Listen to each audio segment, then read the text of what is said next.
Houston man tonight is taking on the city of Houston. He is suing, saying he has the constitutional right to feed the homeless this Thanksgiving and any other day that he chooses. Fox 26's Domily Keith is live at Houston City Hall with more details on this. Domily?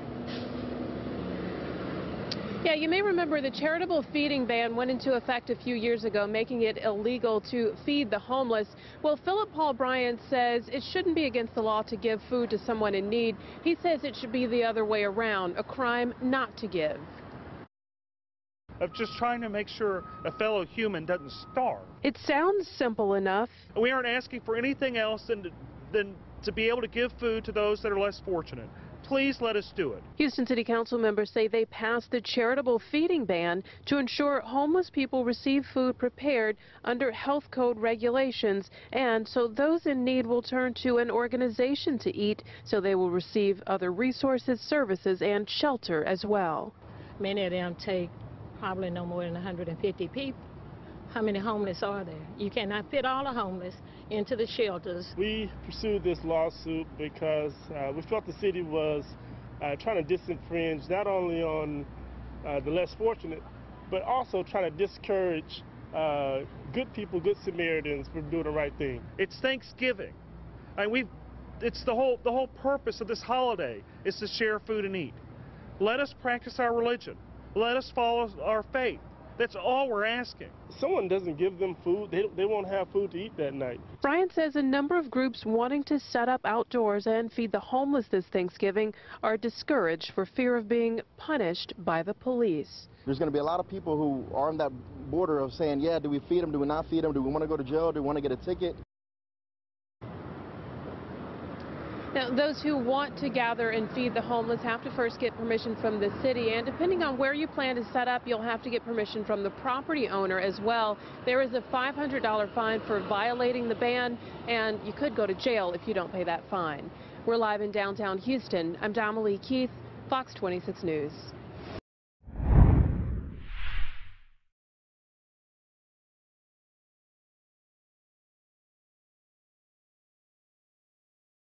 Did you suffer property damage during Hurricane Harvey only to have your insurance claim denied?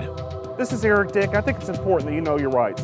Hurricane Harvey may have been the most costly storm in history, and if your insurance company did you wrong because they didn't pay for your claim, well, you have the right to hire an attorney and sue them. You have the right to call me for a free consultation at 833-3HARVEY, 833-3HARVEY. Don't let your insurance company take advantage of you. Know your rights. Call me today, 833-3HARVEY.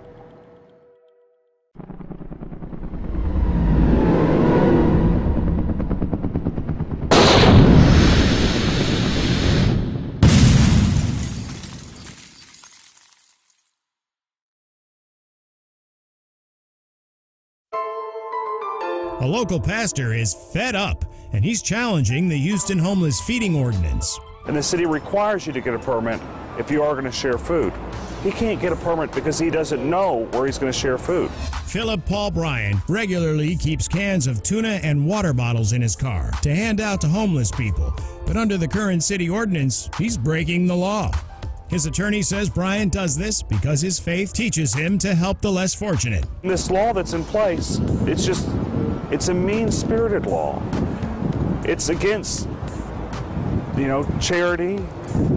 It's against kindness. It's against doing the right thing. Eric Dick says they plan to fight this till the mayor and city officials overturn what some believe is a misguided ordinance.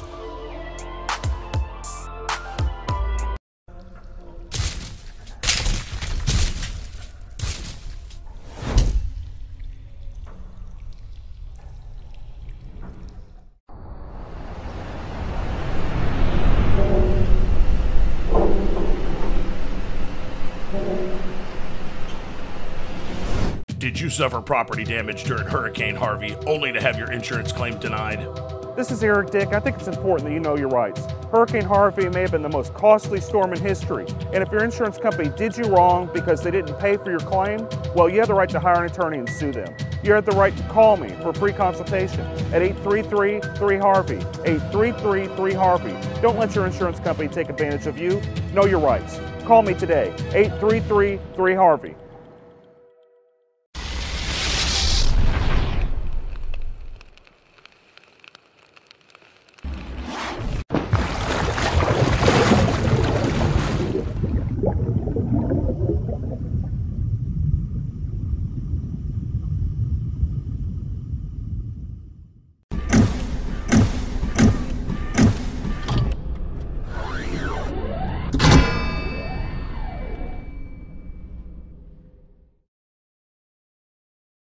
Have you suffered property damage and had your insurance claim denied?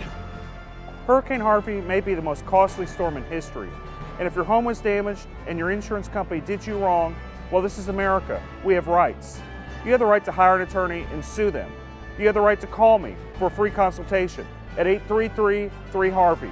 That's 833-3-HARVEY. Don't let your insurance company take advantage of you. There's always hope. Call me today at 833-3-HARVEY.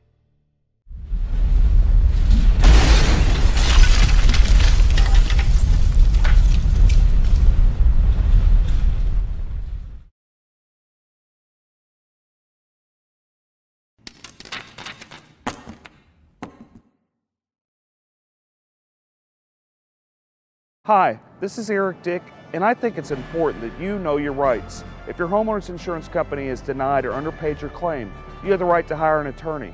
You have the right to call me for a free consultation at 833-7-RIGHTS. That's 833-7-RIGHTS. Don't let your homeowner's insurance company take advantage of you. Call me today at 833-7-RIGHTS.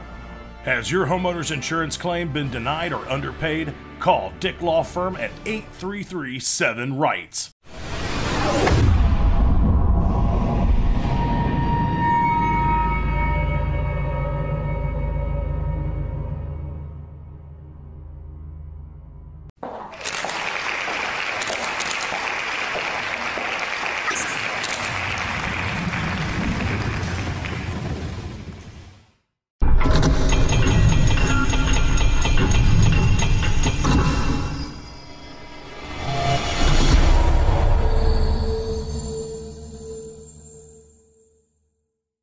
Have you suffered property damage and had your insurance claim denied?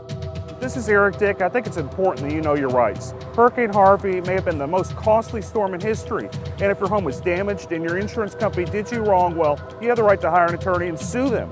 You have the right to call me for a free consultation at 833-3-HARVEY, 833-3-HARVEY. Don't let your insurance company take advantage of you. Know your rights. Call the Dick Law Firm now at 1-833-3-HARVEY.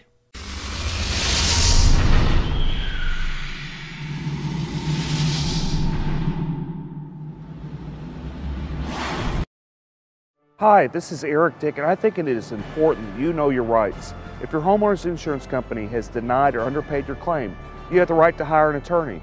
You have the right to call me for a free consultation at 833-7-RIGHTS. That's 833-7-RIGHTS.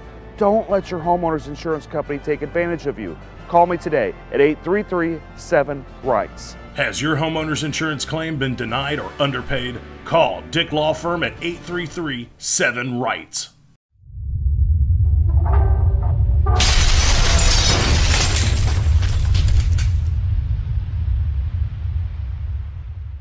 Feeding rocks.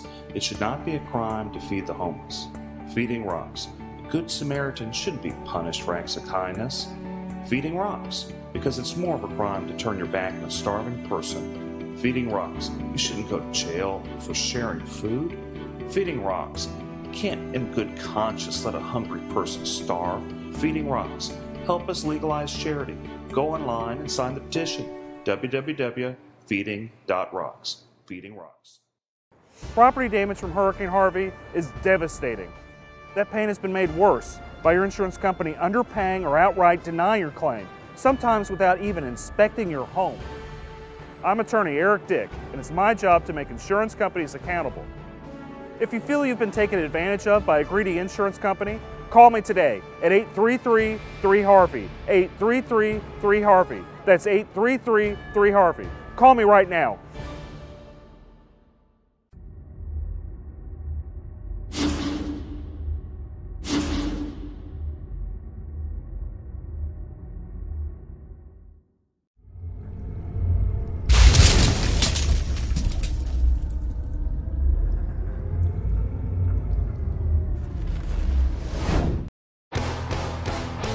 A Houstonian claiming his religious freedom is being denied might soon see his lawsuit against the city dismissed. And it appeared that Judge Kyle Carter was thinking about dismissing the case, saying that Philip doesn't have standing. Philip Paul Bryant filed a lawsuit in 2017 claiming his religious rights to charitable giving were being infringed upon by a 2012 Houston Feeding the Homeless ordinance. In the city of Houston, you can give 5 homeless people a sandwich, but that 6th sandwich, that's the one that will cost you. Could be fined $500 to $2,000, or you could even take the risk with going to jail. According to his attorney, Eric Dick, Bryant's case may not find a home in Harris County Civil Court. They're saying that my client, he waited over a year to file a lawsuit since he found out about the law. If people just found out about the law and they want to sue the city for this illegal act, I'm happy to represent them for free. I think that it's a mean world whenever acts of charity are criminal.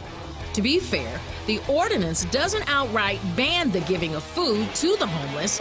It just creates a lot of hurdles to jump through to do it lawfully. My children are a big deal in this, and teaching them how to give to the community. If they want to make 10 sack lunches and go hand them around downtown Houston, I shouldn't have to go to my government office in order to obtain permission just to give those sandwiches.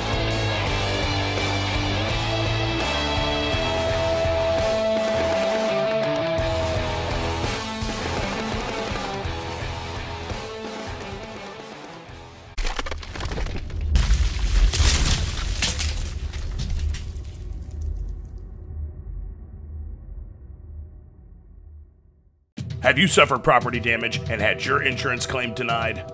This is Eric Dick. I think it's important that you know your rights. Hurricane Harvey may have been the most costly storm in history, and if your home was damaged and your insurance company did you wrong, well, you have the right to hire an attorney and sue them. You have the right to call me for a free consultation at 833-3HARVEY, 833-3HARVEY. Don't let your insurance company take advantage of you. Know your rights. Call the Dick Law Firm now at 1-833-3HARVEY. Breaking the law, one meal at a time, feeding the homeless. It is morally wrong to make it a crime to give food. A Houston man who feeds the homeless because of his faith is suing the city, challenging the established charitable feeding ban. The often debated ordinance has banned sharing food in public groups of more than 5 people without city permission since 2012. The city says you can give food to 5 people, not 6. What are you supposed to tell the 6th person? I met my quota today? The city wants to dismiss Philip Paul Bryant's lawsuit. That's a crime? What does this world come to? It's a sad day whenever trying to prevent a fellow human from starving is a crime. The city says the ordinance aims to curb trespassing and littering, both of which were already prohibited in the municipal code prior to the passing of the ordinance. While some Houstonians are in support of the lawsuit, I really hope he wins his case, and I really hope they lift those sanctions so we can be able to give more to the needy. So if you're willing to help more than 5 homeless people, you should be able to do that. Some even challenge the city's support of their citizens. The city isn't going to take care of their homeless people. That's their people. Somebody got to take care of them. So why can't we take care of them? A question Houstonians will continue to ask as long as the ban remains.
Hi, this is Eric Dick, and I think it's important that you know your rights. If your homeowner's insurance company has denied or underpaid your claim, you have the right to hire an attorney.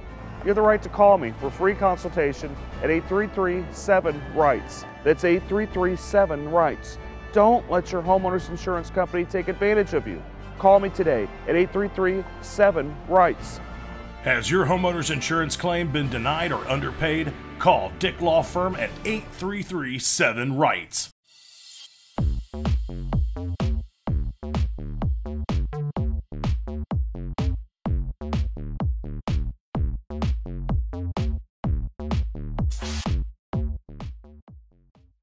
Anywhere else, listen now by going to FoxNewsPodcasts.com.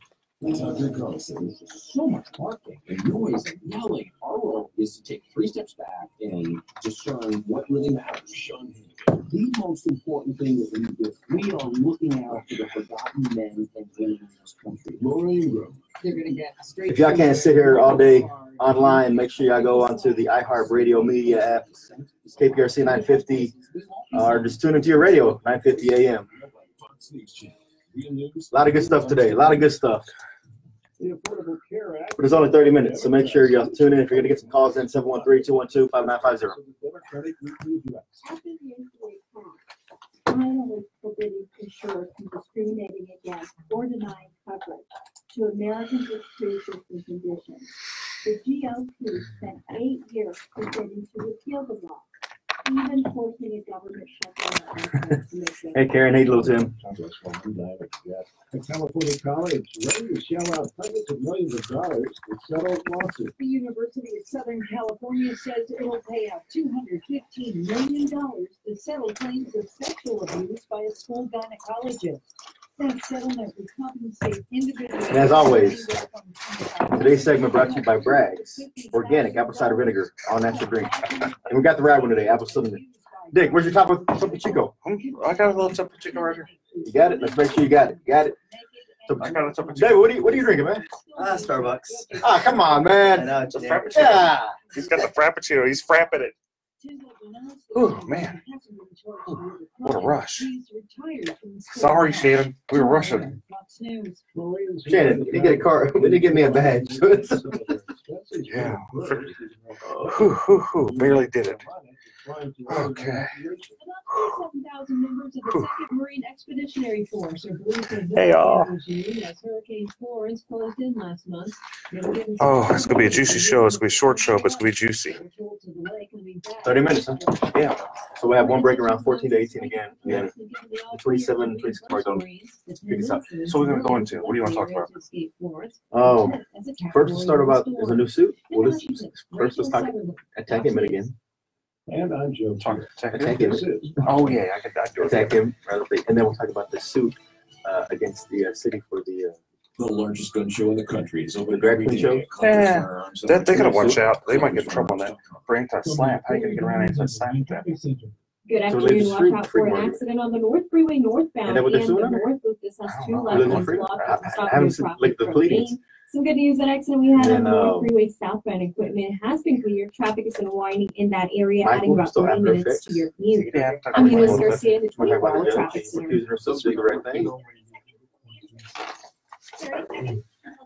Okay, cool. Pizzas count for a limited time. And then we'll talk about Sylvia some more. Yeah, we do need to talk about Sylvia. We got the rest of the affidavit, and we can talk about the Chronicles hypocrisy because they endorsed her after being one of the lead publications on this Me Too and Kavanaugh stuff. Go to Danny and his friends. Take a break. After the first break, we're going down. After the first break, we're going to you with the about immigration law and how it ties in and stuff like that. KPRC. We'll make it fit. Opinions provided on the Eric Dick Show are for information.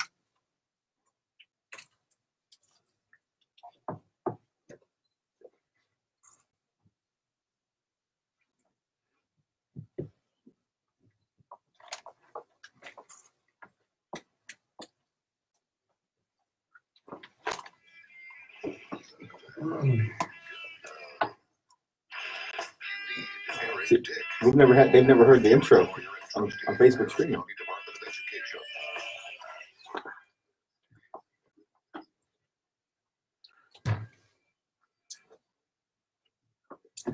All right, folks, we're back to a spicy show here today. It's going to be Fast and Furious Eric Dick show with my co-host and wingman, Chris Carmona. And hello, good weekend, everyone.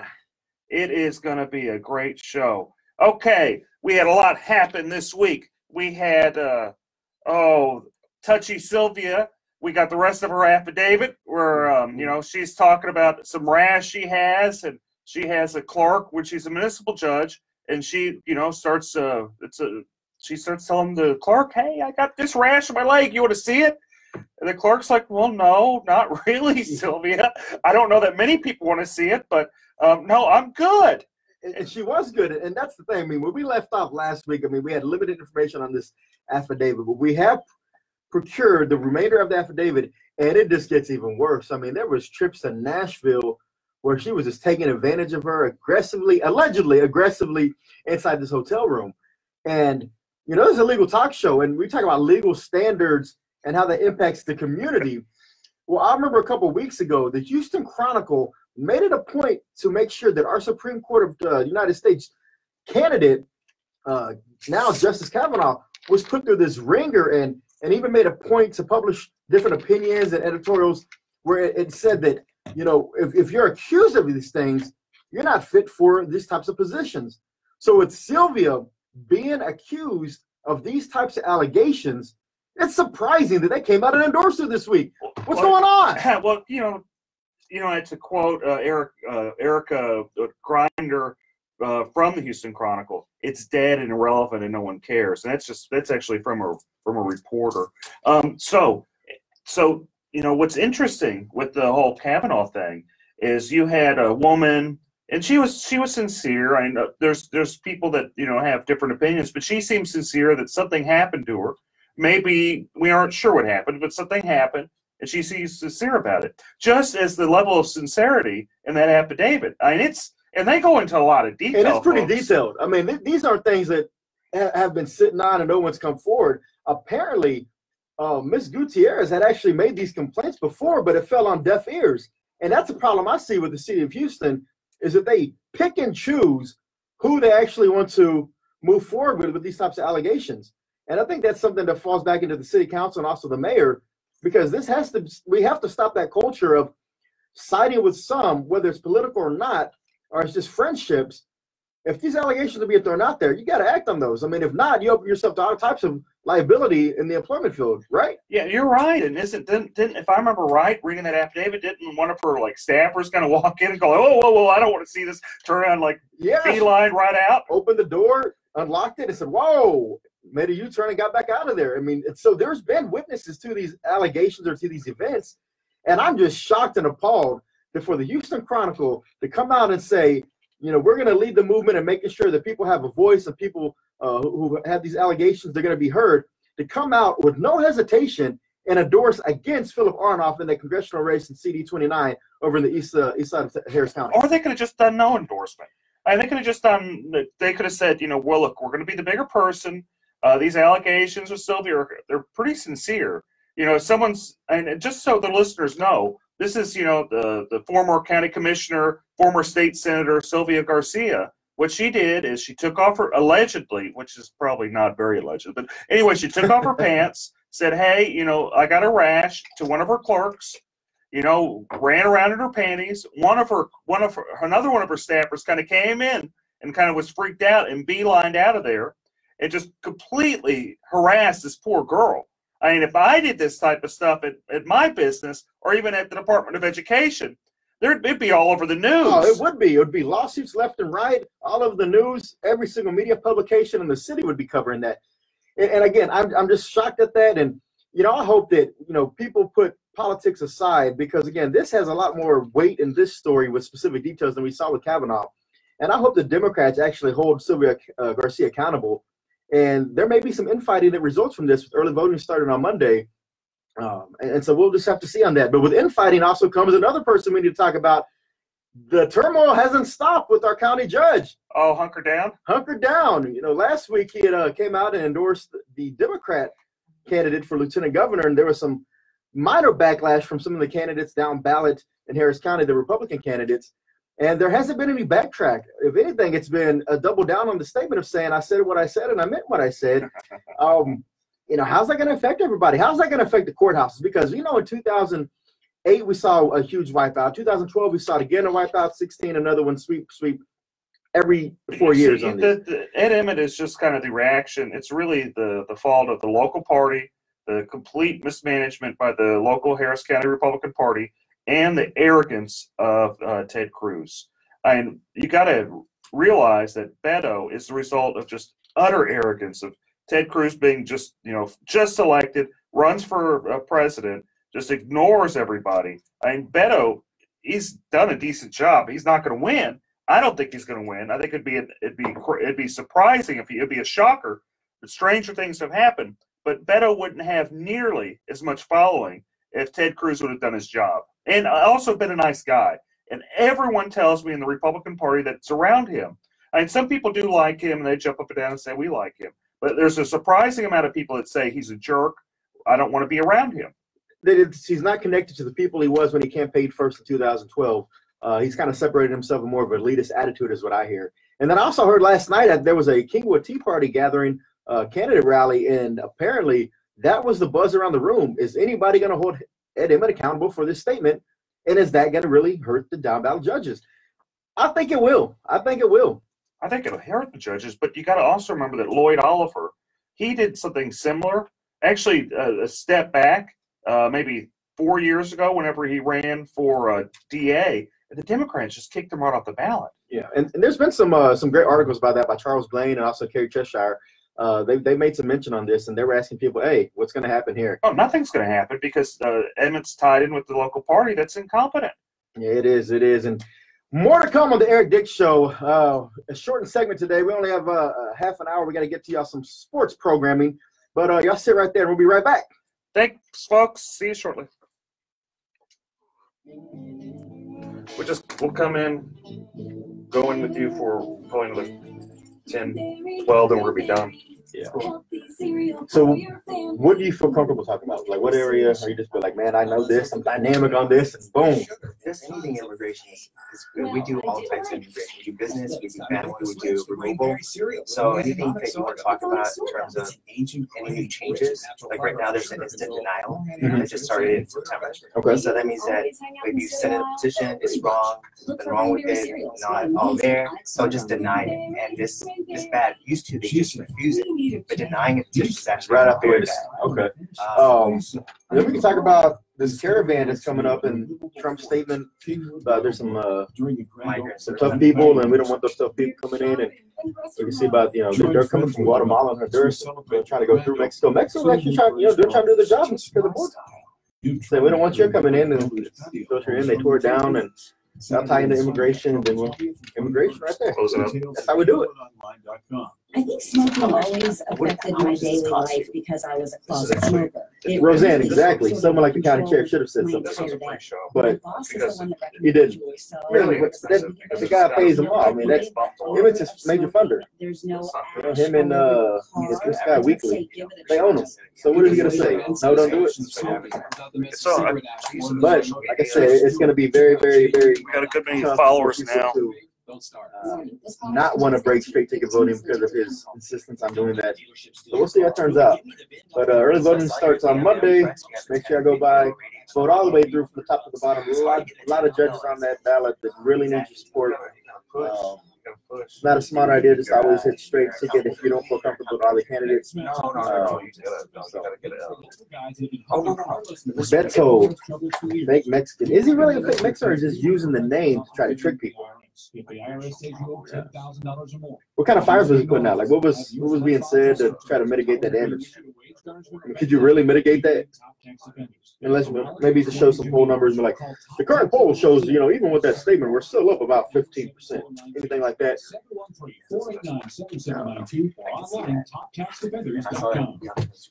He speaks his mind.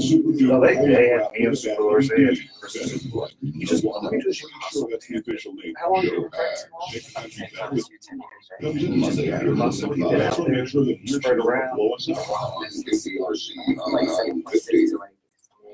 do but it took like Oh, here we are, folks. If you haven't pulled over and talked to your lawyer, you better do it because we're going to go into some law, and I don't want you guys crying to me because I gave you good advice and you hadn't paid me. So you better go talk to your lawyer before you listen anymore. Okay? And if they're suffering from any type of home damage, car damage, life insurance issues where the insurance company is just not paying, so they call Dick. Better get Dick. Better get Dick.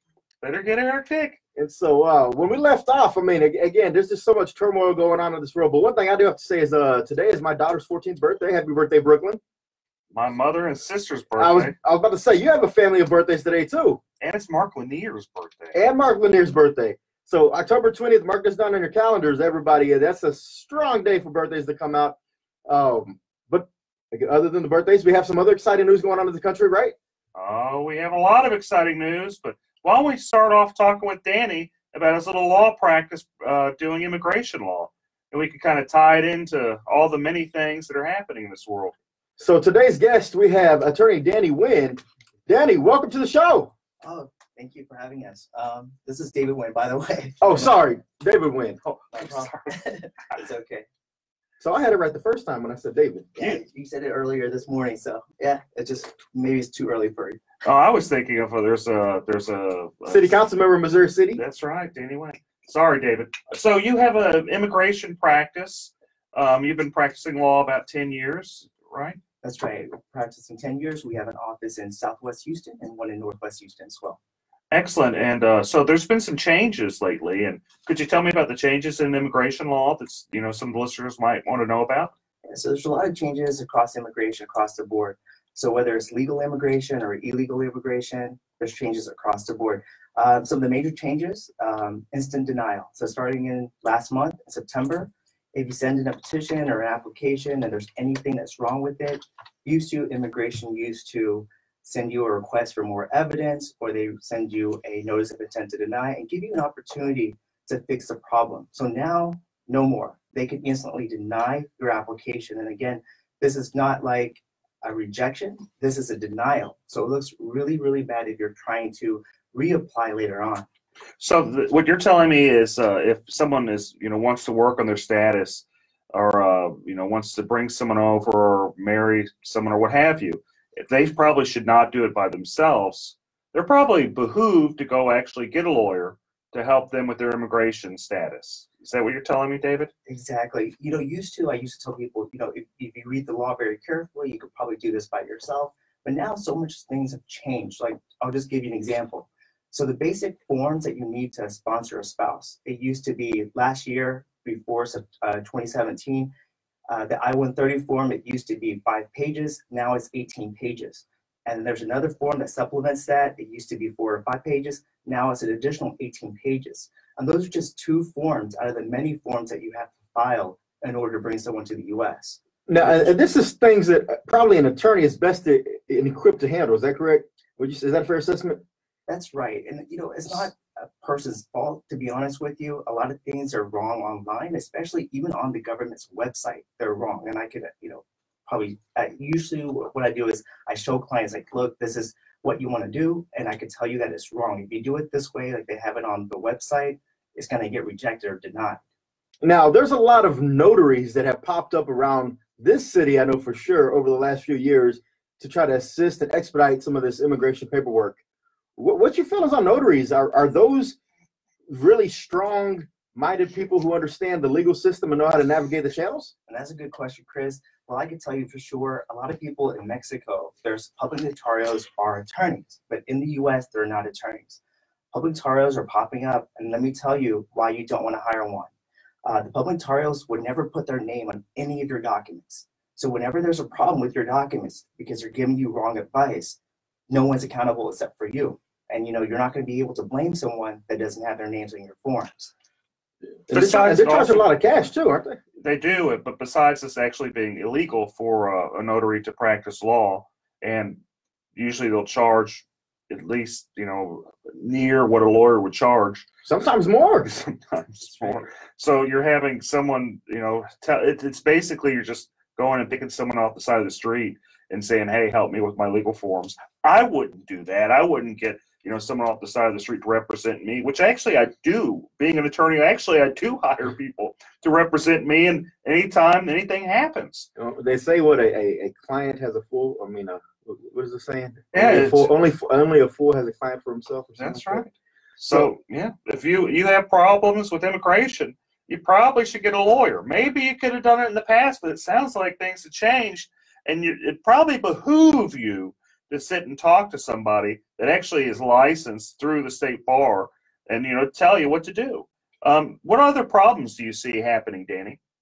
Okay, so the other problems that we see right now is if you're in removal proceedings. So before, if you're in removal proceedings, that means deportation proceedings, you would have probably a very fair trial with the immigration judge. It's not like that anymore. So right now, under Donald Trump, he said that immigration judges have a quota. They're obligated, or they should, try and end at least 700 cases per year. So what this means in reality is that every immigration judge under the quota has to finish a case within 2.5 hours. Think about this for a second. One party has to state the facts of the case, the witnesses have to be called up, the judge has to make a decision, all in the course of 2.5 hours. Some of these cases are asylum cases, meaning that they involve people that have been victims in their own countries. They're going to the U.S. in order to seek protection, and now you have to make a decision within 2.5 hours, whereas maybe a year ago, you would have maybe several years to put together a case. So that's what's happening right now is that. But on the flip side of that, Danny, hasn't one of the biggest issues always been that the process takes too long? You have to get in line. It's a long line, takes years. But with this expediency of a 2-hour hearing, or doesn't that speed up the process? And doesn't that help people who are in the queue trying to get through the system properly? So in the past, you're right. So in the past, asylum used to take years. Now it's not that way anymore. So earlier this year, they changed it. When you apply for asylum today, instead of taking years, you're going to get a notice for an interview within 3 to 5 months. That's very quick. Think about this. You have to show asylum is not easy to get. You're going to have to, usually the attorney will write a legal brief. You have to show evidence, so medical records. Imagine fleeing your country with nothing, and then you're going to have to try to get, copies of certified copies of your birth certificate, your, anything that you have in that situation, maybe judicial records. I mean, it's going to be very hard for anyone that's fleeing their country with no money. Yeah. And nonprofits nowadays don't have a budget in order to fix this issue. There's too many people. It's definitely a broken system. It's something that we really have to make sure we're pressing our Congress members and our senators to put something in place that's actually going to be sustainable in the long term. And it's not just the immigration system. I mean, it's the same way with our justice system. There's a lot of sad things that happen every day. I had a client one time in criminal law back when I first started practicing law, where she had some problems with welfare. She got too much welfare because she was broke. And the judge that she was in front of, who's now the administrative judge in Harris County, was Susan Brown. She was nice enough to, put Mike Al in jail, baby in hand. When I say baby in hand, I had to watch the baby while the grandmother came to pick her up. It was training for you, Dick. It was training for you. That's training. But we want to talk about injustice. There's a lot of injustice to go around, a lot of injustice in different spots. And it's been going on a long time, and I imagine there always will be injustice. Yeah, real quick, David. There's a huge caravan coming through Central America right now, going through Mexico, trying to get to the United States. Will they make it? And if so, are they going to be turned back around under this new policy provisions? What happens to them? Right now, it's harder for people trying to enter the U.S. to get asylum or refugee status. So I think it's going to be an uphill battle for them to try to make it into the U.S. And even if they do, it's going to be very hard for them to try to get any legal status in the U.S. So it's very hard. We're turning away people that are actually fleeing their country. Some of these people, yes, there's always people that will try to, go past the system that do not qualify. But you have to understand there's a huge vetting process to make sure that their alibi sticks. There's multiple interviews to make sure they have a credible fear. But if you have a group of 1,000 people coming in one time and saying, we just got bombed in our neighborhood, shouldn't their stories all match, and wouldn't that be considered some type of evidence that could be used in the process? So just like you mentioned earlier about the Kavanaugh hearing, When people experience trauma, they're gonna remember different things. And so when you have a child versus an adult, they're gonna see different things. And that's why it takes a lot of work in order to gather the story to make it make sense, because every person's story is going to be a little different based on their experience. Well, I think it just goes to show that you're always probably doing right whenever you have legal problems to go and get an attorney. The system's always going to change under whether it's Trump, whether it was going to be somebody else, the system's going to change. Whether it's good or bad, it always remains to be seen. It's fascinating how government works and how consequences for actions happen. Plenty of times they're inadvertent. This could be a good thing, it could be a bad thing. Only time will tell.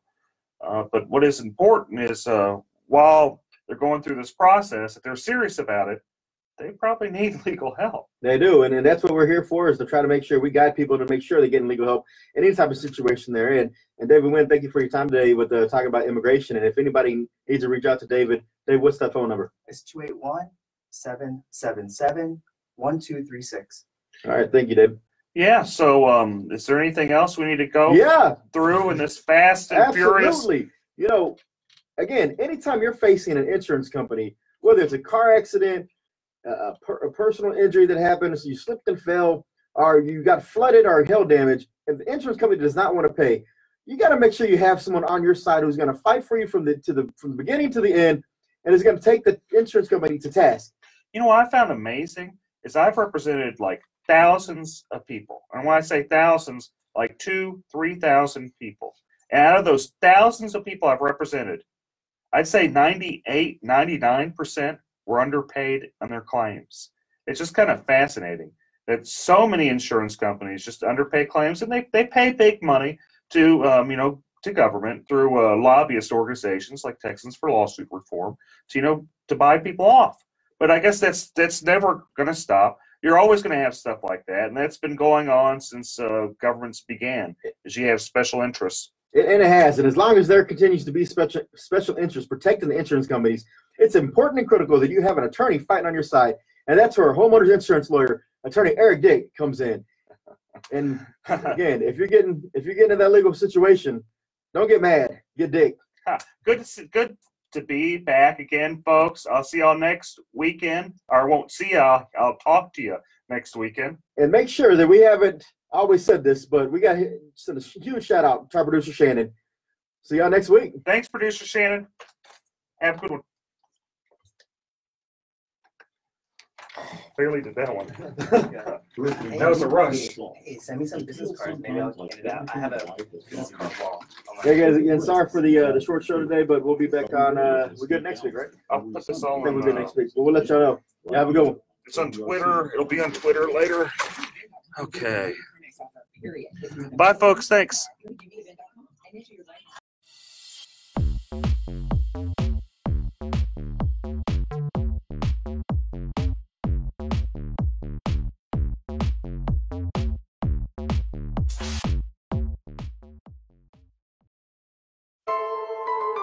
A local pastor is fed up, and he's challenging the Houston homeless feeding ordinance. And the city requires you to get a permit if you are going to share food.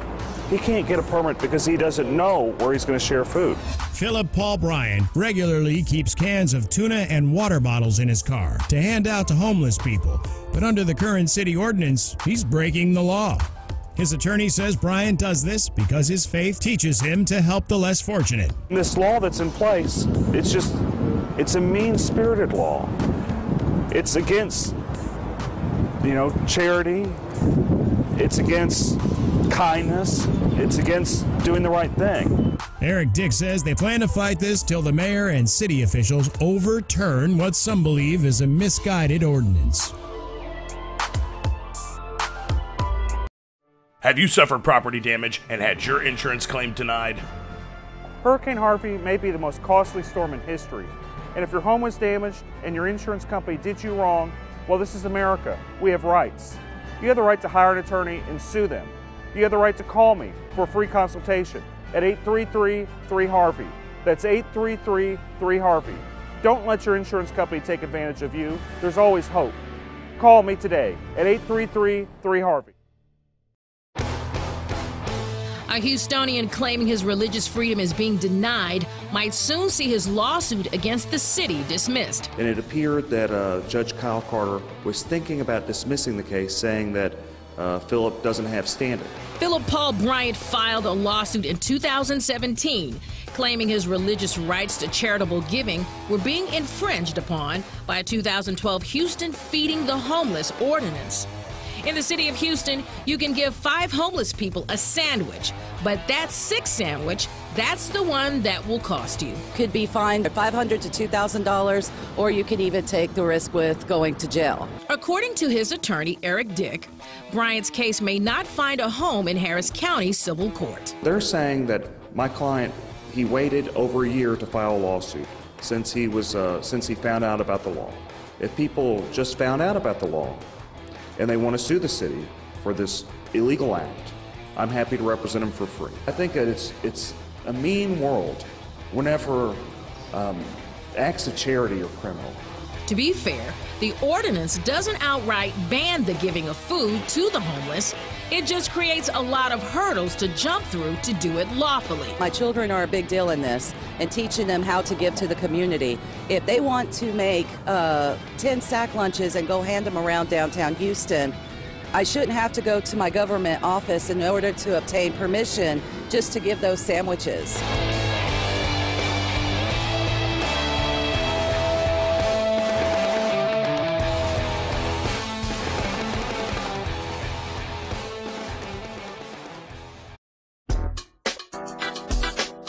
Breaking the law, one meal at a time, feeding the homeless.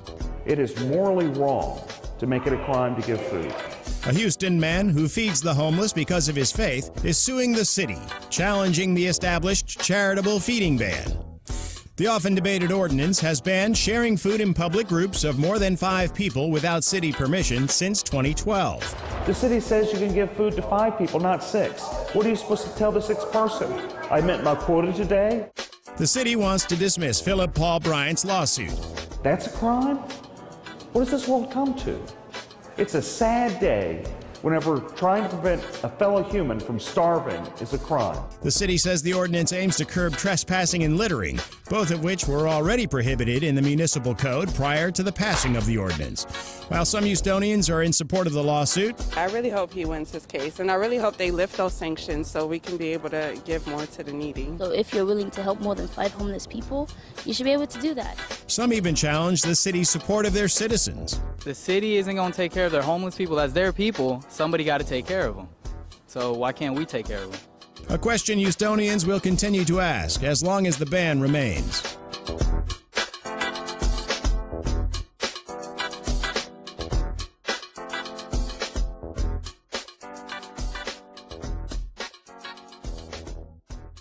Hi, this is Eric Dick, and I think it is important you know your rights. If your homeowner's insurance company has denied or underpaid your claim, you have the right to hire an attorney. You have the right to call me for a free consultation at 833-7-RIGHTS. That's 833-7-RIGHTS. Don't let your homeowner's insurance company take advantage of you. Call me today at 833-7-RIGHTS. Has your homeowner's insurance claim been denied or underpaid? Call Dick Law Firm at 833-7-RIGHTS. Feeding rocks. It should not be a crime to feed the homeless. Feeding rocks. A good Samaritan shouldn't be punished for acts of kindness.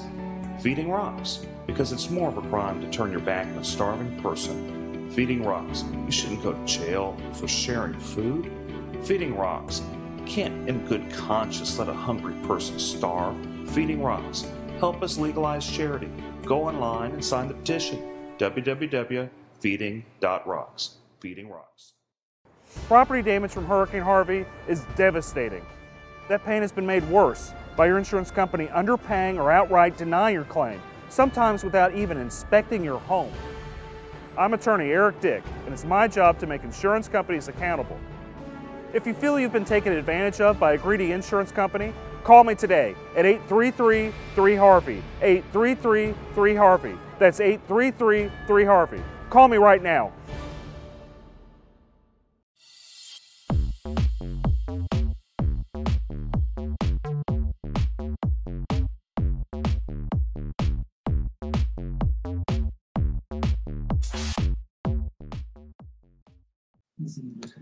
Hi, everybody. About to start the radio show in a few minutes. Be on call in a little bit later. If you want to chat with me, just, write some stuff. I'm not shutting up. You can tell now at the end of the show, my boy is of course, it's dry, then I got to yell for the Longhorn game tonight. Oh my God. Okay. The less is more. The less I can talk to them. So whenever Chris gets here, he's going to text me. So that's I need you to run.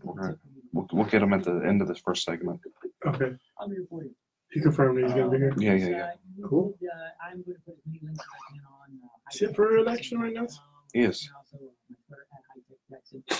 And that includes a lot of things that we could talk about. I didn't see the extra comment that we had about him last week, did you? I didn't see the comment we had about him last week. I had a good time about him. He's a good guy. Sometimes the value of the phones is about 25% to 40%. Okay. You want to sell that building? Do it now. I will have a link to the actually. I already put a link to that. Breaks. And then the dongle, the middle one, they don't come with the dongle, the extra adapter to plug your wired headphones in. You're going to buy that for $9. And then also the battery prices. I would recommend if you have older iPhone and you think your battery's weakening, do it before January 1st. So you've got about 3 months or so, 3.5 months or so. Because Apple quietly, they didn't want to talk about this earlier this week, but they raised the iPhone replacement battery prices from $29 up to $49, up to $69 in some places. So go ahead and get your battery replaced.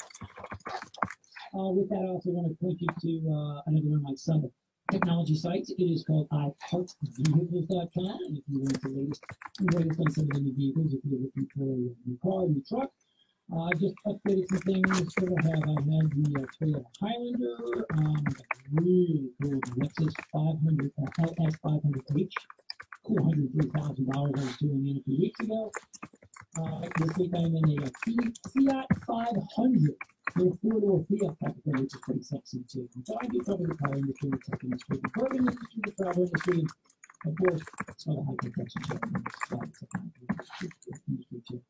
With that, we're going to start the sign-off process. Shannon, thank you so much for keeping us on the air. Enjoy the rest of your day. Everybody out there, be safe. If you have questions, email. Go to hightechtexting.com. You can find my Michael Garfield. And you can get me here every Saturday on air. And for some reason, you were bumped for radio for a football game, which we have to carry on air. You can go online. That's why you get the iHeartRadio app.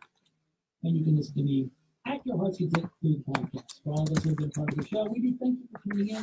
My name is Garth. The show is officially over.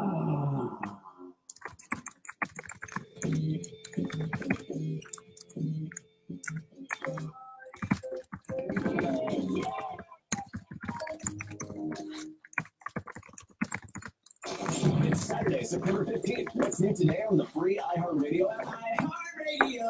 There's still time to join us VIP style at our iHeartRadio Music Festival in Vegas. Just listen to iHeartRadio Music Festival Radio in the app, and you're automatically entered. Plus, football's back. Check out our Job Jams playlist to get all the stadium anthems with one tap. And don't forget, you've always got this station in your pocket, streaming 24/7 on iHeartRadio.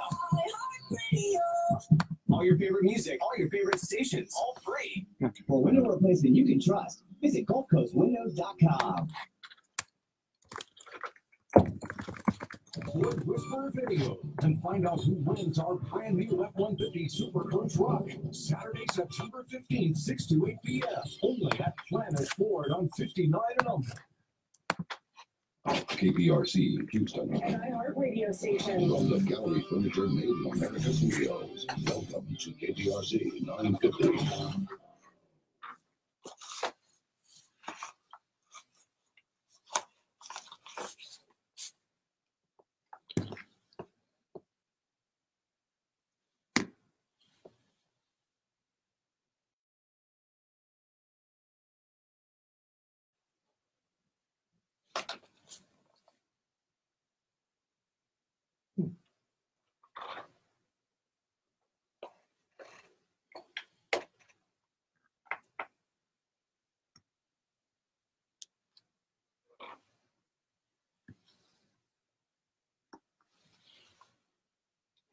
I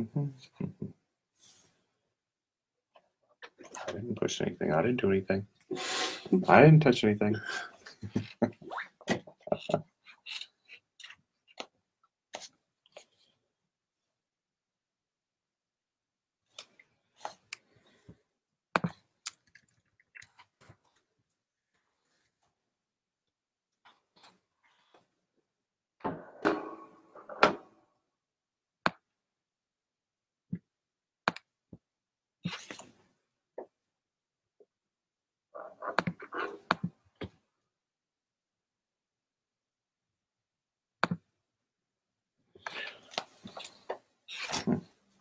Okay, I don't know why. It's all quiet here.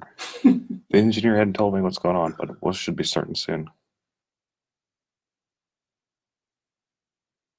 So our guest today is going to be Chris Daniel, and I have Philip Paul Bryant, who's also going to be here too. He's co-hosting with me. He's playing wingman, guys. Oh, hey. Hey, everybody.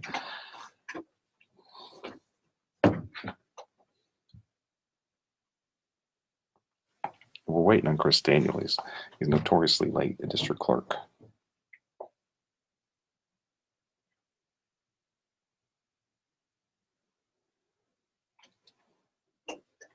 This is where he showed me it was, if I could see.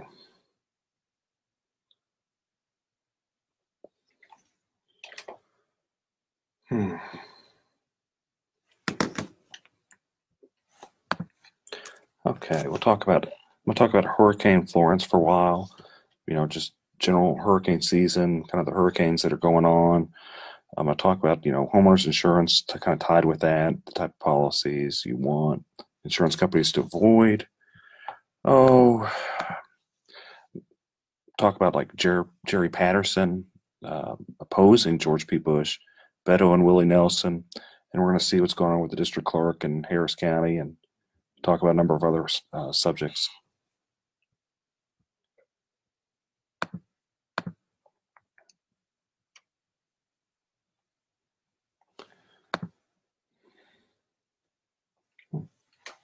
It's gone quiet. Interesting.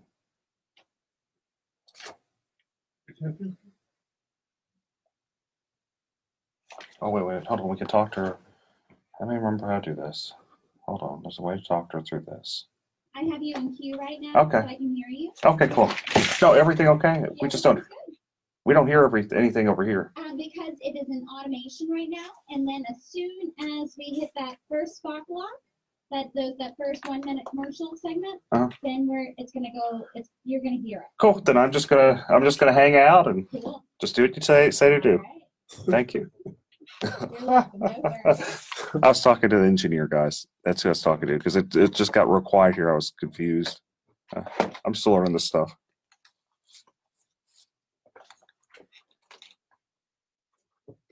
Today we're going to be talking about hurricane preparedness. We're here at the Eric Dick Show. We're live in the studio here. It's going to be fun. Special guest Chris Daniels, Harris County clerk, district clerk. So we're going to be talking about some disaster stuff. Stay tuned. This is Eric Dick Show live. Okay. See you guys right there. Yeah, man, it looks like Florence is just it's a major flood. Yeah. That's really done a lot of damage.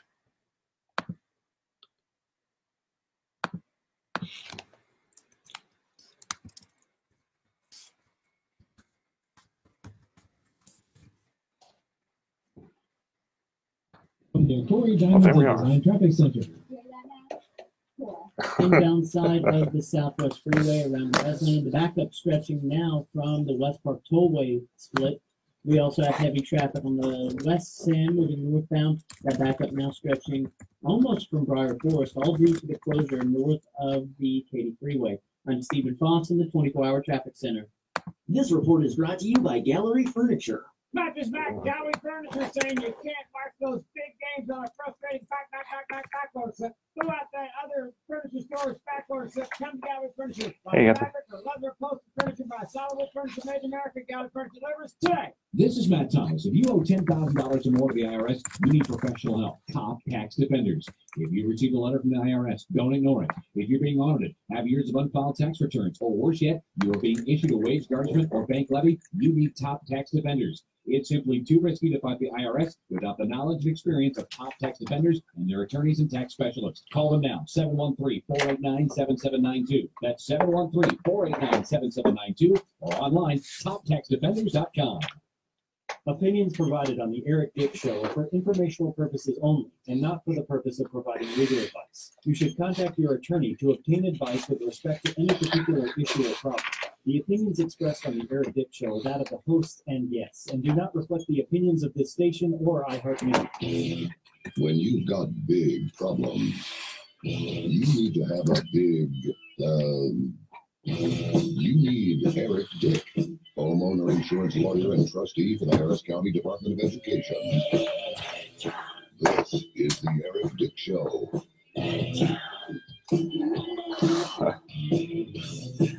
All right, folks, I'm back for more, back for a lot of exciting worlds of lawyerism, politics, insurance law, and just all around, just whatever we feel like talking about, I guess.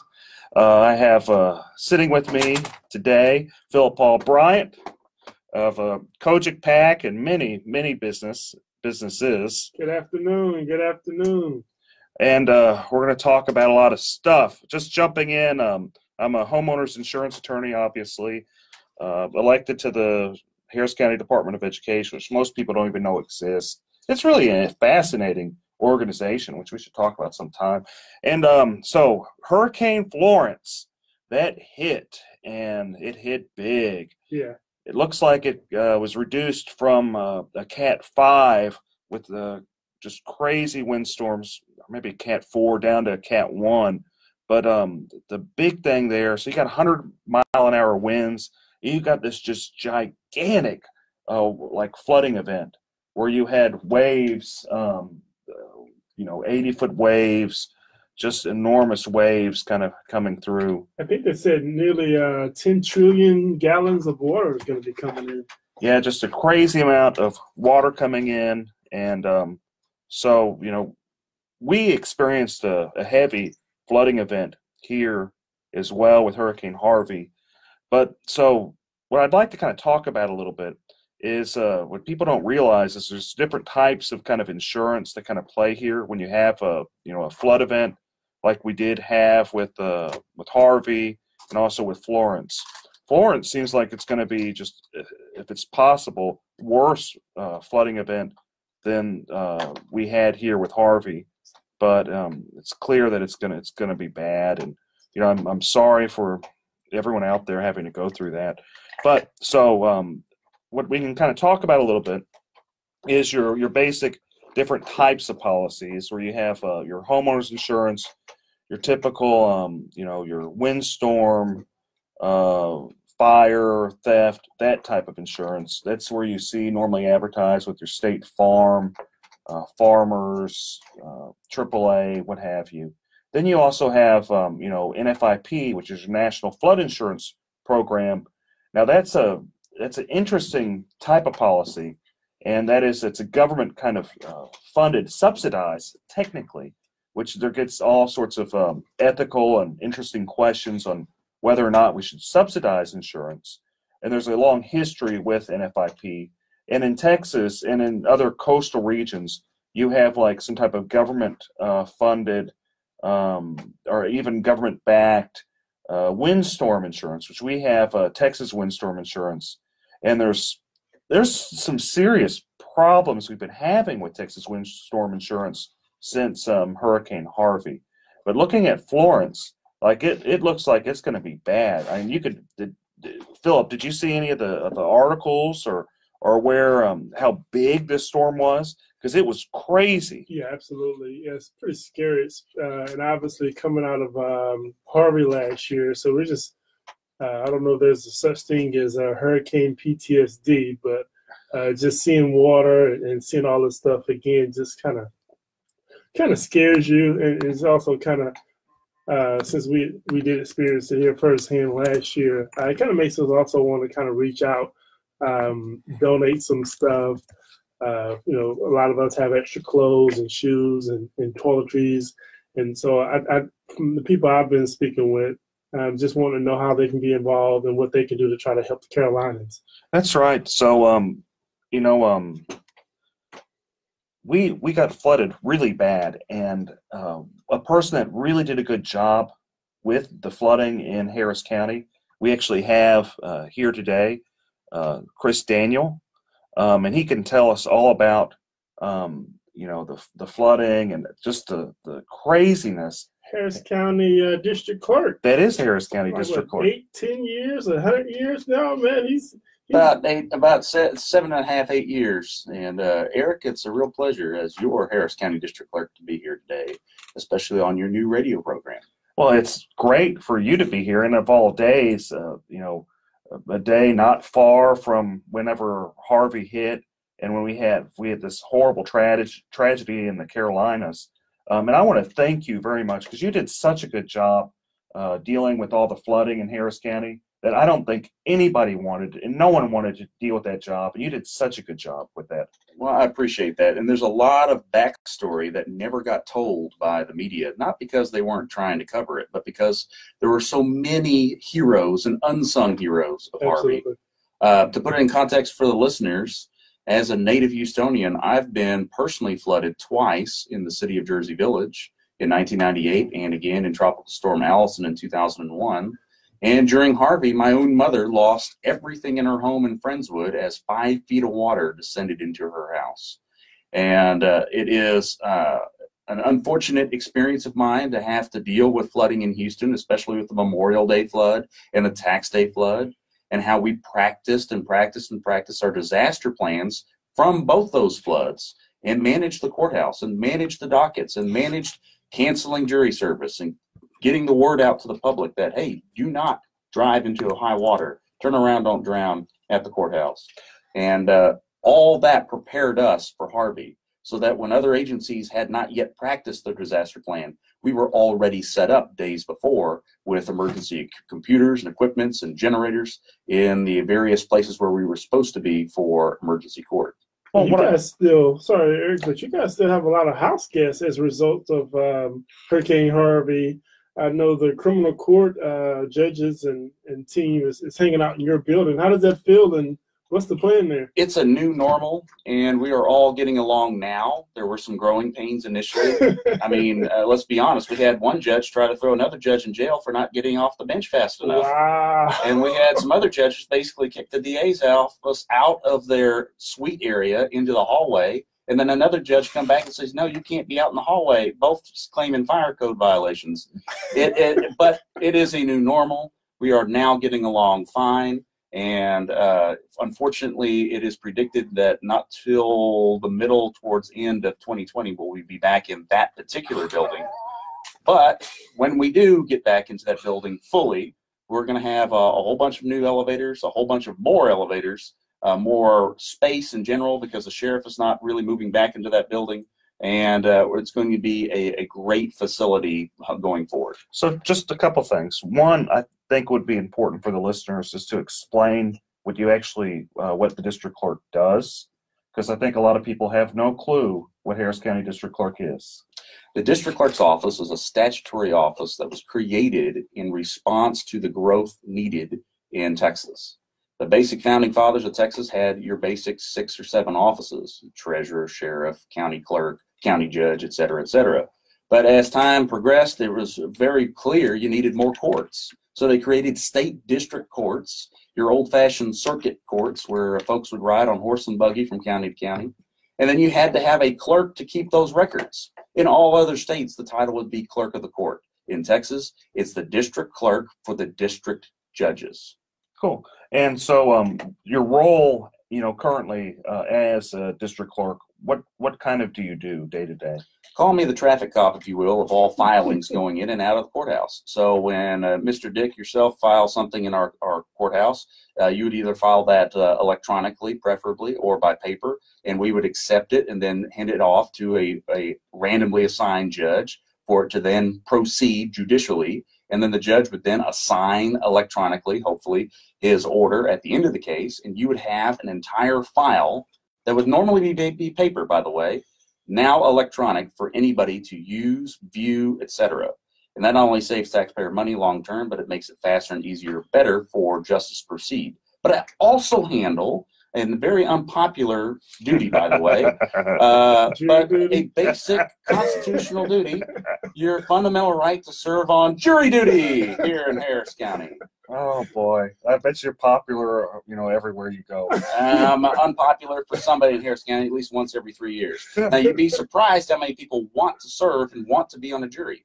And as time goes forward, we're going to continue to implement technology to make that faster, easier, and better as well. The other major function that we do, by the way, that most people don't realize is we do passports. Well, that's excellent. We're going to take a quick break, and we're going to come back and talk about a lot of great stuff with Chris Daniel. Thank you guys for tuning in. This is Eric Dick and Philip Paul Bryant's wingman. He's wingmanning it today. Thanks, guys. I'm still learning the triggers. She was trying to tell us I wouldn't. Now, and then we can keep talking about the flood. We can talk about how. Yeah, we'll talk about the flood for a while. We got a bit of time. I wanted to kind of go into some other stuff.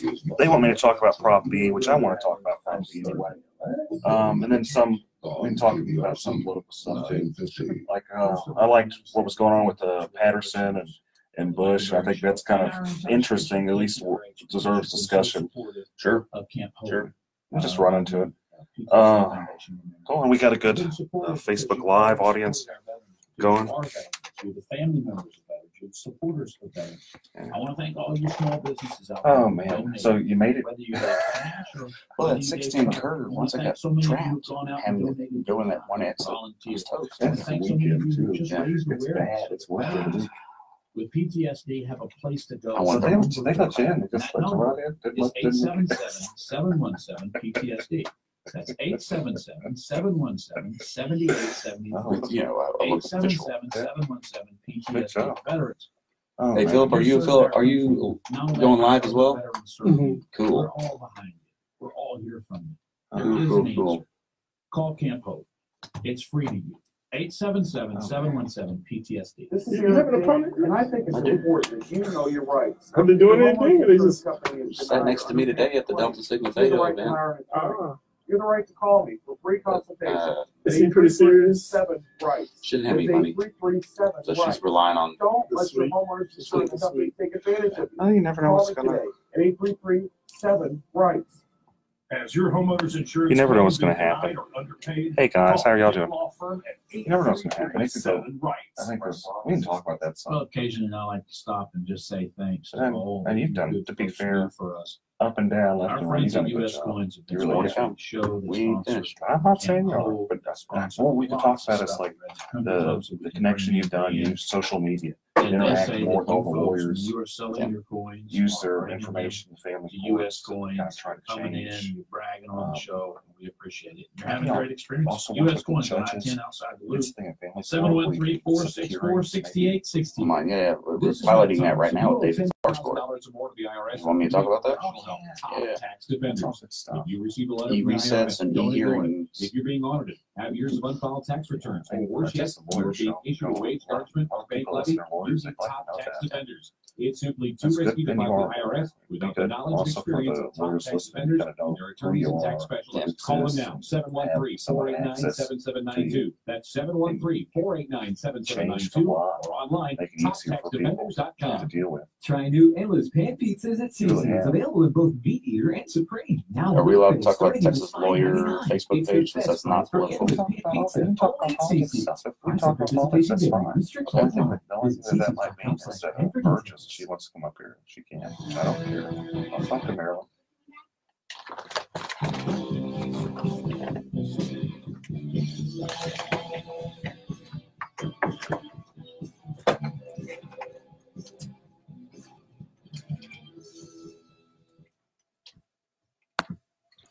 What? They're looking at me. What are you guys trying to tell me? Should we be talking right now? No, I was just playing on the internet, talking to all my friends on Facebook.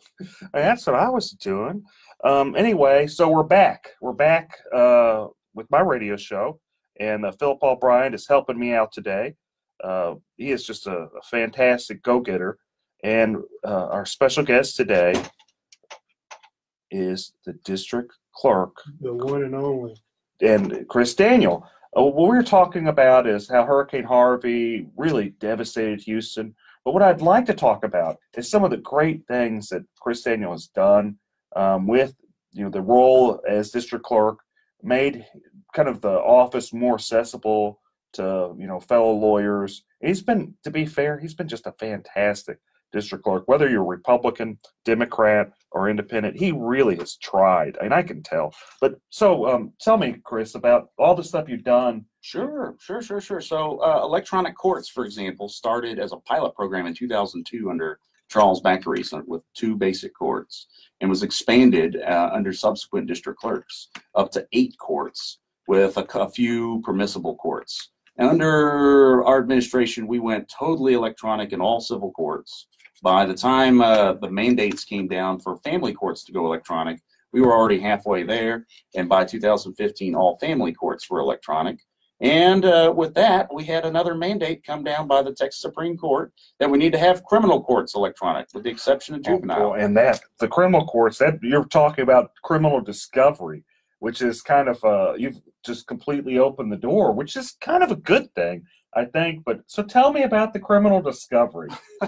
Well, through our website, as you're tied to the case as an attorney, you can now get directly from the DA's office all their electronic discovery videos, DWI videos in particular, and the whole purpose is to make it faster, easier, better for the attorneys to represent their clients and seek justice. Now, what's interesting, I kind of want to give a little backstory here, is so when I started practicing law about 10 years ago, I did a number of criminal cases. How you used to get your files, you'd have to, and usually the DA would freely give you their stuff, but sometimes they really didn't have to. And you could serve them discovery. So you couldn't just mail them that. You'd have to go to the court, kind of file something at the courthouse. So you'd have to either wait for a hearing or actually drive down there, file this stuff. And it was really kind of a pain.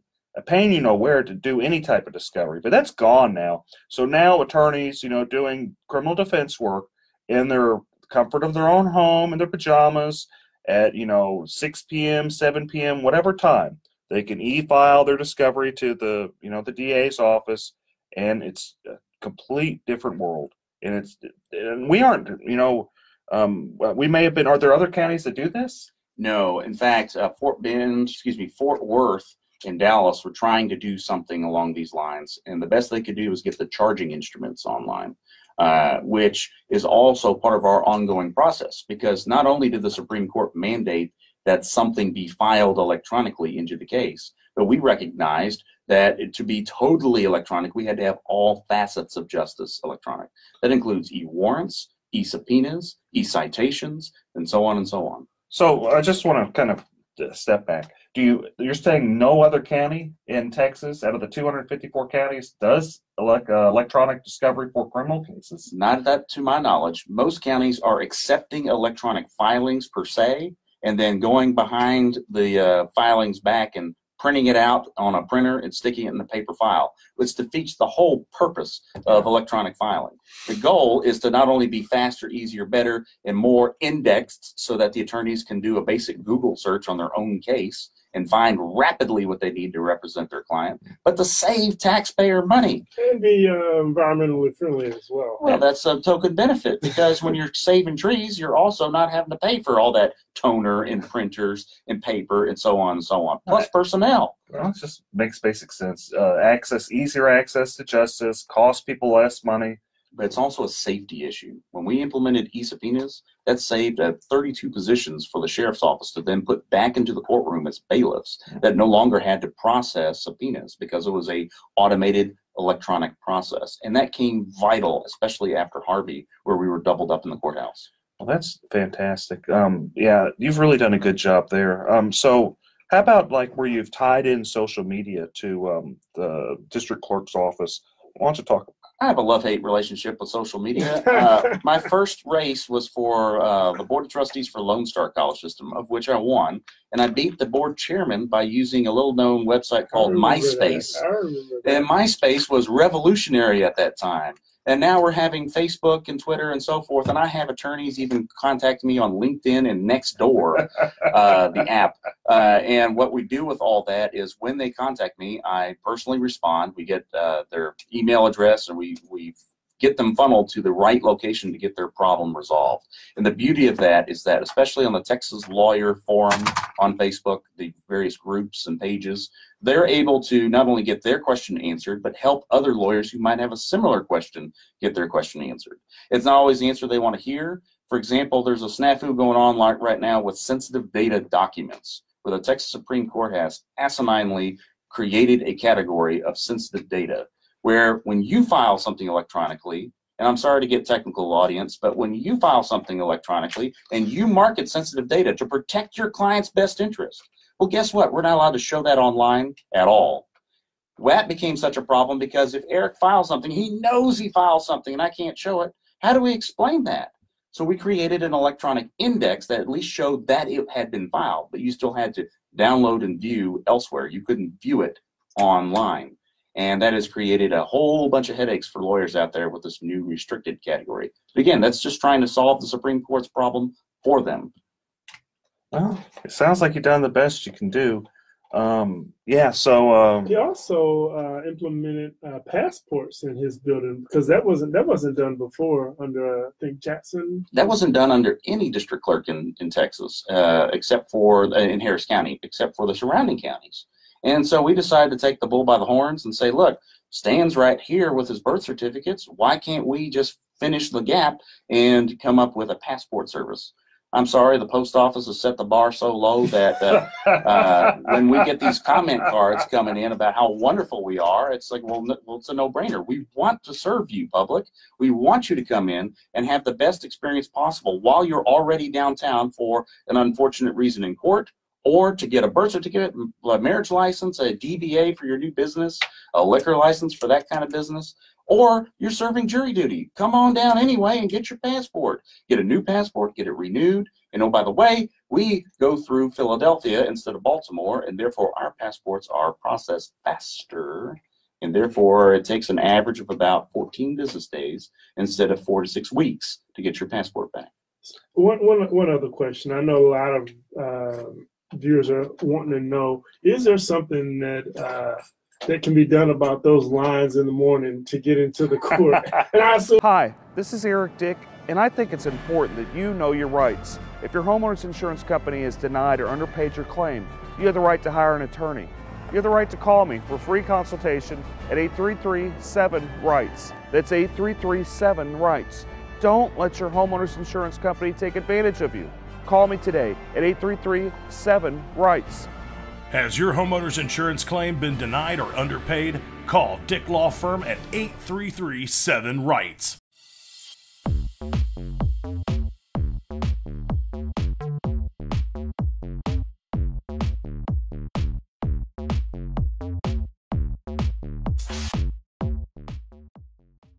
Yes. A lot of it is because of the criminal court being combined. Correct. Now, once we're back in the jury assembly building, which unfortunately became an unnecessary 11-foot deep swimming pool during Harvey, once we're back in that building, a lot of those lines will go away automatically. And it has a beautiful remodel set where it has its own kiosks and its own covered entryway.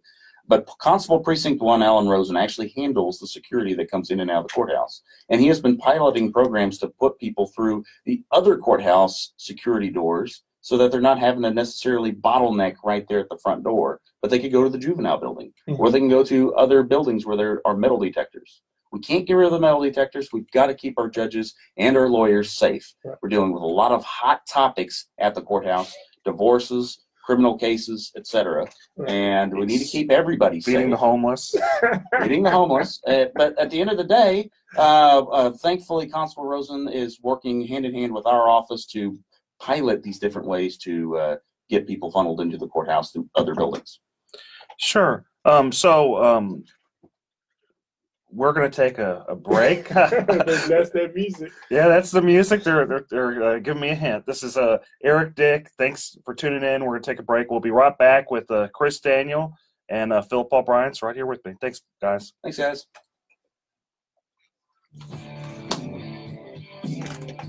Too fast? Too much? No, that's fine. Wasn't too technical, was it, Brian? Yeah. Some people Are you still talking about MySpace? You're talking about what dial-up internet back then? Tom was a fan, man. Yeah, you just told me to close your MySpace account, by the way. Is it still up? I thought I deleted it. I deleted it 10 years ago. Oh man, I never had a MySpace. That was for musicians or something. Oh, back on Facebook Live. I've been talking some. Feeding rocks. Can't in good conscience let a hungry person starve. Feeding rocks. Help us legalize charity. Go online and sign a petition. www.feeding.rocks. Feeding rocks. A lot of good people watching. What they want. I put the number. I put it on the Facebook. You guys want to call in? Call in. Let's go.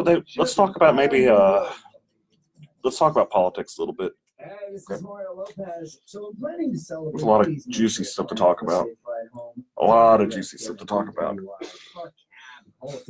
Just say that I don't drink and drive. It's just not worth it. Because the DWI would cost you up to $17,000. We had the Lincoln today and the Yes Spotters parade. You could also lose your license. So plan We're talking about for the Monopoly car that we use in all our parades.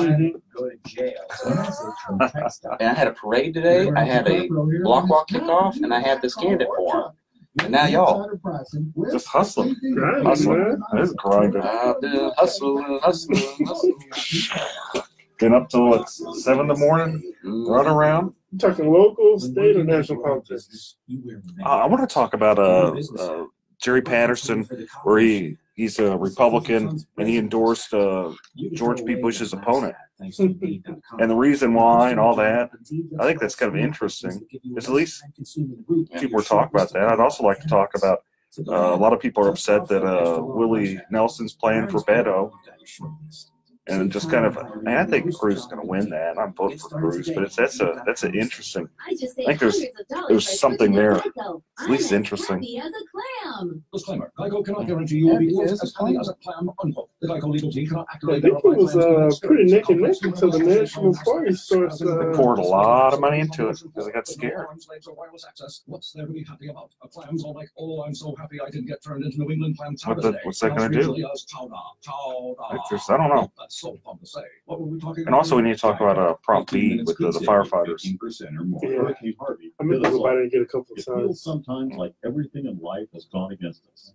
Take a break from anxiety. And I'll explain some of the city council issues with the cenotaph in San Antonio and how they have already kind of boxed Bush in a little bit with regard to that.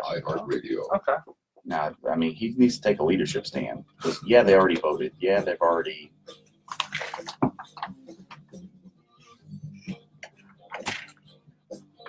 I think they're hey guys, I'm back. Okay, so we got Chris Daniel here, we got Philip Paul Bryant, and let's talk about some politics. I know everybody loves talking about politics and maybe some gossip, and let's see where it goes. Man, it's how you lose more friends. Politics. It's how you lose more friends. Well, you know, I don't have many friends speaking. Right. When you don't have any, it's not hard to lose them. Okay, so what I found interesting is one of the person I think highly of is Bonnie Lugo was having a bit of a fit about how Jerry Patterson endorsed George P. Bush's opponent. And the whole kind of backstory, there's a lot of backstory with the Bushes and Trump and all that type of stuff. But I think really kind of the tie-in here and why a lot of people are just genuinely upset with the Bushes is George P. Bush's role with the Alamo and how a lot of people like my family were tied. We have relatives that fought in the Alamo. We have relatives basically in every Texas war. The first alcalde of Columbus is a relative. It's just like the history, at least in my family and many other residents in Texas, they have such a deep, deep Texas history. And they're just highly offended, highly offended is in how he's trying to commercialize, in essence, the Alamo. Have you heard anything? What do you think about that, Chris? You know, it is a time for leadership. And I think with the best of intentions, the current land commissioner's office delved into trying to expand, preserve, and protect the Alamo. And unfortunately, too many businessmen and too many consultants got involved, particularly those that were not from Texas. And we have a mess on our hands. And a lot of it is a technical issue that is more complicated than a 20-second soundbite. For example, most folks don't know that the San Antonio City Council has already voted and kind of boxed Bush in as far as moving the cenotaph. The wonderful monument that's been there for over 100 years, is my understanding, that really celebrates the defenders and heroes, State Board of Education, of the Alamo. And what the problem with that is that once they have by ordinance said that you shall move this, unless he steps up as a leader and says the dickens with your city council ordinance, you know, it looks like he's kind of kowtowing to what they're demanding, what this Democrat city council is demanding. Well, I mean, it is that, and that's true. He doesn't seem to really. It's a time for leadership. He's not. He doesn't seem like he's listening to his supporters. At least he's not listening to people in the Republican Party that have deep, Texas roots, that just kind of have an emotional connection to. All this historical type of stuff, especially in an environment where we're looking at, maybe removing Sam Houston's statue, which I strongly disagree with. But you have that type of environment, and a lot of people are emotional about this. This becomes a reduction to absurdity, reductio ad absurdum, to make a legal term. And at some point, we are doing our children, our grandchildren, our posterity a disservice by destroying history. And in some cases, it is better to preserve a bad history in place as a warning than it is to just destroy it and whitewash it and sweep it under the rug. And I agree with that. I mean, that's a completely different topic. If you're talking about Confederacy and the Civil War, that's a completely different you brought topic. that up. I was just talking about history in general. But if you're talking about Texas history, it's like something just vastly different. Because you had people that were like Texas leaders refusing to succeed, refusing to go through that whole thing happening. Well, let's take it back to the Alamo. You were talking about history here, and I was talking about tearing down history and sweeping history under the rug. Part of the problem with the expanded Alamo plan, or the criticism of the expanded Alamo plan, was you had an artist from Philadelphia who was trying to kind of de-emphasize the Battle of the Alamo itself and expand the 30,000-year history of what happened in that San Antonio region. And the problem is that that's not why people come to San Antonio. They don't come to San Antonio even to find out more about the Rough Riders, who were trained in the backyard of the Alamo, who were key and vital to not only the future of President Theodore Roosevelt, but also the Spanish-American War. They come because of the Battle of the Alamo, the icon of the battle. And for an outside Yankee to come in here and basically de-emphasize the purpose of people coming to the Alamo and expanding it the way that he did to increase the emphasis on 30,000 year history, that again is you're not communicating to your Texas base, you're not communicating to your outside visitors who come to this UNESCO site, and your folks that want to know more about why Texans are this independent, can-do spirit. Yeah, I agree. And it's bad news whenever you're messing with the Alamo. And it can't get any more Texas than the Alamo. People jump up and down. They have a strong emotional connection. But how about the fact that Jerry Patterson, a pretty well-known, in a lot of different pockets of the Republican Party, you have him actually endorsing a Democrat, which is a big no-no. But and what do you think about that? I think he's making a statement. He must also be aware that he's never going to run for office again, because when people cross party lines to endorse Democrats, particularly in a race that's clearly going to be won by the Republican, you're committing political suicide. So he must firmly believe that this is his hill to die upon, and that he is going to try to make a statement to all that the handling of the Alamo has not been the way that he would have handled it, and that with the best of intentions, more leadership needs to step up to get the show on the road to protect Texas history. I'll just be upfront. I can't vote for Bush, and I don't think I can vote for the Democrat either. But there's no way I'm going to vote for George P. Bush. Just no way. I think too many of my family members would be upset with me, both living and deceased. But so do you have any opinions on the Alamo, Philip? Yeah, well, I think I was more concerned. I won't say concerned. I don't necessarily accept the fact that it would be political suicide to step across the aisle. I think in our PAC, Houston Area Coaching PAC, we do this on a regular basis. I think you have to judge and look at the candidates for who they are, what they stand for, their background, some of their vision as well. Because I know Democrats that love Chris Daniels. That's true. That's true. And it's not necessarily because he's a Republican. It's because they think he knows what he's doing. They believe in the direction he's taking the district clerk's office, and it also works on the other side as well. Republicans just can't vote for someone just because they're Republican. Democrats can't vote for someone just because they're Democrat. I know we say it every election cycle, and I know every election cycle they go in and they just click that straight ticket candidate. But I think we have to go down ballot, look and see exactly who's on the ballot, what they're standing for, and a lot of it is kind of hard because you got 70 or 80 different elections, just for the judges, and then you got 75 judges on the ballot. We set the Guinness Book of World Records at one point for having one of the longest ballots in North America. Right. So I know it's difficult to do research on a couple hundred candidates just to go vote, but it's our civic duty. People sacrifice for our right to vote and sacrifice to get there, and it does them justice because these people do affect our daily lives, whether we like to admit to it or not. So to be fair, I don't disagree with anything you just said, Philip. I just think that for Jerry to make such a bold statement in a statewide race, he must think that he's not going to run for anything in the future. Now, there's a maxim that my favorite state rep from Kingwood has to say, Dan Huberty, which is if you're explaining, you're losing.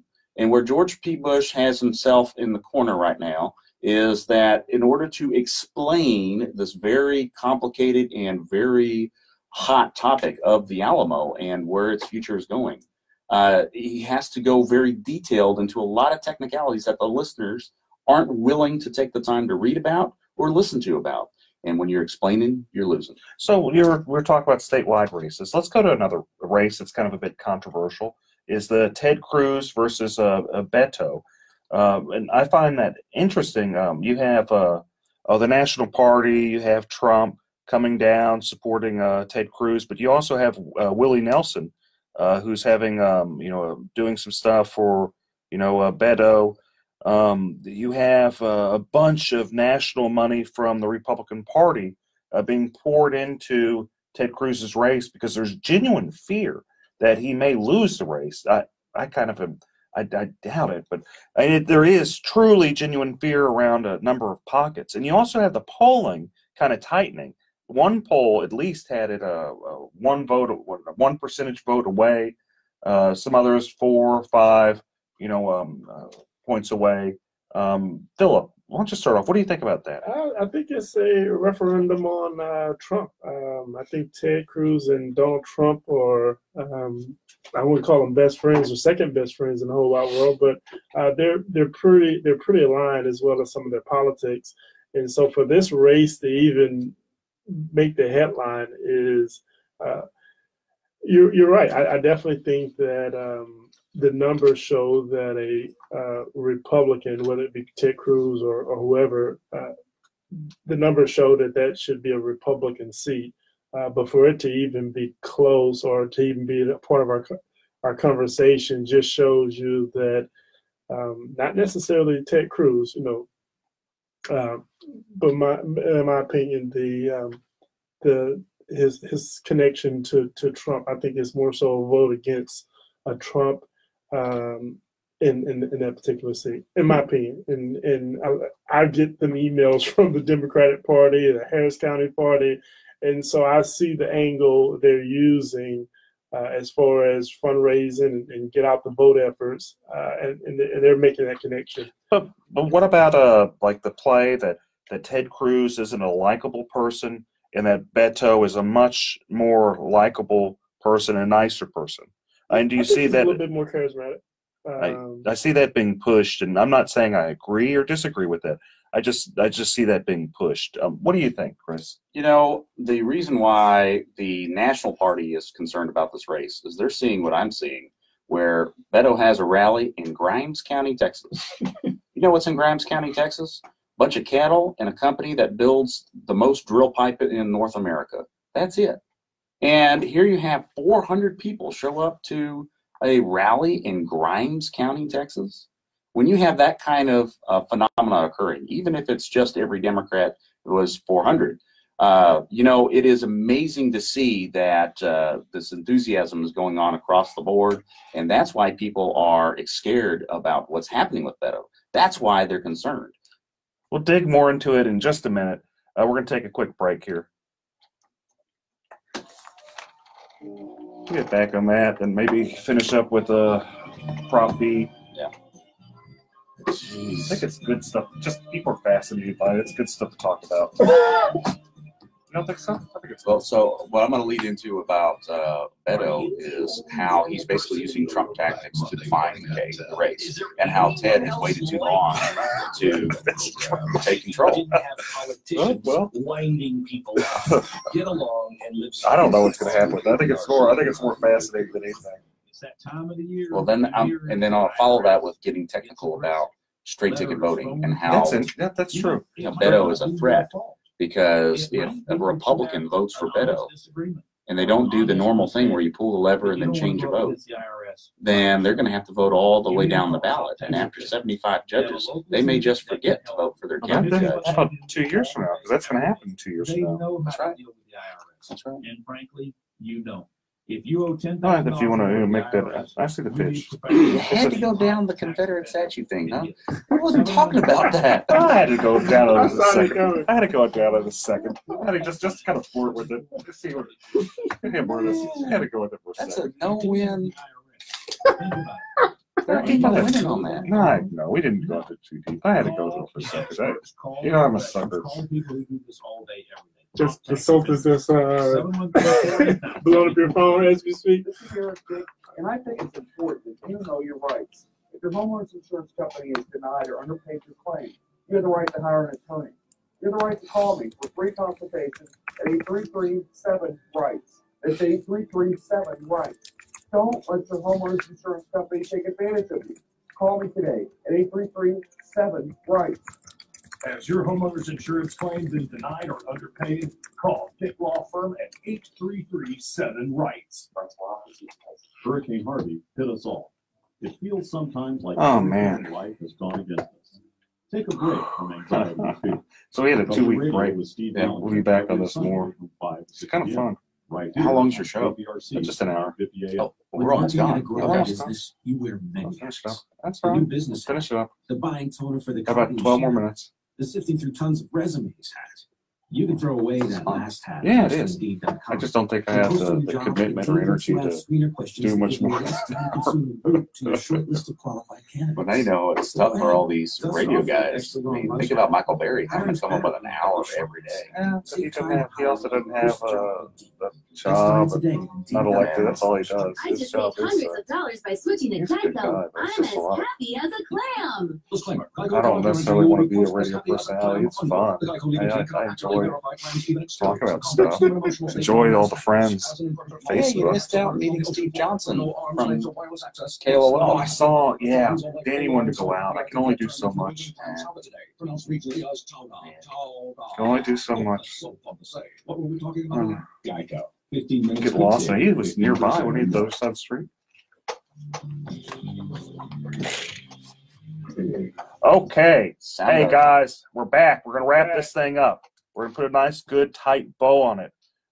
We were talking about Beto's race with Ted Cruz, and Chris Daniel was pontificating on, as he does from time to time, on some very interesting and intellectually stimulating views on that race. You want to go back and... You betcha. With Robert Francis O'Rourke, the Irishman from El Paso, he is defining his race the way that Donald Trump used the media against the Democratic Party. And he is defining his race in such a way that Ted Cruz has waited way too late to get back on offense and to take the definition away. And so now you have Ted Cruz basically scrambling, whereas before he was almost kind of refusing to debate Beto. Now you have Beto saying, hey, I'm too popular. I'm on this show, on that show, and national media here, national media there. Why on earth would I waste my unearned popularity to lose it all in a debate to a clearly master debater that would be very, very good at basically dissecting and eviscerating Beto on any number of topics. At this point, it is a ground game, and there's going to be a lot of national media coming in. But here's my concern here. With Philip Paul Bryant votes straight Republican normally, which I know he doesn't, but if he were to, and now all of a sudden he's enamored by this John F. Kennedy-esque candidate on the Democrat side, so he decides to vote for Beto.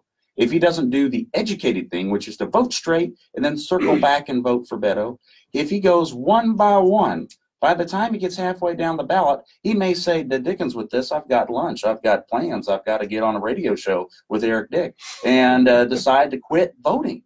And then he might miss our wonderful county judge. He might miss the district clerk's race, the county clerk's race, the county treasurer's race. He might miss voting for the propositions. And that is a terrible thing, because that is what the party fears, is somebody is going to be enamored by Beto and say, well, I love Greg Abbott. Yeah, I love all these other races, but I'm a little tired because I forgot to vote straight and then circle back and change a race. I hope they forget George P. Bush. If they are going to forget anybody, they need to miss that one. Let's kind of what do you think about this Prop B? A lot of people have been talking about Prop B, and I love the firefighters. I can't help but want to support them, and I do support them in Prop B. But Chris, what do you think about Prop B? As a non-resident of the city of Houston, it would be a shame for me to communicate on this, but I'll go ahead anyway.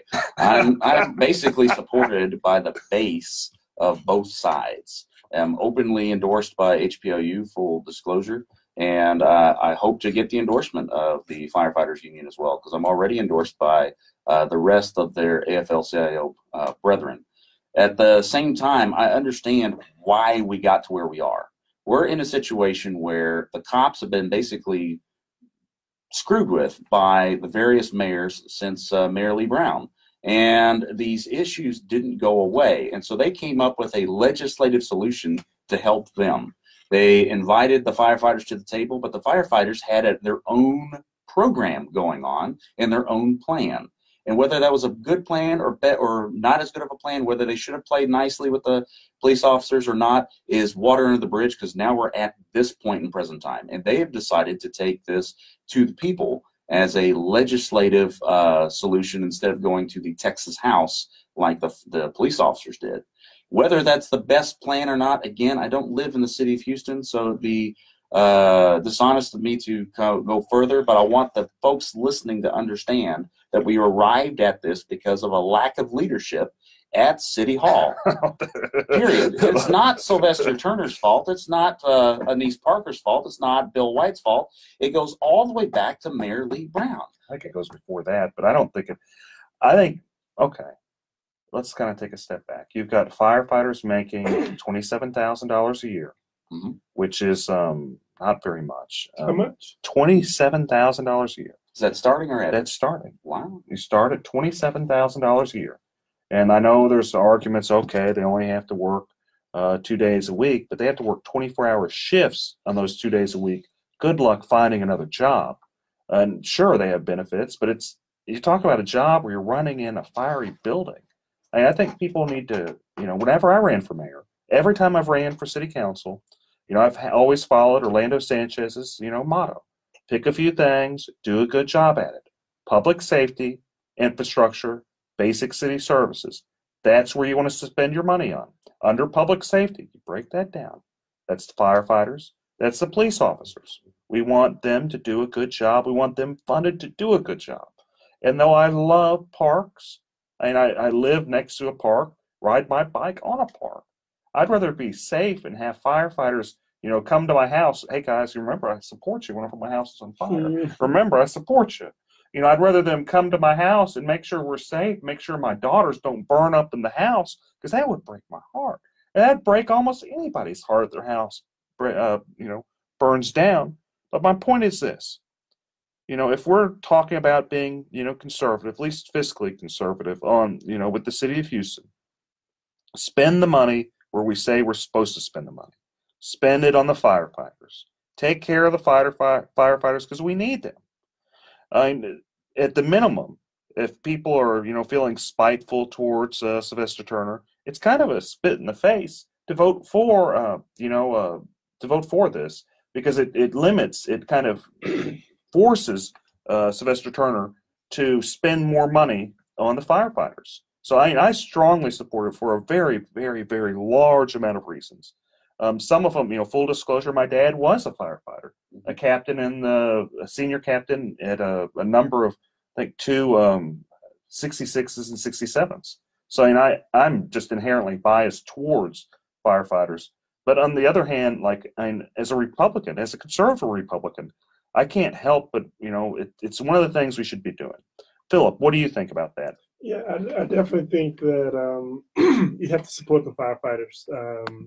And I think they're just basically asking to be on par with their counterparts at the police department, if I'm not mistaken. So you have to support the firefighters. If they need raises, give them a little extra money. I think initially were asking for 3%, but they just were just backlogged from prior years that now they're asking for a larger percentage to try to make up for past years. And if that sends the city, puts the city in a position where they don't necessarily have the revenue to cover it, then that's going to force them to look at other programs and other possible wasteful spending to try to accommodate for that. And so I support the firefighters. I think there also is going to be another proposition about the drainage, the rain tax. The rain tax. And so, from what I understand, the courts aren't going to make them refund that money back to the residents, but they're going to allow them to be a little bit more clear on the language. And so the city has some explaining to do in this municipal election cycle. Well, just as a final word to the listeners, I just want you to understand that after this proposition is voted for or against, with regard to the firefighters, that this problem is not going to go away. Right. We got to this problem because the city was upside down on its budget, and various mayors and city councils have tried creative solutions to solve this to no avail. The cops ended up going to legislature to try to seek a solution. The firefighters are going a different direction to seek a solution. With regard to the drainage tax, stay tuned. Stay tuned. Thanks, guys. This is it. We'll see you. I'll see you next week. Same bad time, same bad channel. Thanks very much. You guys have a great weekend. That was my diplomatic answer. That was very diplomatic. Thanks, guys. We're heading out. But it's the truth.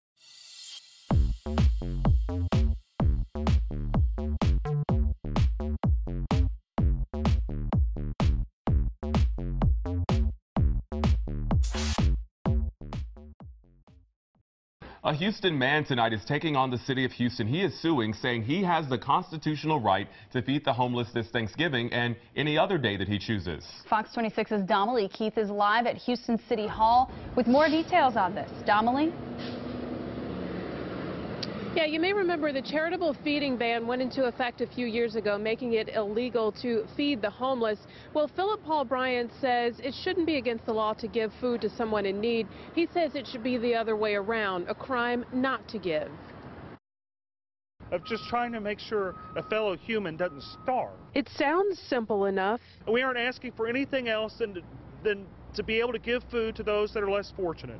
Please let us do it. Houston City Council members say they passed the charitable feeding ban to ensure homeless people receive food prepared under health code regulations, and so those in need will turn to an organization to eat, so they will receive other resources, services, and shelter as well. Many of them take probably no more than 150 people. How many homeless are there? You cannot fit all the homeless into the shelters. We pursued this lawsuit because we felt the city was trying to disenfringe not only on the less fortunate, but also trying to discourage good people, good Samaritans from doing the right thing. It's Thanksgiving. It's the whole purpose of this holiday is to share food and eat. Let us practice our religion. Let us follow our faith. That's all we're asking. If someone doesn't give them food, they won't have food to eat that night. Brian says a number of groups wanting to set up outdoors and feed the homeless this Thanksgiving are discouraged for fear of being punished by the police. There's going to be a lot of people who are on that border of saying, yeah, do we feed them, do we not feed them, do we want to go to jail, do we want to get a ticket? Now, those who want to gather and feed the homeless have to first get permission from the city, and depending on where you plan to set up, you'll have to get permission from the property owner as well. There is a $500 fine for violating the ban, and you could go to jail if you don't pay that fine. We're live in downtown Houston. I'm Domily Keith, Fox 26 News. A local pastor is fed up, and he's challenging the Houston homeless feeding ordinance. And the city requires you to get a permit if you are going to share food. He can't get a permit because he doesn't know where he's going to share food. Philip Paul Bryant regularly keeps cans of tuna and water bottles in his car to hand out to homeless people. But under the current city ordinance, he's breaking the law. His attorney says Bryant does this because his faith teaches him to help the less fortunate. This law that's in place, it's a mean-spirited law. It's against, charity. It's against kindness. It's against doing the right thing. Eric Dick says they plan to fight this till the mayor and city officials overturn what some believe is a misguided ordinance.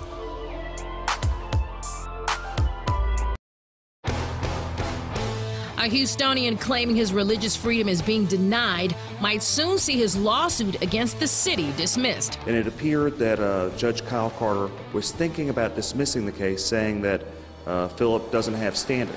Philip Paul Bryant filed a lawsuit in 2017 claiming his religious rights to charitable giving were being infringed upon by a 2012 Houston Feeding the Homeless ordinance. In the city of Houston, you can give 5 homeless people a sandwich, but that 6th sandwich, that's the one that will cost you. Could be fined $500 to $2,000, or you could even take the risk with going to jail. According to his attorney, Eric Dick, Bryant's case may not find a home in Harris County Civil Court. They're saying that my client, he waited over a year to file a lawsuit since he found out about the law. If people just found out about the law and they want to sue the city for this illegal act, I'm happy to represent them for free. I think that it's a mean world whenever acts of charity are criminal. To be fair, the ordinance doesn't outright ban the giving of food to the homeless.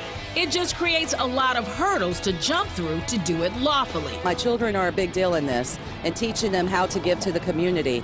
If they want to make 10 sack lunches and go hand them around downtown Houston, I shouldn't have to go to my government office in order to obtain permission just to give those sandwiches.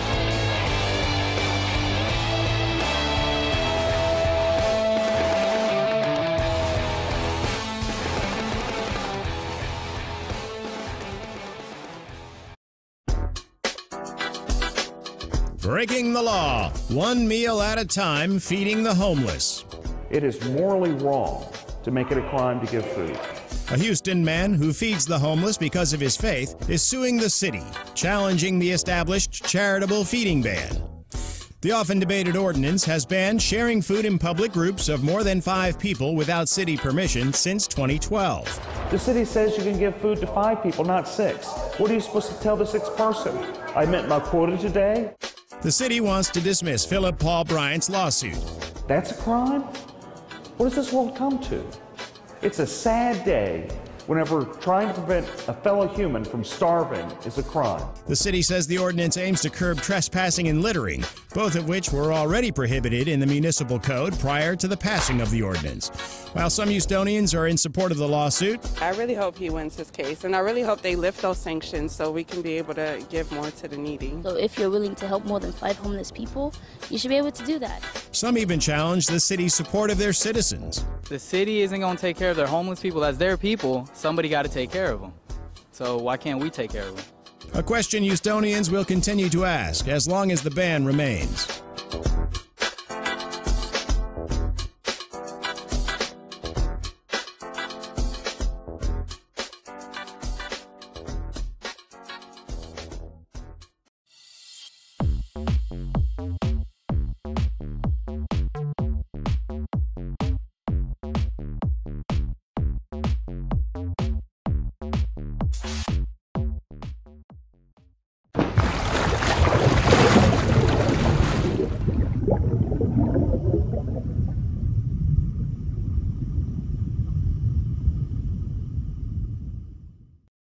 A Houston man tonight is taking on the city of Houston. He is suing, saying he has the constitutional right to feed the homeless this Thanksgiving and any other day that he chooses. Fox 26's Donnelly Keith is live at Houston City Hall with more details on this. Donnelly?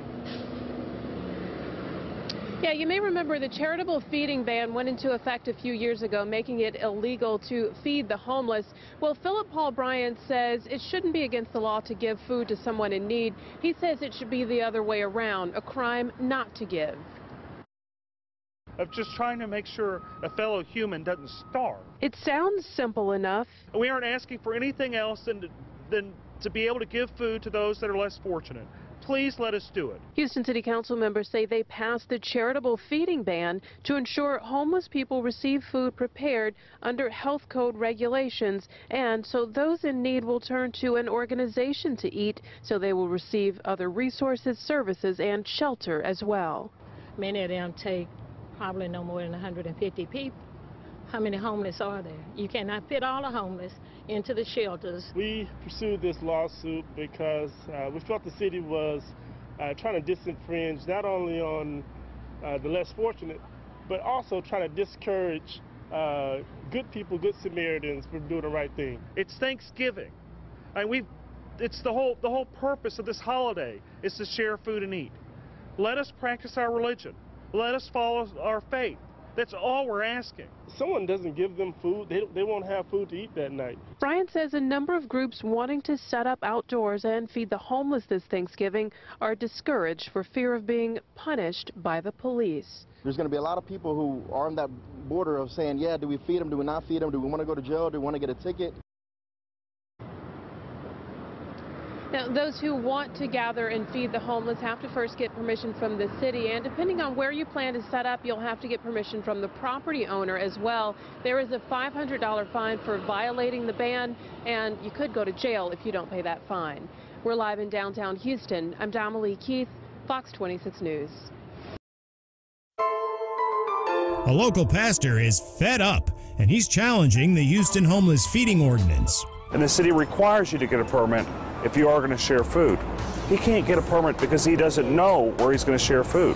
Philip Paul Bryant regularly keeps cans of tuna and water bottles in his car to hand out to homeless people. But under the current city ordinance, he's breaking the law. His attorney says Bryant does this because his faith teaches him to help the less fortunate. This law that's in place, it's a mean-spirited law. It's against, charity. It's against kindness. It's against doing the right thing. Eric Dick says they plan to fight this till the mayor and city officials overturn what some believe is a misguided ordinance.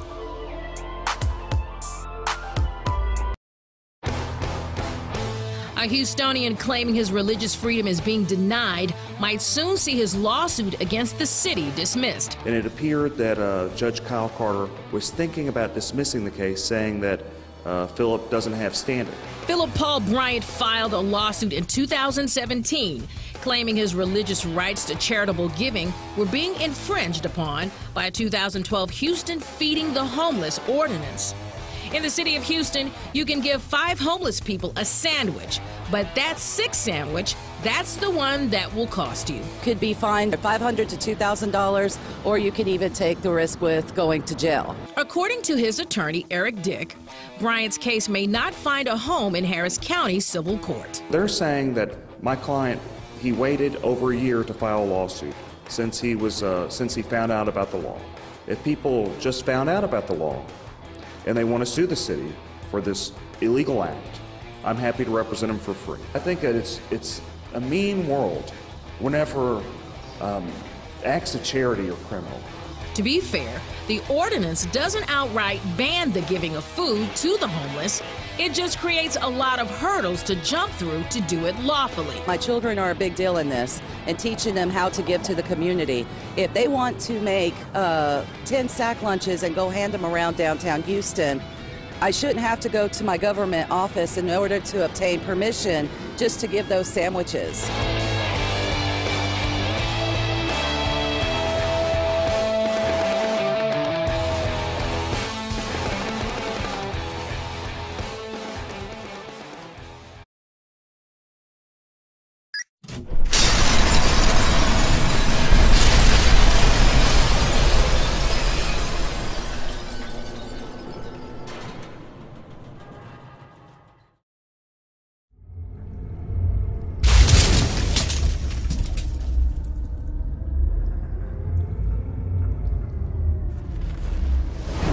Hi, this is Eric Dick, and I think it is important you know your rights. If your homeowner's insurance company has denied or underpaid your claim, you have the right to hire an attorney.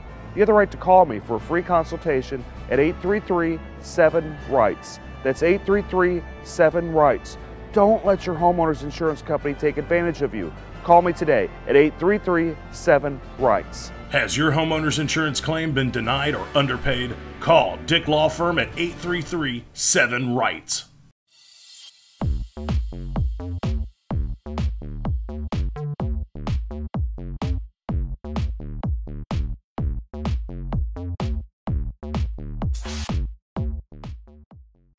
I gotta go live on.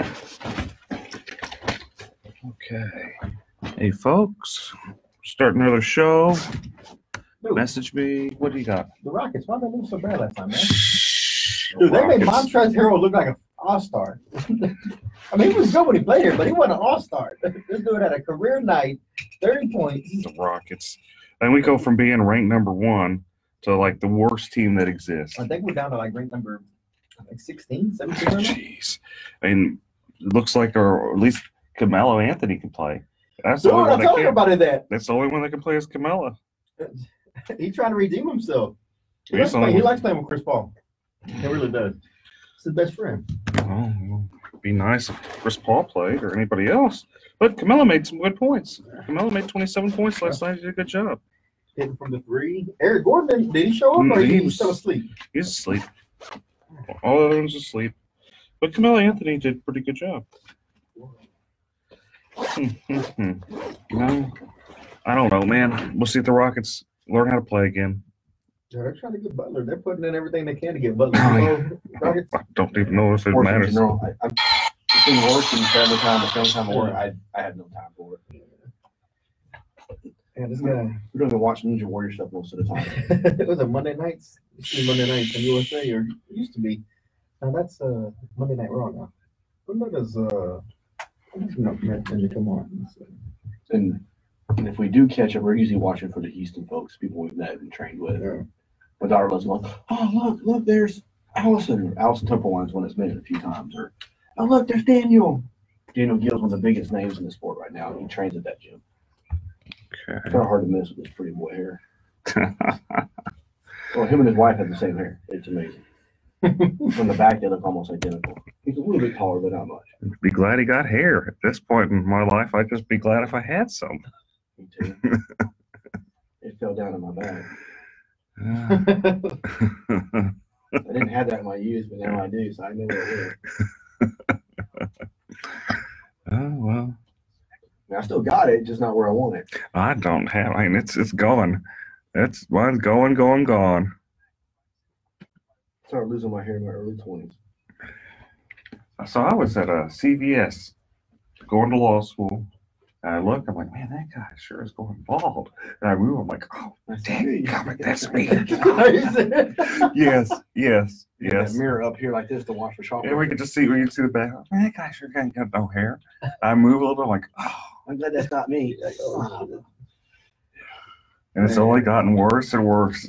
Can he get some of the shoe polish just kind of put back there? So. The hairspray? Tattoo your head with black so it always looks like you have some on there. Might as well at this point.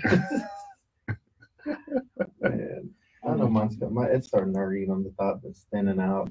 No, yours is fine. It's because I comb it this way, you can't really tell. But if I go back, you just see nothing but scalp. I'm in Japan coming out of the what's that thing called? It's one of our stores. The commissary though, because commissaries usually food. But it was a store on the outpost on the base. It was on Japan, Yokosuka. And I'm walking down the steps, and all of a sudden all I hear is, "Oh my God, Bo, you're going bald!" There's a guy behind me. He was an AO. His name was Jason. And shout it out for everybody here. I didn't think much of it. Of course, that night I checked it, and he was right. Big old goose egg right back here. I just never noticed. Well, that's a good thing. That's the good thing is you don't. If it's in the back, you just don't see it. It don't bother you as bad because it's in the back. So at that point, I just started shaving it. I embraced it. I'm not far behind you. It's easier. When I wake up, I have to brush my beard, but not my head. Well, then it transitioned from up top to down low. Yeah, up top to the sides. It's a different brush, sure.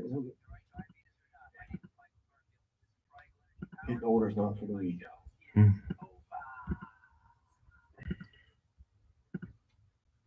Oh, did I get this thing working?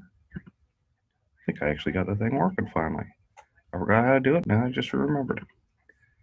I got it all on the. I got it on the Twitter going. I'll do some wild stuff. I got the Twitter going. I do got the Twitter going. Yay! We're on Twitter. We're on Twitter and Twitch and Periscope and all of them.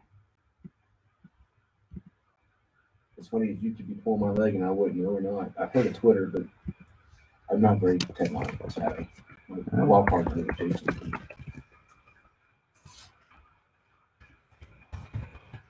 I wouldn't even have a Facebook if it wasn't for my life and stuff. Well, you own a firm. You got to kind of. I'm trying.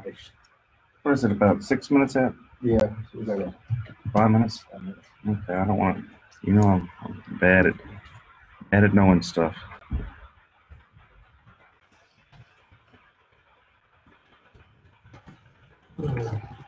No, I have two main attorneys that are partners. And one of them was Arbiter, nice and sweet. Says, "Good luck, bro." The other one says, "Yeah, I've always said you got a face for radio. You'll do great."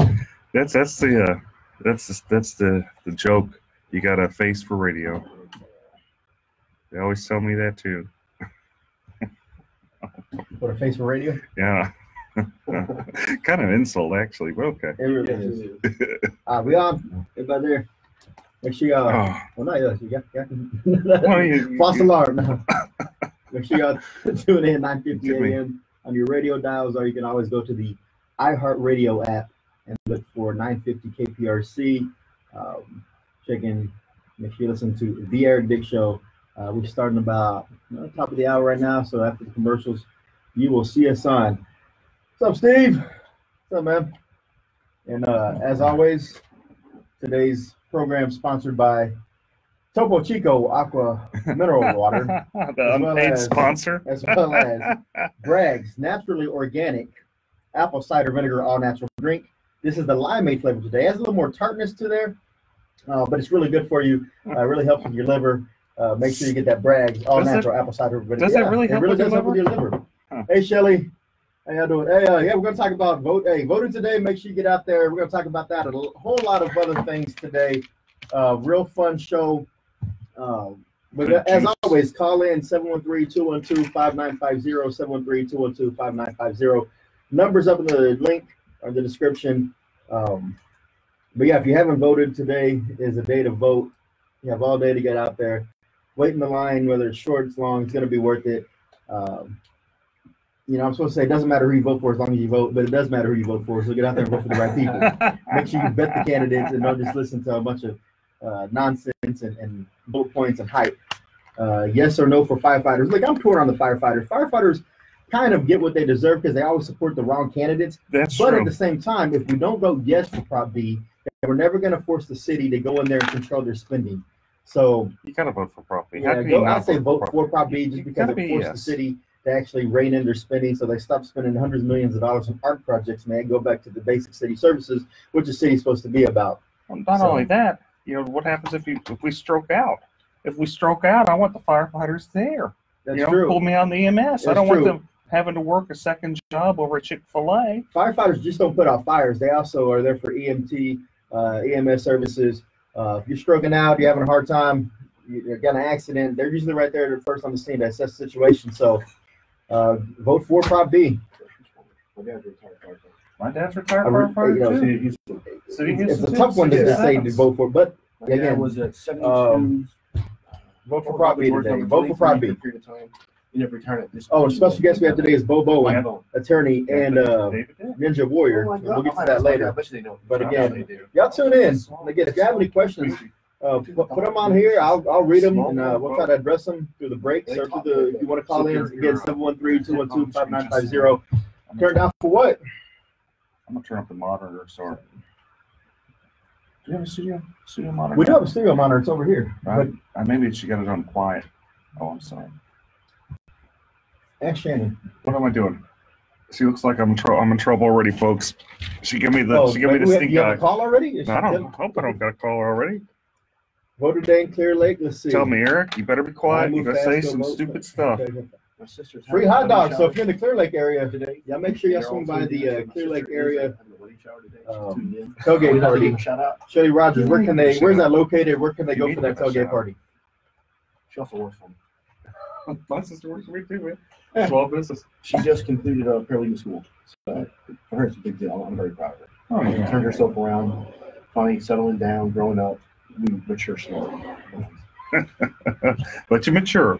Eventually, I hear that wave right there. Man, I'm getting a cowlick right here. So, you might want to look at the criminal. So what happens with PI, some of the big PI firms, they'll refer after a settlement is like get hit, then they'll refer them to another lawyer. And if you haven't voted yet, drop me a message or drop me a line down here, post in this video.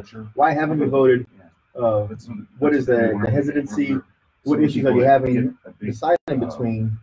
Maybe I can help you come to a conclusion as to why you feel comfortable going to vote sometime soon. All right, so if you're in the Clear Lake area, Freedman Library, they're having a tailgate party out there. Hot dogs, probably some beverages, water, and great company. And you get to do that all while you're voting. So make sure y'all go down to Freedman Library. You do it after they get a big settlement. Yes. Use the settlement to fund me. Get the full retainer. There you go. Also, we'll talk about this in a minute, but if you have nothing going on right now, you can head over to 3314 Lyons Avenue. Phil Paul Bookstore just opened. Hundreds of thousands of books for $2 and $4. Legal books, medical books, all kinds of books. Go check it out. Phil Paul's always doing things for the community, and now he's opened up a bookstore over in Fifth Ward. And I went by there earlier, and so make sure y'all check that out as well. He's influenced through emotion versus just the facts. People make a decision based on. If there's any topics y'all want to hear myself, Eric Dick, and Bo Bowen discuss today, drop those in there too. We'll try to fit it in. It's a 30-minute show, then we got to cut to the U of H game. But here we go. Oh no, they're gonna make us go in the air, folks. After traffic should come here and show you.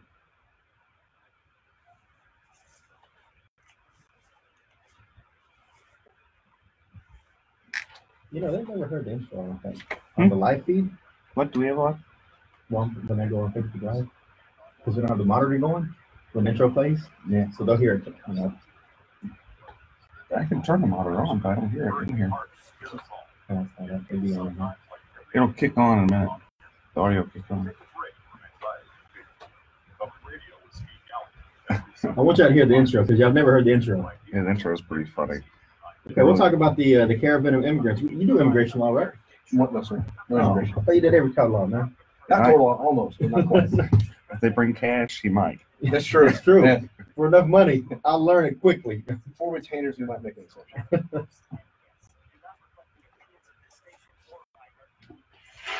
When you've got big problems, you need to have a big, you need Eric Dick, Oh, my homeowner, goodness. insurance lawyer, and trustee for the Harris County Department of Education. That's good. I can't believe that they actually play that on radio. They sit there and they say you need a big Eric Dick. Hey, it's true. I mean, do you not need someone who's always going to fight in your corner when you're faced with these legal problems? Absolutely. And that, if you want to get ran over, you don't get an attorney. I mean, even I get an attorney whenever I have a legal problem. No joke. I get traffic tickets. I call the kibosh. I put a kibosh on it. There you go. Because when you're facing problems, especially homeowners, when you're facing problems with the big insurance companies, there's only one person you need to call, and that's Houston homeowners attorney, insurance lawyer, Eric B. Dick. Welcome to the Eric B. Dick Show. My name is Chris Carmona, joined by Eric B. Dick, and our special guest today is Bo Bowen. Eric. What up? There's a lot to talk about today. There is a lot of juicy stuff. Let's just kind of go into it because we don't have much time. We're getting kicked off a little bit for the U of H show. But right off the bat, let's talk about Prop B with the firefighters. My dad was a firefighter, strongly support the firefighters. In fact, I find it interesting the only people opposing the firefighters are Mayor Turner and big business. Everybody else, you have Kingwood Tea Party, you have Terry Lowry, you have Gary Pollan, you have just the grassroots Republicans, you have the grassroots Democrats, you have independents, all saying, and that's we need important to take care of notice. the firefighters. You said the grassroots because the grassroots political activists in the city or in the county, they understand what being responsible with your money is. And if people ask me all the time, I know they've asked you, should they vote yes or no on Prop B? And I think we're in agreement that in order to have the city rein in their spending, there's only one way to go on Prop B, and that's vote yes for Prop B. Yeah, and see, the thing is, every time I've ran for city council, mayor, when I got 11% more than Adrian Garcia and Chris Bell, I did really good, surprisingly. But whenever I ran, it was on a very simple platform, the same platform Rob Mossbecker ran on, the same platform Orlando Sanchez, the same platform Bill King ran on, and that's bring spending to the basics. Public safety, infrastructure, your basic city services. Those are the things you want to spend money on. What you don't want to spend money on is like art projects and those type of things. You don't want to spend it unless you have extra money. But you got to focus on the necessities. Do a good job at it. You know, make sure we have adequate firefighters and police officers. Adequate police officers. Make sure our streets are fixed. Those are the things that we have to do as a city, and those are the things we don't necessarily do right. And what this prop does is it forces the city to pay more money to focus more of its resources on public safety, what it should have already been doing in the first place. It's a very good proposition, and the city cannot raise taxes. It's like you get your cake and you can eat it too. And that's the best part. If you can't raise taxes, pay parity is brought into effect because the firefighters in the city of Houston are making less than across the nation for the same type of market, correct? Yeah, firefighters, they start off making $27,000 a year. And I just, what I'm always worried about, and what I always joke about is if I'm stroking out, I don't want the poor firefighters, they're sleepy because they had to work at Chick-fil-A the day before. And those are serious concerns. Bo, your dad was a firefighter. What do you think? I have to agree with you. If you want to support the firefighters, you need to support Proposition B. It's just plain and simple. Plain and simple. And, one of the things that by supporting this and reining in the city spending, some of the programs that may be cut out is additional funding being sent to the city of Houston public libraries for unnecessary services they're rendering. That's true. Let's talk about one of the things that's being controversial right now, and that's of the drag queen hour at some of the city libraries. Sure. So just kind of a way of background, I'm not against per se the idea of a drag queen hour. I think it's kind of funny. Like my thought is, I mean, why are we doing it necessarily? Why are we using public money for this? And they're saying, no, there's no real public money with it, but there kind of is. The library's kind of advertising it. They're kind of promoting it. They're spending their resources pushing this. And then it kind of gets interesting because you have secular humanism versus non-secular humanism. And these are complicated mumbo-jumbo words. They sound like it. They are.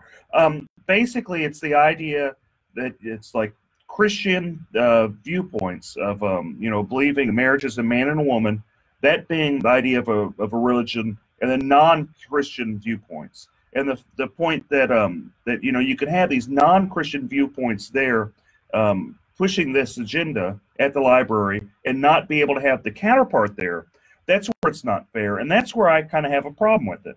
I think that if people could go there and say, look, marriage is between a man and a woman, this is what we believe, then it kind of evens the playing field. But there's another thing that really kind of makes me cringe is I have 2 small kiddos, and that's not really something I want to introduce them to if we were going to the library to get books and stuff like that. I mean, we kind of want to avoid it at that point. I don't really want to start having to explain to my daughters why this guy's dressed up like a girl. Now, what do you say to the proponents of this hour that say, you choose to go to the public library, and you could always say, what, for this hour, I'm not going to go there.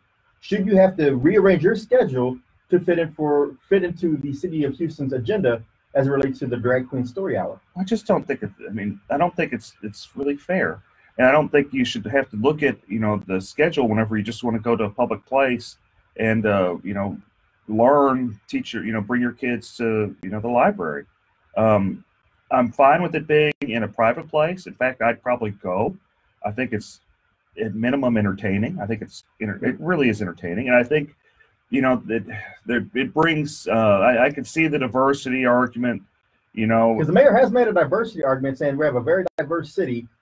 This is just reflective of our culture. This is reflective of our city. And he sees no problem with it, thinks that it's a frivolous lawsuit. It's going to get thrown out. Well, but the city gets sued a lot of times for what they would consider frivolous stuff, like criminalizing feeding the homeless, that's all true. all sorts of stuff. Bo, what do you think? What do you think? I never really thought about it the way you put it today, Dick. You're right. I didn't think about my kids being there. When I first heard of it, I was like, yeah, it's kind of humorous. It's a neat approach. I don't really understand why this lawsuit even started, in my humble opinion. As I understand it, they weren't letting someone else go, and that's what the argument's about? Or is it simply because of the fact that they have the, what was the title you used? It's secular humanism. Secular humanism, Yeah, and so apparently the impetus of this was that the same type of for a traditional marriage couple to go in there and have a story time was denied when the drag queen hour was actually given a clearance to go ahead. And so, and this is some really juicy stuff. Yeah. We're going to get right back in it. We're good because there are some alternatives to a public library. We'll talk about that when we come back from break as well. We'll be back. Eric Dick Show. Thanks, folks.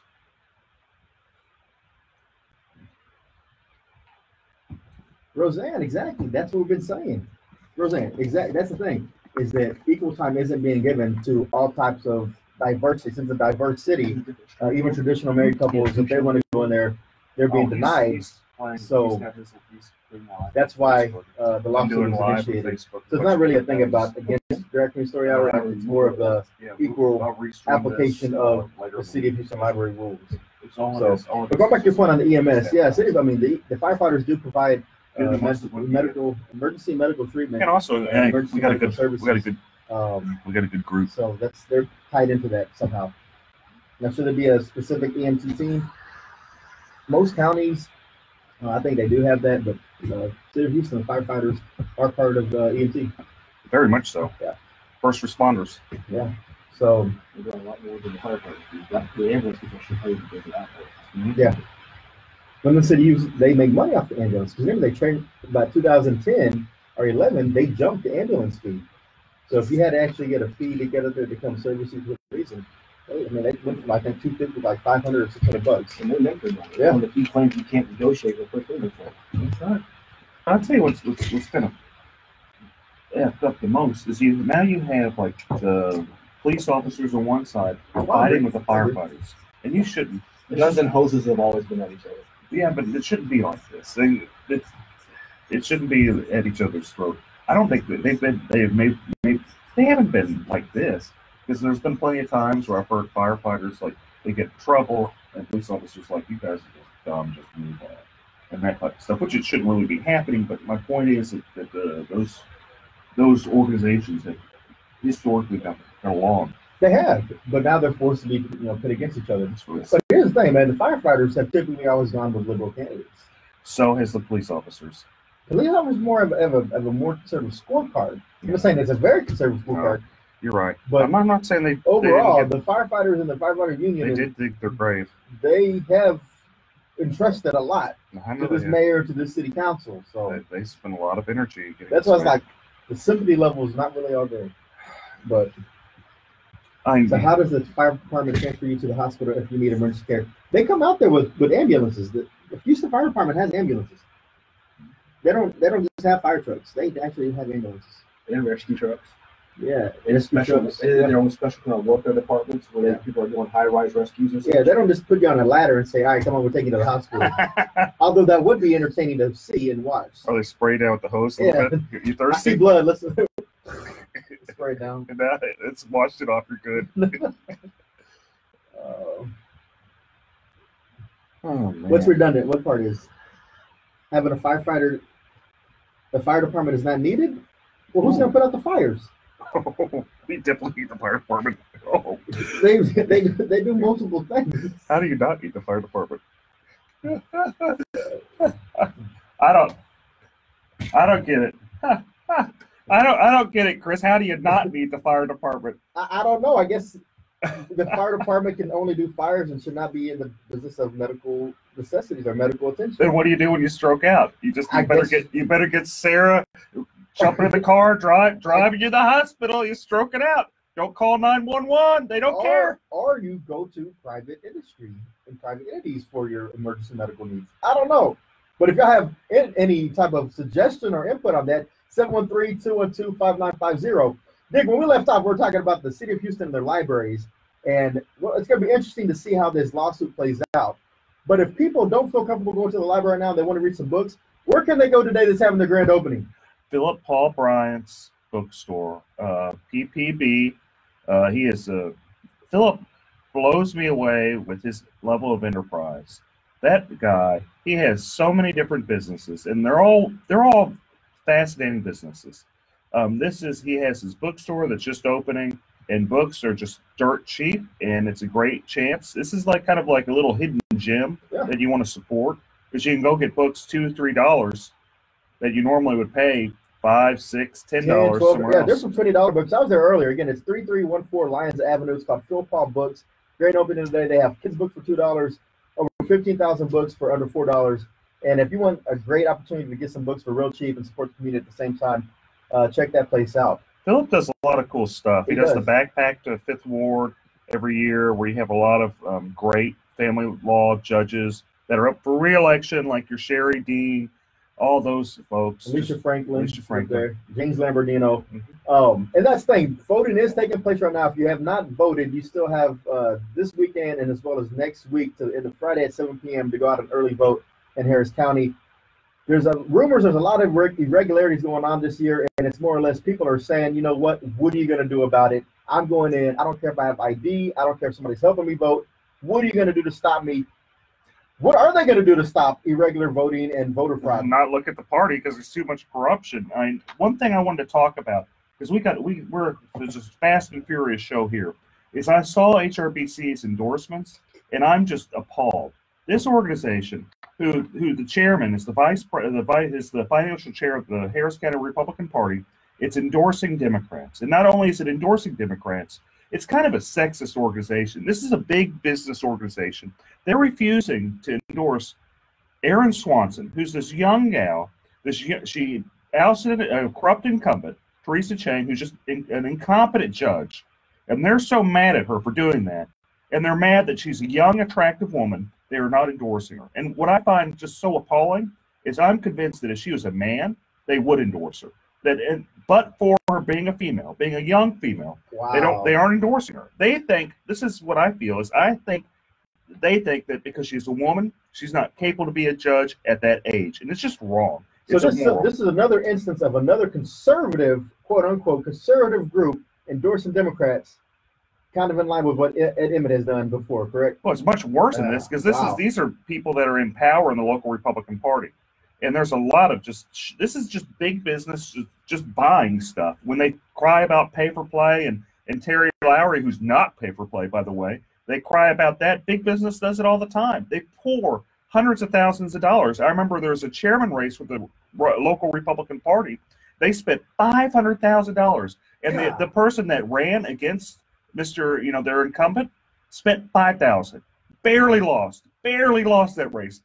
Just barely lost. Too much money being wasted right there in local politics. But again, if y'all haven't voted yet, get out there. Vote. Voting is important. Elections matter. So vote early, vote often.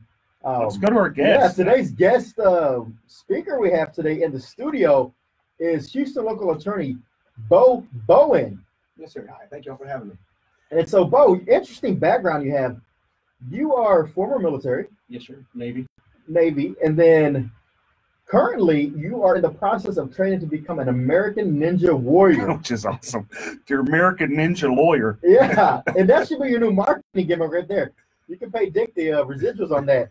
But what does a lawyer, someone who has, you have two daughters, right? Yes, sir. 8 and 3. Edwin and Karis. Hey, girls. There you go. Hope they're listening.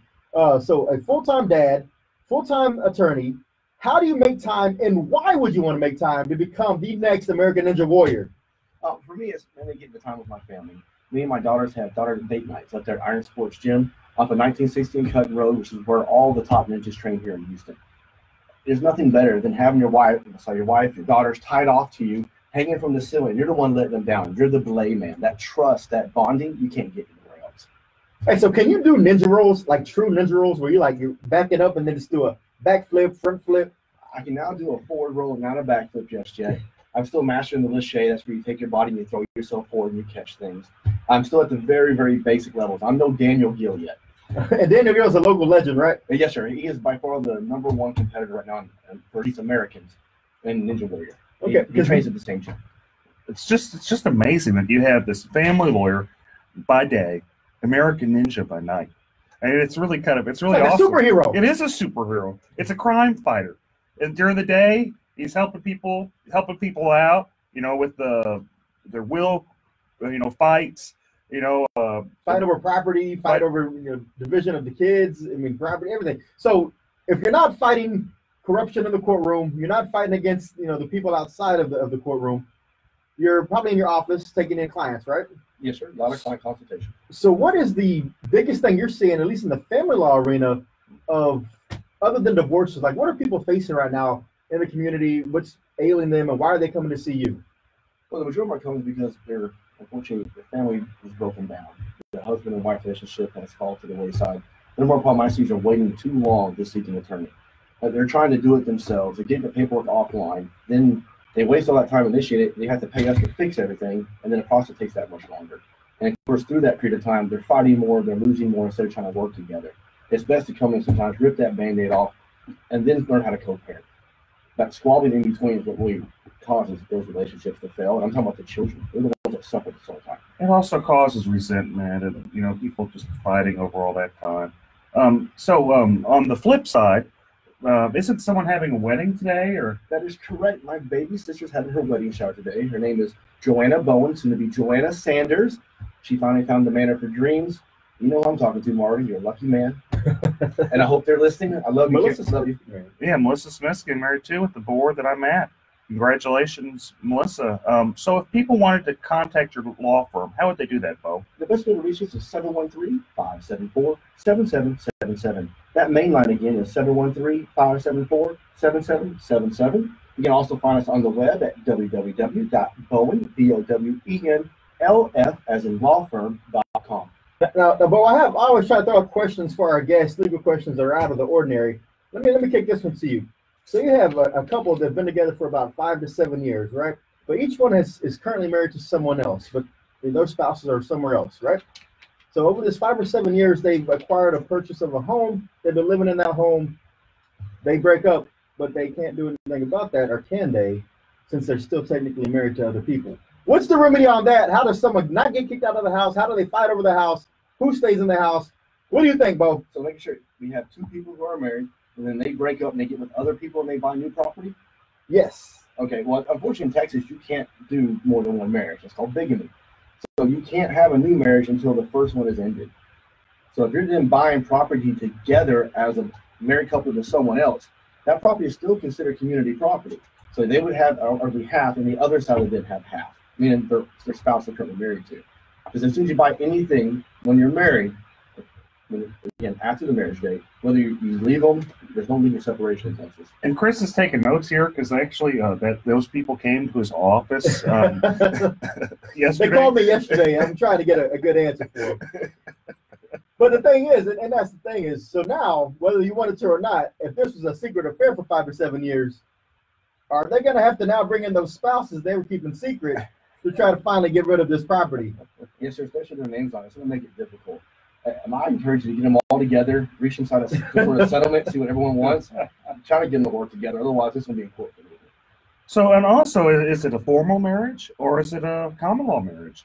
Because, you know, common law is a little bit interesting than it is in a formal marriage.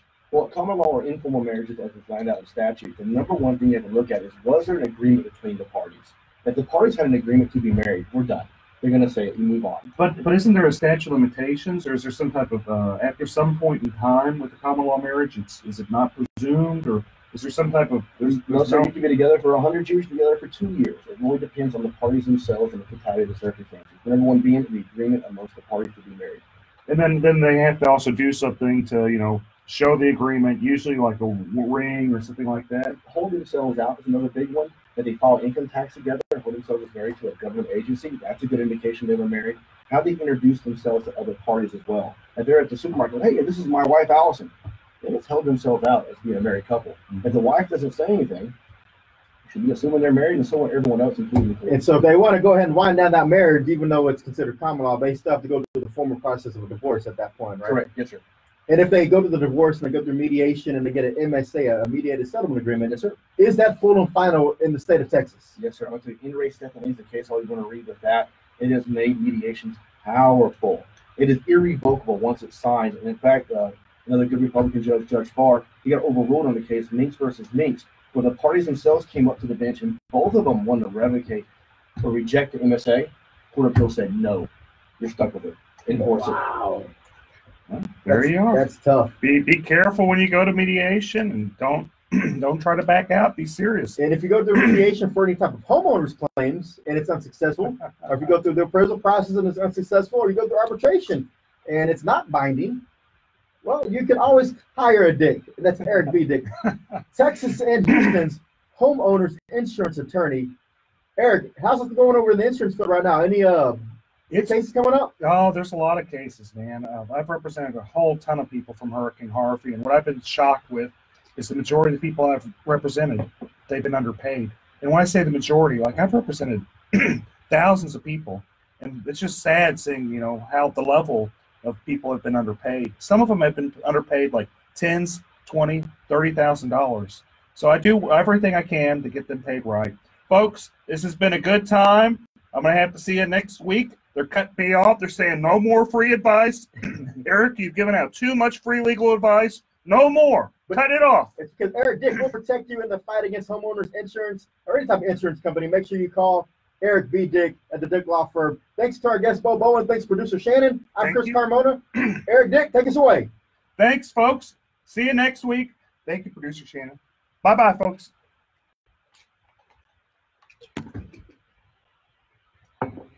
We're gone. Thanks, guys, for listening. We're gone.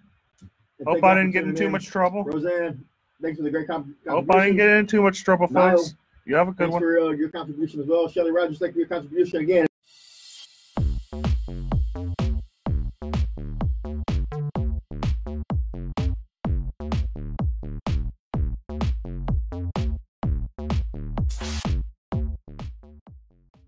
Did you suffer property damage during Hurricane Harvey only to have your insurance claim denied?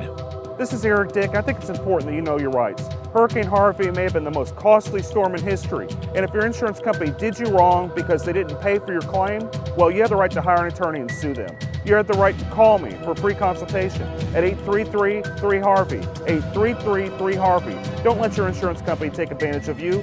Know your rights. Call me today, 833-3HARVEY.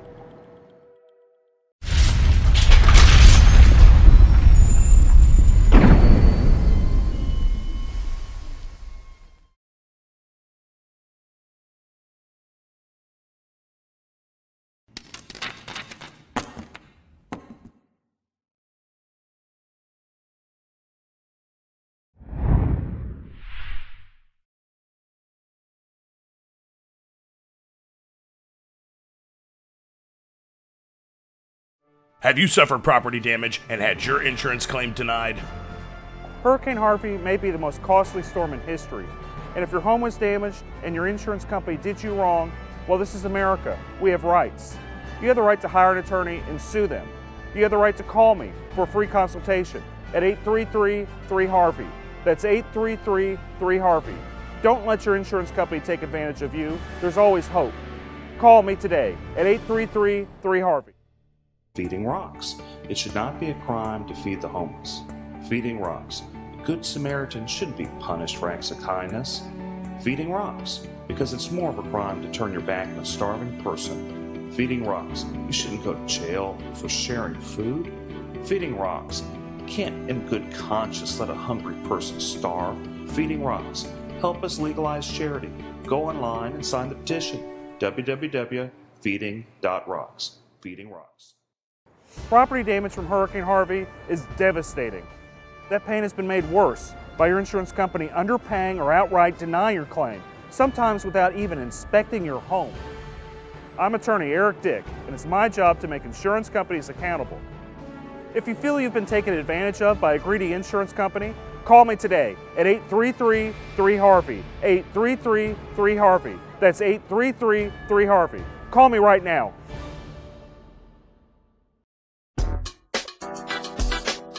Breaking the law, one meal at a time, feeding the homeless. It is morally wrong to make it a crime to give food. A Houston man who feeds the homeless because of his faith is suing the city, challenging the established charitable feeding ban. The often debated ordinance has banned sharing food in public groups of more than 5 people without city permission since 2012. The city says you can give food to 5 people, not 6. What are you supposed to tell the 6th person? I met my quota today? The city wants to dismiss Philip Paul Bryant's lawsuit. That's a crime? What does this world come to? It's a sad day whenever trying to prevent a fellow human from starving is a crime. The city says the ordinance aims to curb trespassing and littering, both of which were already prohibited in the municipal code prior to the passing of the ordinance. While some Houstonians are in support of the lawsuit, I really hope he wins his case, and I really hope they lift those sanctions so we can be able to give more to the needy. So if you're willing to help more than 5 homeless people, you should be able to do that. Some even challenge the city's support of their citizens. The city isn't going to take care of their homeless people. That's their people. Somebody got to take care of them. So why can't we take care of them? A question Houstonians will continue to ask as long as the ban remains.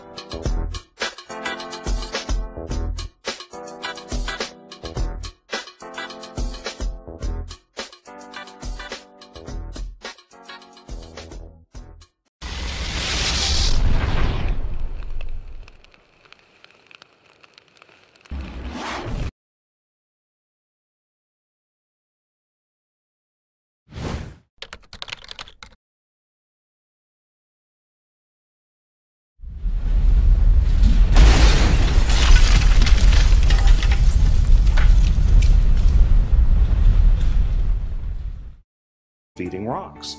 It should not be a crime to feed the homeless. Feeding rocks. A good Samaritan shouldn't be punished for acts of kindness. Feeding rocks. Because it's more of a crime to turn your back on a starving person. Feeding rocks. You shouldn't go to jail for sharing food. Feeding rocks. You can't in good conscience let a hungry person starve. Feeding rocks. Help us legalize charity. Go online and sign the petition.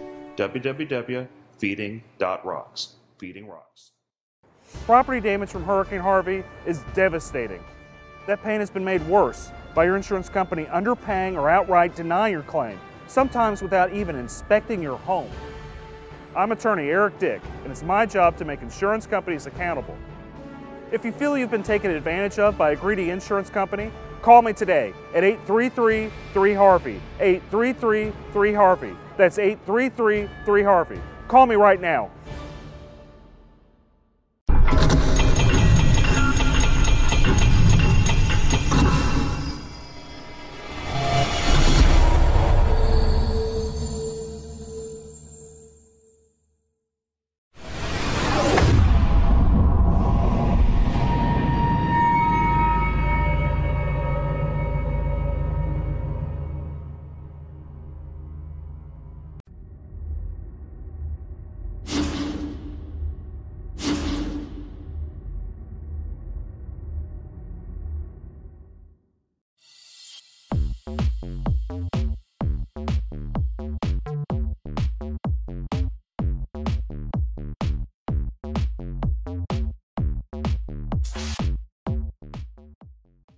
Good. So I watched the clock on that.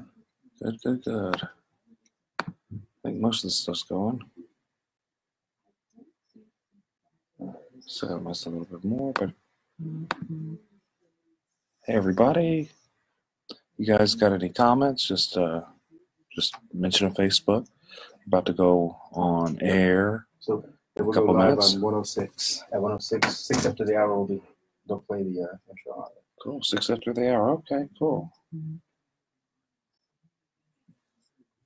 Hey, Victor. It's my boy, Victor. Facebook Live. There we go. Everybody up? Everybody running? See, that's good. I still gotta do the. Of course, there's the delay that I've used. Yeah, everybody loves it. Okay. Yeah, I see it live on this computer. All sorts of. It's going all sorts of ways. I'm about to get the Instagram going. Okay.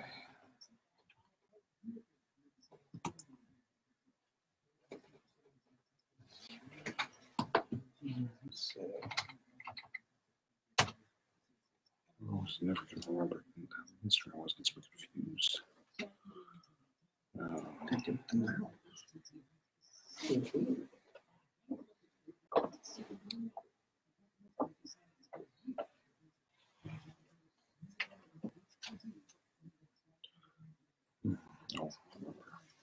Oh, of course. It's always right in front of my face. Huh. Right where it's supposed to be. Of course. What are you looking for, the headphones? Not a mouse. Not a mouse? Is right there. If it had been a snake and bit me. It would. It was a mouse. What if that? Snake would have protected me. That's right. Okay. Over there.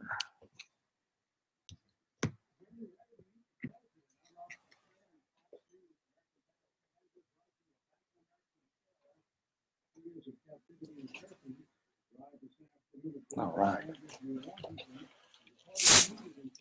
We're live on Instagram.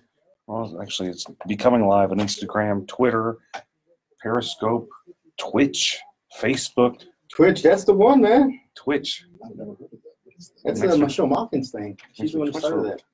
Oh, okay. So that's how she got famous, was from that. You stream, I stream, we all stream. I stream. I don't know.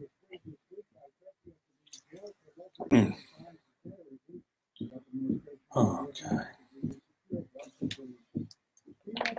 Oh, let's see what everyone's saying. No. That one's still checking the connection.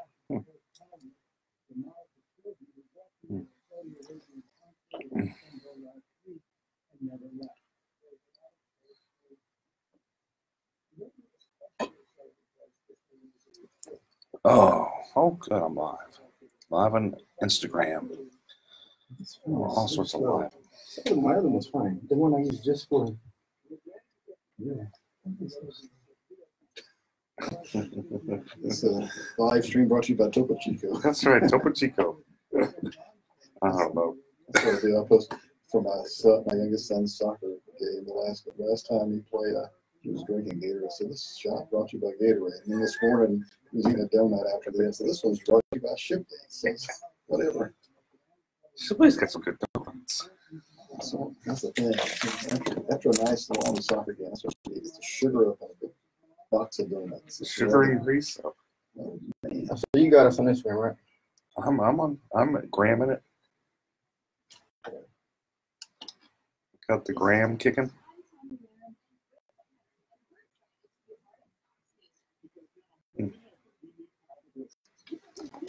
Oh, so touchy Sylvia. Dude, another Grabby Garcia. That's becoming everybody Garcia politicals. That's their name, man. I'm just, I got a rash. I got a rash. Have you read it?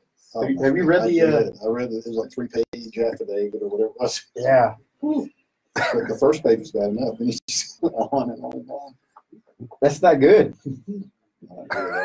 Hey guys, y'all there? All right, just making sure if y'all haven't tuned in yet, 9:50 a.m. KPRC, or find us on the iHeartMedia radio station online on your app.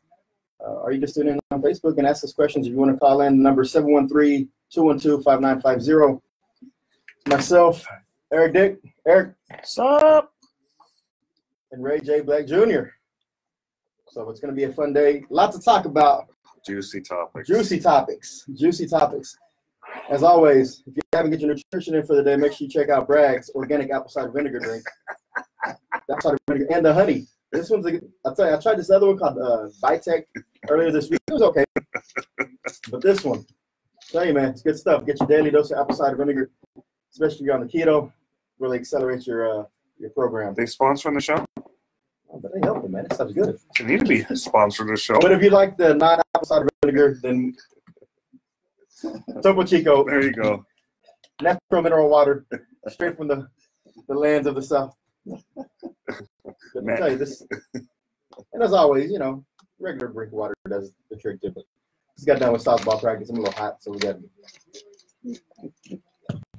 to nourish the body. So I'll try the vinegar stuff. It's rough. You take the vinegar just by itself, man. I tried to mix it with stuff. It's never a good acquired taste. It came through. It doesn't matter what it is. You make sure you taste that first. I actually like the vinegar. I actually like it. Like, I take a shot. That's yummy. Take a shot. This one right here, they have like Bragg's had a couple different flavors. This one right. Oh, I got the wrong one, guys. I apologize. I didn't mean to get the one with honey. I can't even drink this one. Oh, it's the one with cinnamon I meant to get. I mean, this one's good. Don't get me wrong, but just the sugar content is something I can't have. And I was such a rush to grab it. That's like my relative who I remember could drink buttermilk straight. That's kind of the same way. It's just buttermilk. Oh, just. If you ever need buttermilk for a recipe, but you don't have any buttermilk, just take some regular milk and take some lemon juice, and that's the same as buttermilk. Oh yeah. See? The more you know. Oh, she's gonna start. Okay, she's gonna start bossing me.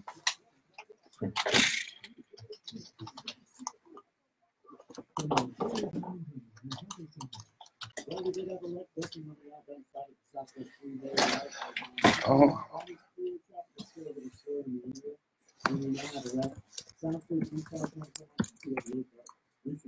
Oh, jeez,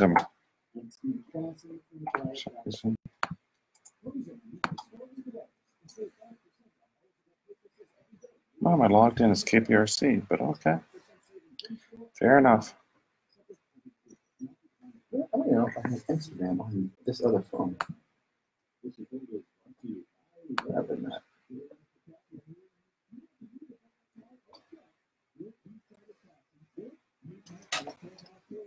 Hello. Let's see.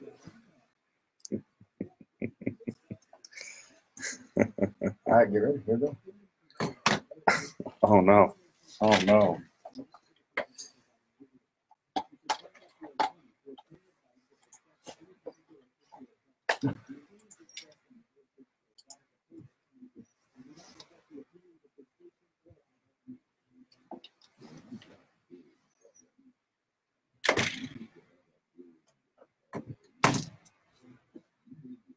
I find a way to turn the monitor in here sometimes because, Huh. Y'all heard that?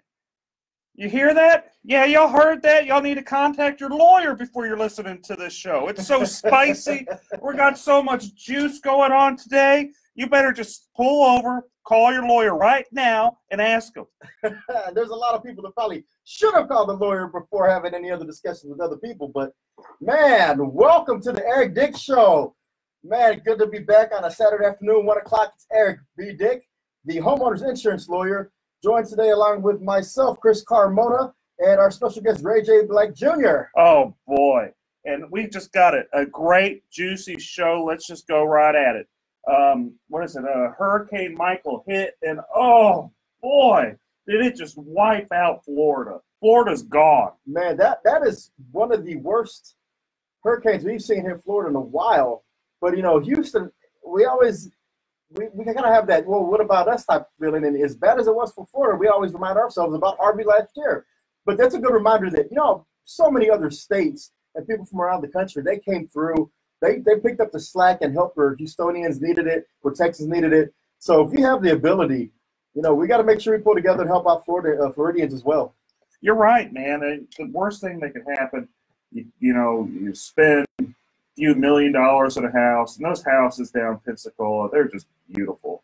And, you know, it just gets wiped out. I hope their insurance companies treat them right, which they probably aren't. But I hope. I'm going to be optimistic for a moment. I'm hoping they're going to do the right thing. Eric, do you think they're actually going to do the right thing? No. How long have you been practicing insurance law? 10 years. And you've been fighting for the homeowners for over 10 years, right? I have. Yes, and out of that 10 years, how many times have the insurance companies done the right thing when it comes to covering these types of losses? Maybe 2. 2 times. Better call Dick. Okay. So we know Hurricane Michael hit, but we got a lot of other hurricanes brewing in local politics. Man, which one do you want to start with, the firefighters versus the mayor? I think we need to talk about the firefighters versus the mayor. We got to bring our probate judge in on this to get his opinion. Yeah, because you know what? That is an important thing. Our special guest today is attorney Ray J.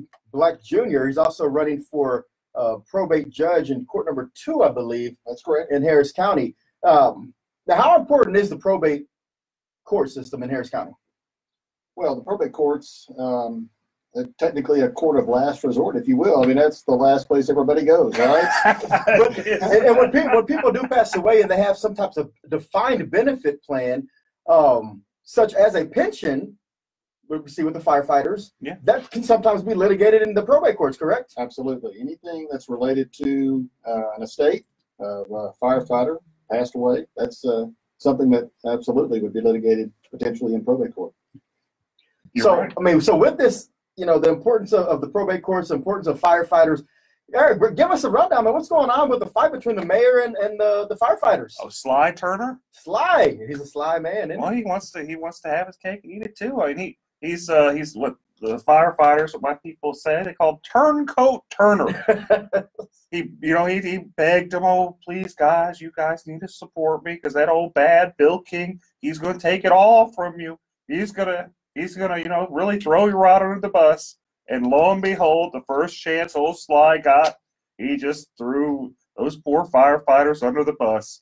You know, he thinks that making $27,000 is just fine. Now, from what we know, is Houston is not on par with the rest of the major metropolitan cities across the country in terms of firefighter pay, are they? Not even close. Just starting off, you make $27,000 being a firefighter. And I mentioned that because if I ever stroke out, right, which I'm hoping I don't stroke out, don't want to stroke out, hoping I don't stroke out. Praise for Eric. But if I do, I hope the firefighters, they aren't too busy working their spare jobs, falling asleep for working their spare jobs, so they can actually, I want them to be able to be, make an honest living and be able to take care of people. So whenever they're stroking out, they can actually go help them. Isn't that a novel idea? It is. I mean, I think all of Houston heroes should be adequately compensated. Mr. Black, what do you think? Well, unfortunately, what I've seen and just going out about campaigning is this issue has pitted the police officers against the firefighters, which is unfortunate because they both serve our public at large. And we need both adequately equipped and adequately compensated.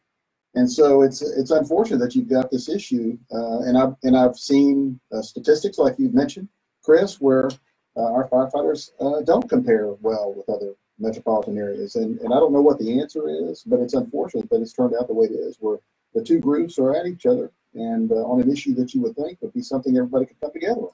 They should. Whenever I ran for mayor, and most, I took the playbook from Rob Mossbacker. Public safety, your infrastructure, your basic city services, your necessities. You pick a few things, do a good job at it. But I don't see how we're doing a good job with public safety whenever our poor firefighters, they're making $27,000 a year. And we can all agree in this room, I think, that there's plenty of money in the budget being wasted in other areas of city government that aren't really necessary services that could be used for the firefighters' pay. What are you talking about? All that great art and the bike trails. So I think I love the bike trails. We have to have a green city, Eric. We have to have a green city. Well, I know, but it might be on fire, but it'll be a green city. Yeah, that's a good point. I mean, I'm interested to see how this unfolds at the ballot box in November, but something tells me that this fight won't be over in November. That's going to be something that's going to be thrown to the courts, kind of like it has before. So don't tell them what's going to happen. But what I am happy about is that the firefighters are pushing for what they believe is right, and I just don't think they've gotten a fair rub in this. Kind of some background on this, like how with the firefighters, they had a kind of a better pension, and in return they were paid less. What Sly did is he went to the legislature, cut their pension. So now they're paid less and have kind of a lousy pension. The police, on the other hand, they were paid in advance. They have like a so-so pension.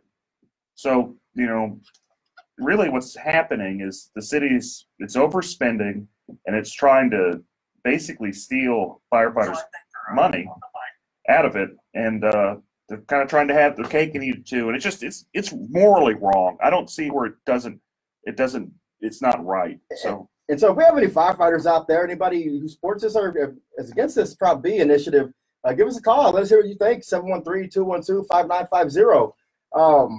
But that's not the only thing that's hot going on in the city of Houston right now. The bombshell just released. The Me Too movement is back, and apparently Sylvia Garcia may be involved with that one. We'll talk about that more. Oh, boy. Man. It is juicy. Don't go anywhere. You're going to hear about Touchy Sylvia soon. We'll be right back on the Eric Dick Show.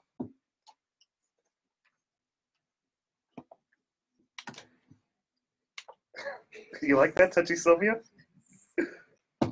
Lord have mercy. I don't know. I like it. We'll go with it. Don't be rash when you do that. Don't be rash. Oh, I'll try not to be rash. I want to know where it was going before the clerk or the other lady interrupted and unlocked the door. Just the visual that I got. Yeah, that just was not pleasant. It's not. And I got two girls, and I'm sitting there going, "Dang, come!" Yeah. I hear this. They're getting touched here by men, getting touched by women. What the heck? Yeah. I mean, your girls are older than mine, Chris. And now I got to tell them to watch out for both. Watch out, man! I've been overprotective on these. Side. I didn't think that would happen. I didn't think you run around. Oh, you want to see my rash? Well, I'm not a doctor. Well, you want to be my doctor today? Oh man, that's crazy, man. Oh, how about the stuff with Jolanda, like HISD? Yeah, hey, I got that. We'll finish the Garcia stuff, then move on to the HISD stuff. We gotta get both Garcias. So so HISD removed the interim superintendent this past week, and they said it was all just right down race lines, blacks on one side, Hispanics on the other side, and they put back in Abe Savada, and I guess he was removed a long time ago. He's a former superintendent, and Yolanda's like, it's all about race. I'm shocked because it's all a bunch of Democrats. Yeah. So are they saying the Democrats are racist? Yeah, so that's how we got to talk about it. That seems very dude. I think it's this Democrat momentum, our alleged momentum, it's just crumbling, man. I think the Republicans may sweep now. I was a little. I hope you're right. I think it was a little iffy before. I was getting pulled under this morning that were still sketchy. It's not in the clear. We got to talk about Emmett too. Emmett's move, which is Emmett with the Yeah, what time they doing with HIC about the Denver Cubs? And then, They go into Emmett. yeah, they go with Emmett. I see Emmett's play. Actually, I don't think it's a bad play. He's trying to break the street party vote. Dude, the Dems are crumbling. Man. They are literally crumbling. I mean, how can you? It's all self-induced. It's all self-induced. Well, to be fair, the Beto is pretty much self-induced from Ted, kind of not being sensitive enough. Whoever has these signs out there that says "Beto, stop texting me," I think it was Pyropack. Pyropack people, great, good guys, man, but that was just not a good idea because all it does is give Beto some more name recognition. You're driving by, you don't know what says Beto. It says Beto. So I know. I told him that too. Yeah. That Beto Pirate Pack. Yeah, that's what they're doing. All right, they'll come back in about 25 seconds.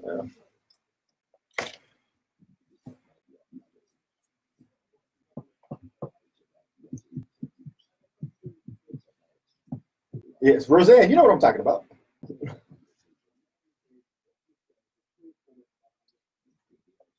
Hey, but they were trying. All right.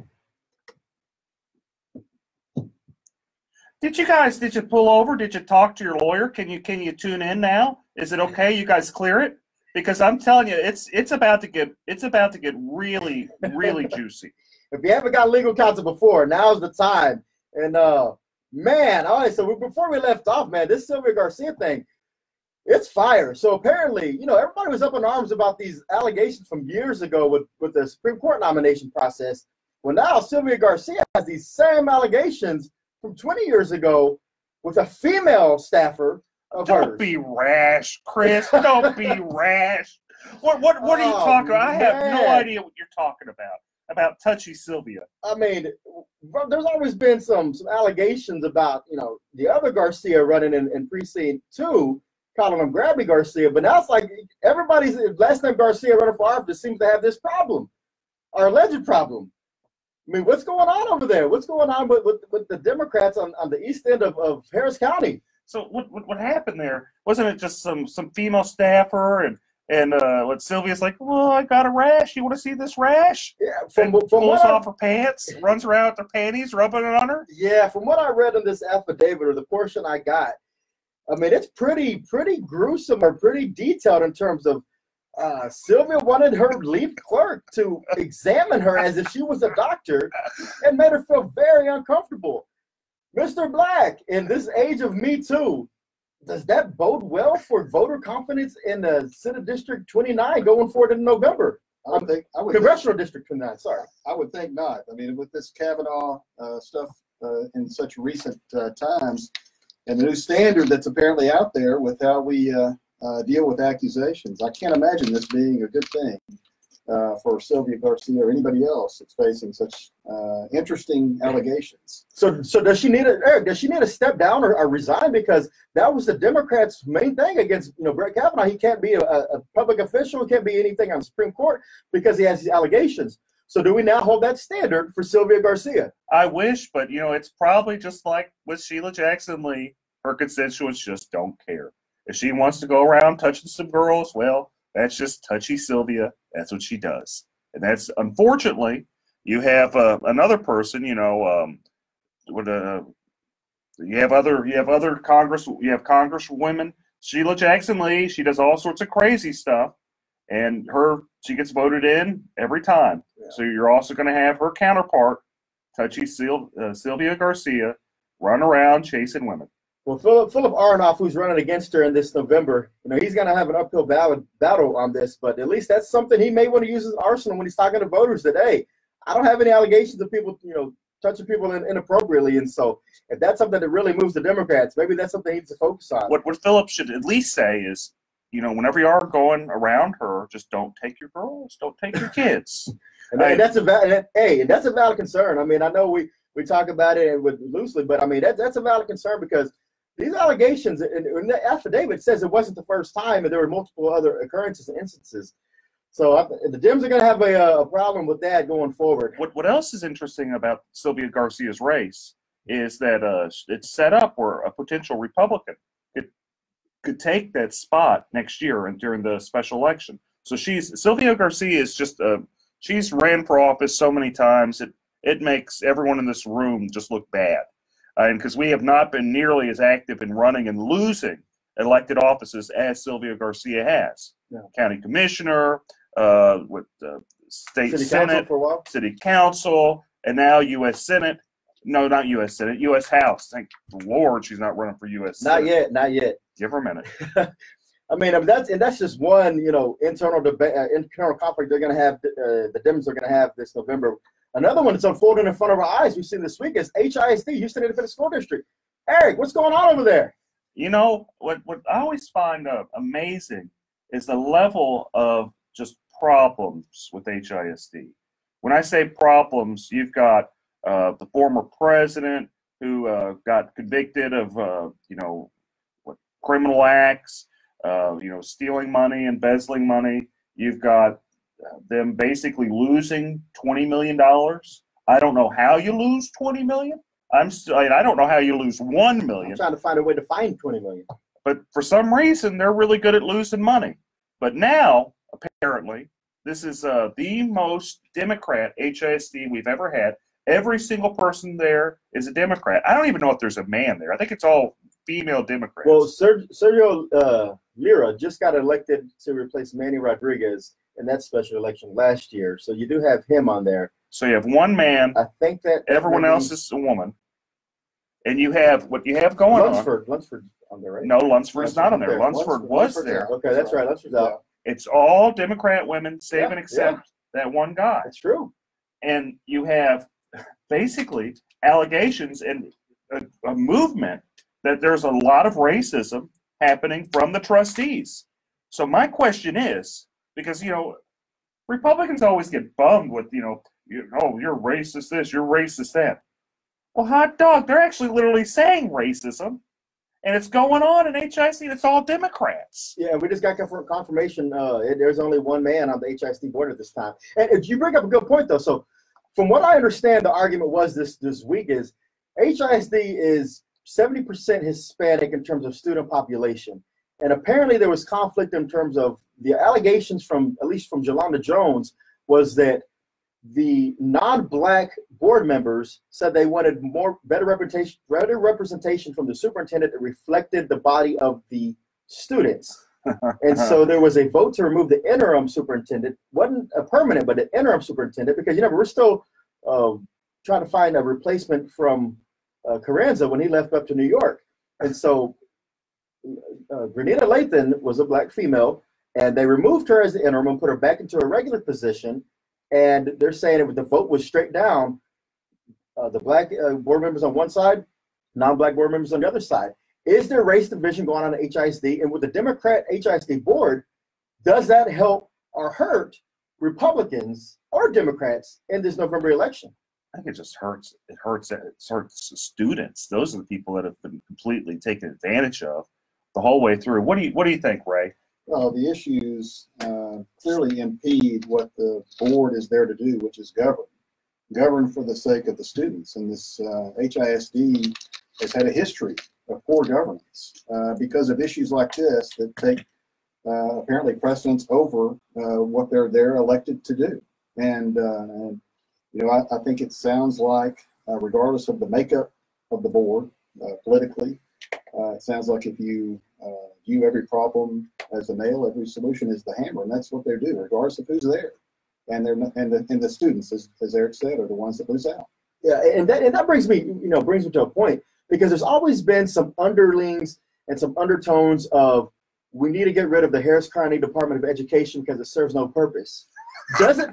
But when you see HISD in such disarray, couldn't you make the argument that the Harris County Department of Education can actually be the hero in these types of incidents? And they can. Is there a role? Eric, you're a trustee on the board. Is there a role that the Department of Ed could be playing in this scenario? I'm actually the vice president there too, and before I understood what the Department of Education was, I jumped up and down and said we should get rid of it because I thought it was just a wasteful government entity. I thought it was redundant to HISD, and as I've looked at it, kind of looked more in detail on it, anything that kind of takes away from HISD is a good thing. Because there's no saving HISD. I have actually changed my opinion that we need to abolish HISD and break it up. It is just so insane. The shenanigans never end.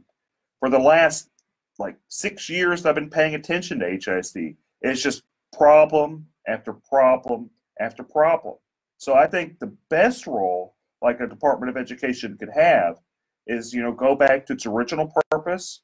If there's problem with the, local school ISDs, break them up, separate them out. That's what I think would be the best role for, the Department of Education. Absent that, trying to, do what it can to, not be exceptionally wasteful, which is easy. Yeah. All the department has to not do is take a bunch of money and get some gas and just set it on fire. As long as they don't do that, we're good. Because the Department of Education actually runs at a surplus. They're never over budget. They actually are probably the most efficient countywide government organization. Is that correct to say? That actually it's true. We are $30 million in the black. Usually these government agencies involving education are in the red, but we're $30 million in the black, $100 million budget a year.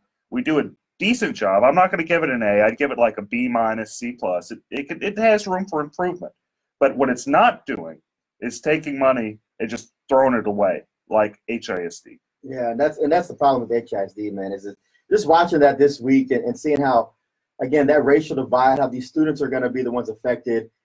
They're going to start having that tension. I don't want to see a black versus Hispanic rivalry start in the city of Houston. And I don't want that going, started in HISD, in the schools or on the board. But I'm sure it's going to, we say political affiliation doesn't matter, but they're all Democrats and they're going to start turning on each other. There's going to be a lot of people who start saying, don't vote for Democrats, don't vote here, don't vote there. And so there's going to be a lot of party switching or party lines being drawn. And we'll talk about some other star-studded county officials who are also going to say jump over party lines when we come back. Don't go anywhere. Eric Dick Show. We're just warming up, folks. You better talk with your lawyer.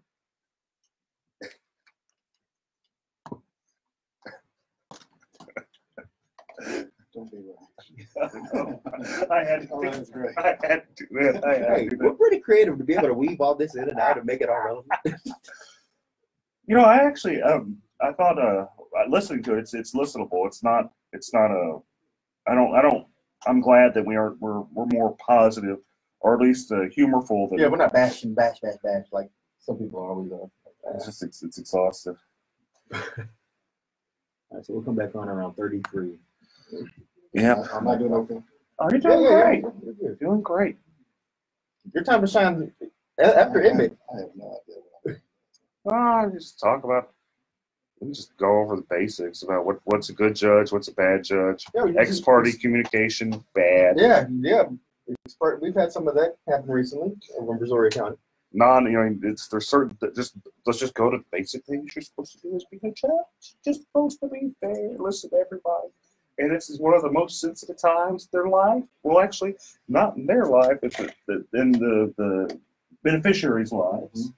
And it's a stressful time. It actually can be nastier than family law. Did you suffer property damage during Hurricane Harvey only to have your insurance claim denied? This is Eric Dick. I think it's important that you know your rights. Hurricane Harvey may have been the most costly storm in history. And if your insurance company did you wrong because they didn't pay for your claim, well, you have the right to hire an attorney and sue them. You have the right to call me for a free consultation at 833-3HARVEY, 833-3HARVEY. Don't let your insurance company take advantage of you. Know your rights. Call me today, 833-3HARVEY. Breaking the law, one meal at a time, feeding the homeless. It is morally wrong to make it a crime to give food. A Houston man who feeds the homeless because of his faith is suing the city, challenging the established charitable feeding ban. The often debated ordinance has banned sharing food in public groups of more than 5 people without city permission since 2012. The city says you can give food to 5 people, not 6. What are you supposed to tell the 6th person? I met my quota today? The city wants to dismiss Philip Paul Bryant's lawsuit. That's a crime? What does this world come to? It's a sad day whenever trying to prevent a fellow human from starving is a crime. The city says the ordinance aims to curb trespassing and littering, both of which were already prohibited in the municipal code prior to the passing of the ordinance. While some Houstonians are in support of the lawsuit, I really hope he wins his case, and I really hope they lift those sanctions so we can be able to give more to the needy. So if you're willing to help more than 5 homeless people, you should be able to do that. some even challenge the city's support of their citizens. The city isn't going to take care of their homeless people. That's their people. Somebody got to take care of them. So why can't we take care of them? A question Houstonians will continue to ask as long as the ban remains.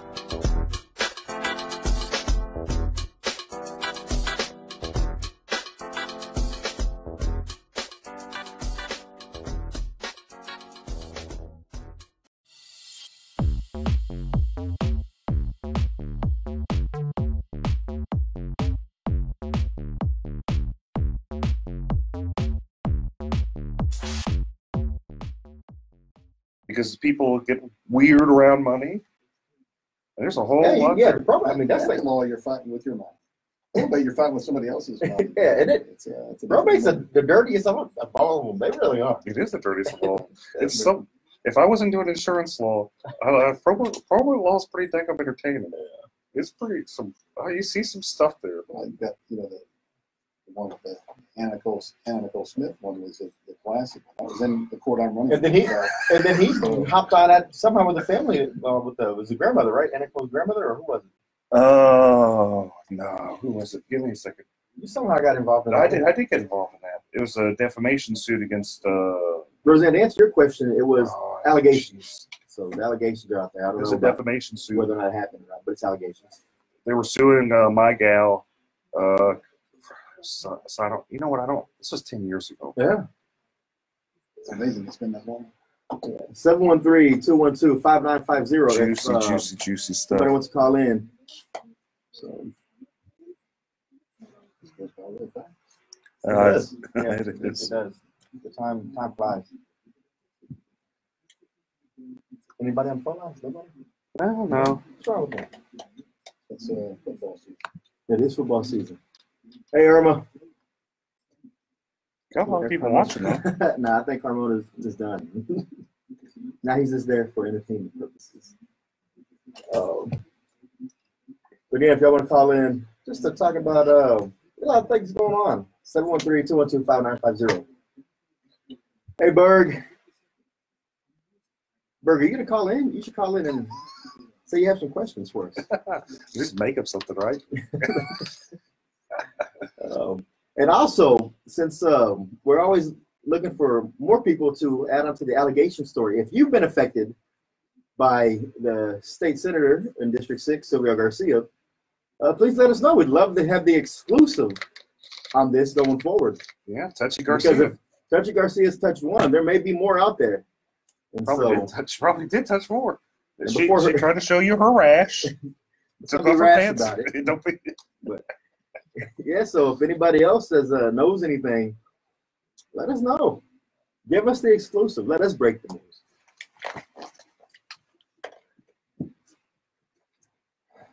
Man, Chris, I got this really bad rash on my leg, and I don't know. You want to see it? No, you know who doesn't need to see it though is your lead clerk if you had one.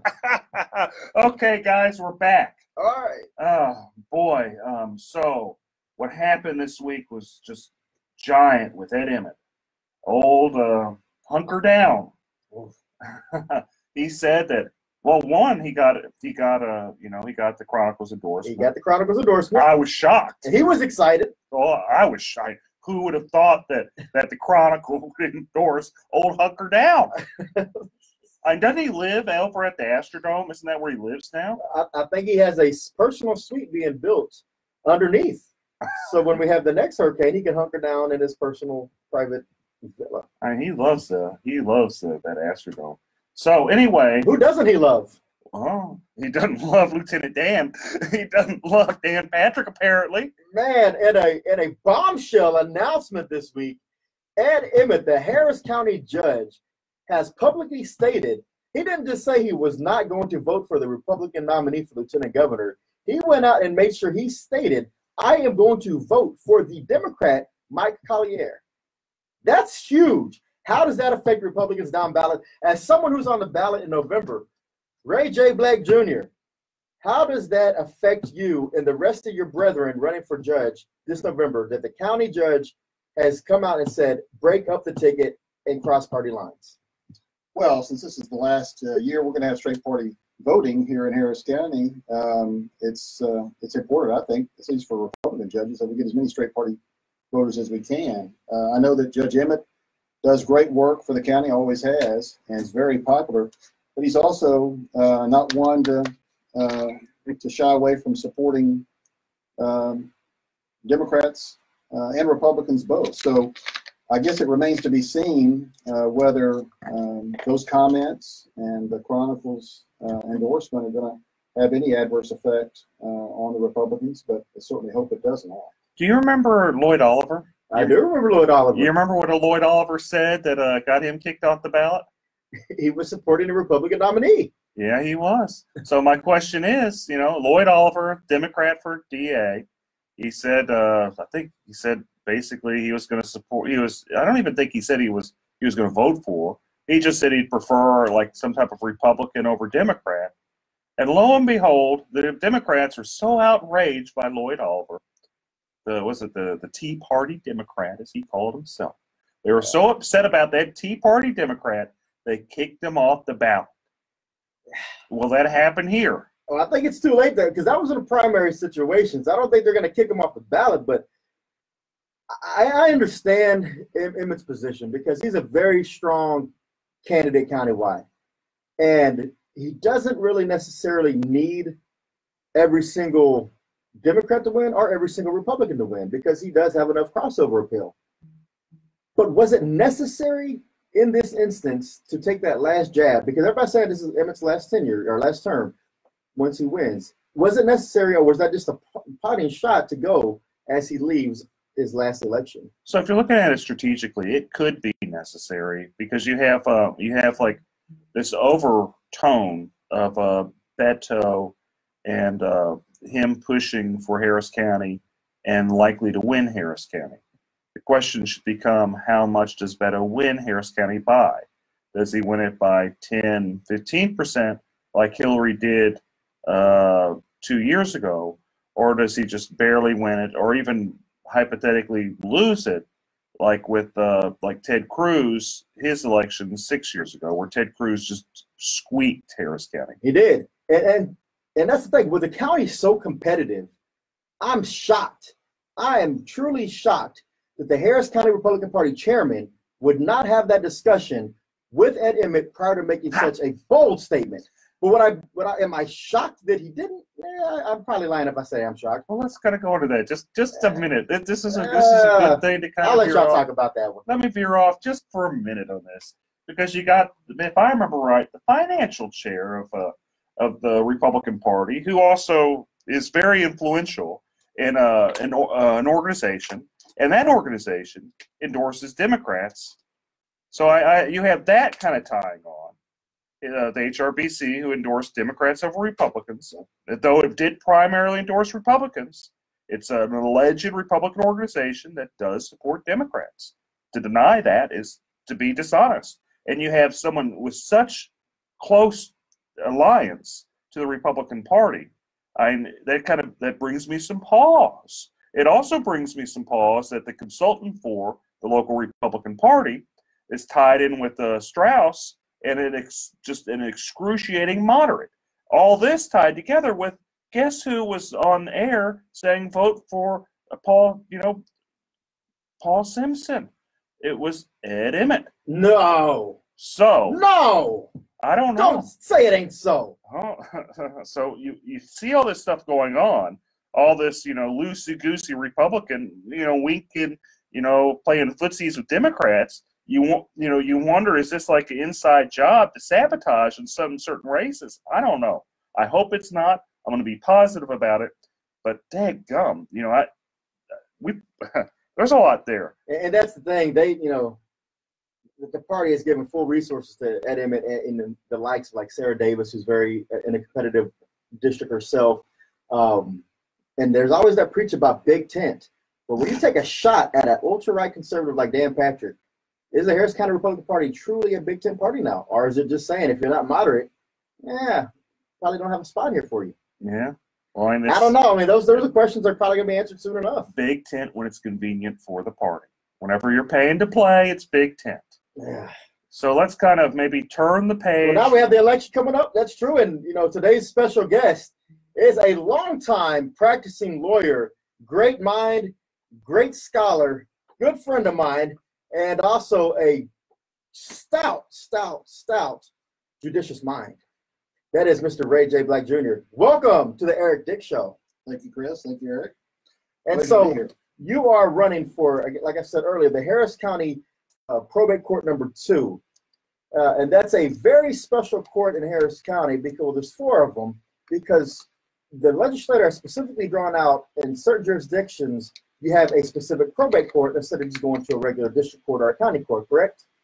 Correct, and they primarily sit in the major metropolitan areas here in Texas. There's an exception to that, but in Harris County, as you said, we have 4 statutory probate courts. They're specialized courts, and they're courts of original jurisdiction for probate cases, guardianship cases, fiduciary litigation, and elder law and mental health issues. And because they're specialized, their jurisdiction is actually broader than your average probate court. So there are issues that can be related to probate or guardianship cases that are not probate and guardianship related or specific, but they get drawn into probate courts, and so they have broad jurisdiction. The same as you might find in a district court, for example, where they hear personal injury cases, so can a statutory probate court, or they can hear divorce cases and family law, so can a statutory probate court if it's related to their underlying issues. Incident appertaining to an estate or one action. And so one of those would be if, for example, if there's a wrongful death action, if it's there in probate, during the probate period, and someone in the family files a wrongful death, would that go to the probate court or would that go to the district court? It depends on the filing of matters. So sometimes those cases get filed separately. So if you have a personal injury case where someone dies or is severely injured, then the probate or the guardianship, if there's one, may get filed over in the statutory probate court, but the personal injury case may end up over in district court to start. But it's not uncommon for those personal injury cases to get drawn back into probate court if it warrants a transfer. And it's not unheard of. In fact, for years when I first started practicing, when the district court dockets were so backlogged, it was not uncommon for cases to get pulled over in probate court because they had more time to hear the cases, and you got a lot faster a trial schedule, and you got a result quicker than you might in district court. Okay, and so another example, say I have a guy that owes me maybe $200,000 and he passes away. I mean, I'm sure I still want to collect my money somehow. Where do I go and file suit to collect my money from that estate? So as a creditor of somebody's estate, if there's a estate pending, you can file a claim in that estate for the amount that you believe you're owed. There's a process for that. And so it's important, as Eric says all the time, you need to get your lawyer involved. But it is a very complicated process at times. The probate system is statutory in nature. There's a huge estates code that your average lawyer, I think, can even be intimidated by because it's just so much to wade through when you have issues like that. But that's where they would file it, in the probate court in the estate. Or if there's not one pending, they can even open an estate for that deceased person as the creditor, and they can proceed with their claim that way. I just note that the probate code is exceptionally complicated.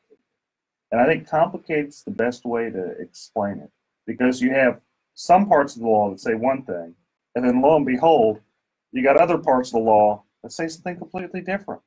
So you've got almost contradictory. It is contradictory. So it's difficult, I'd say, for the average lawyer, probably even difficult for the average probate lawyer to understand probate law. And I'm so happy we have you here today, Ray, because not only is he just a nice guy, which is really, really, really important for being a judge, Ray actually understands the law. which is rare. But because it is a complicated part, like you said. I mean, he can not only just hear probate matters, but because it's called the probate court, but he hears a lot of other things. Let me ask you this, because this is a question that we sometimes get, and maybe we'll have to answer it on the way back. But hold that thought, because a lot of things in Harris County surround about this immigration debate. Does that tie to probate? We'll find out. Oh, next, you guys stick in. We'll find out soon. Eric Dick Show, stick with me.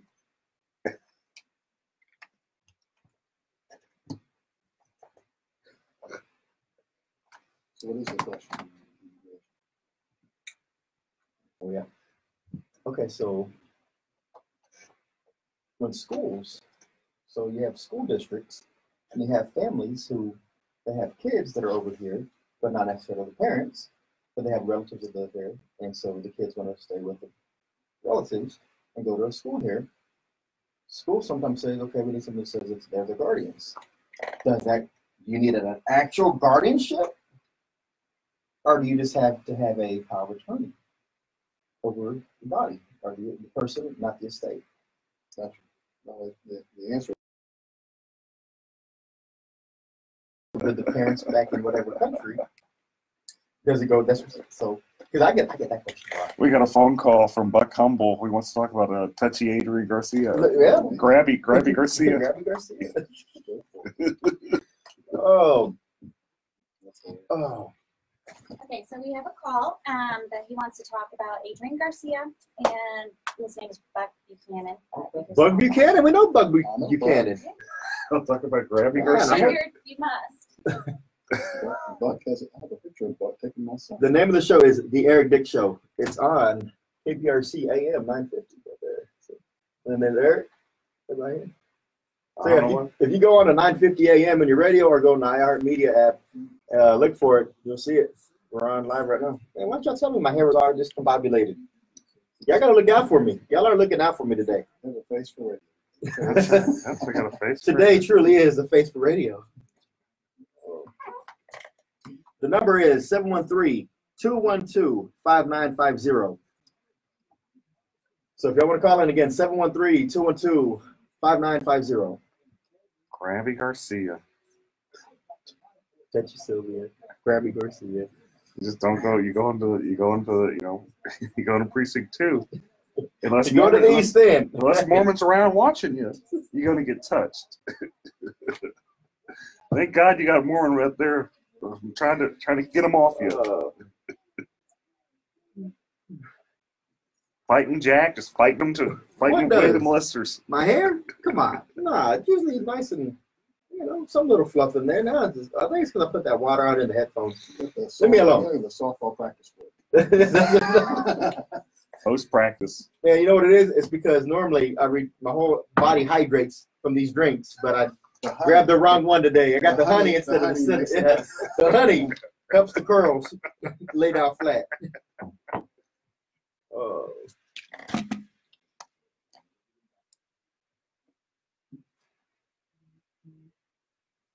Okay. Yeah. 10 seconds. So Buck comes on. There you go.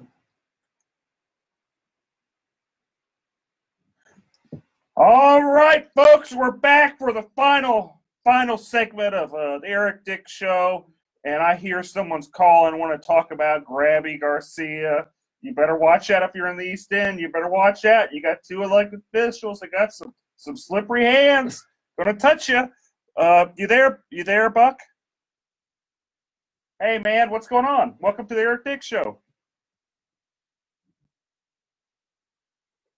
Please.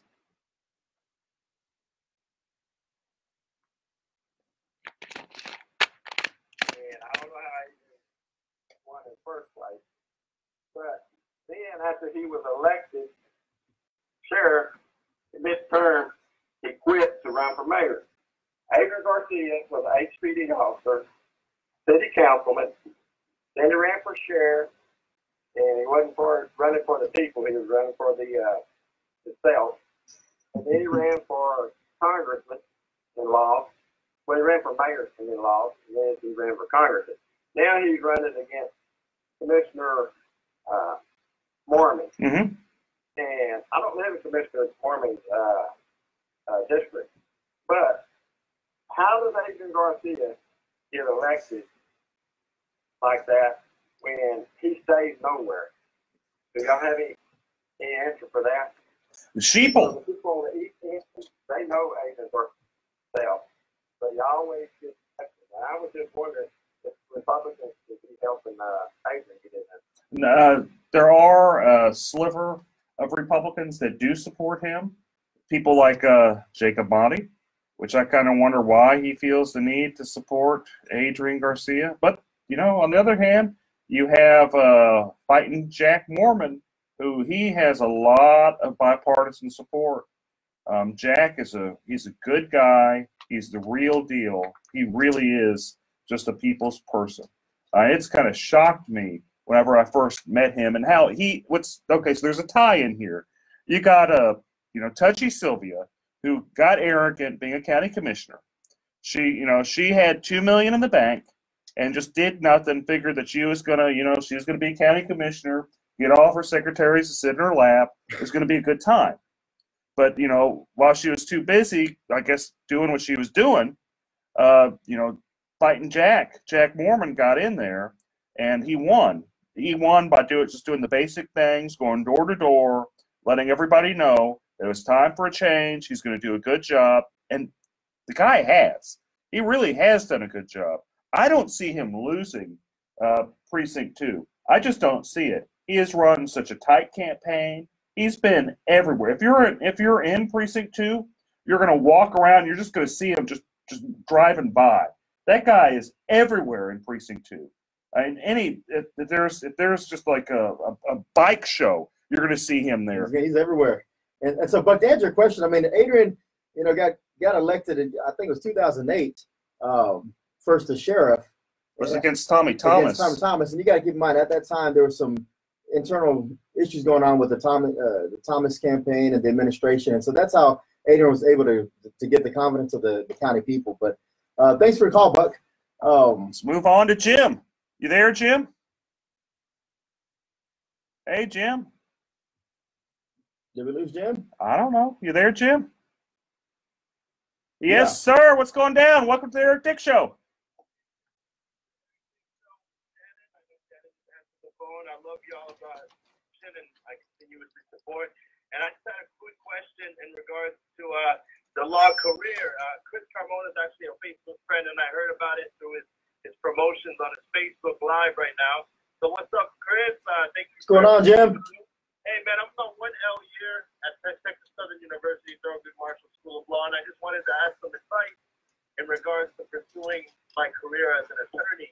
Is there any advice that you might have before I finish and I graduate as far as positioning myself in a way where I can, maximize my opportunities? I definitely want to make sure I preserve my energy. Absolutely. Network. You want to build your network. That's the best thing you do. I know a lot of people are going to focus on getting good grades, make sure you're at the top of your class. And that's important to make sure you pass, but your network is going to be the thing that makes you successful. And another thing, get politically involved, because law and politics go hand in hand. And one way or the other, you're always going to be involved somehow. And the more you know, the more people you know, it's going to enhance your network. But it's also going to give you brighter minds to surround yourself with. And it's going to surround yourself with people who actually make decisions once they get elected on the bench. You'll have that opportunity to know their mindset because you converse with them, you hang around with them, and you network with them. So build your network. Also,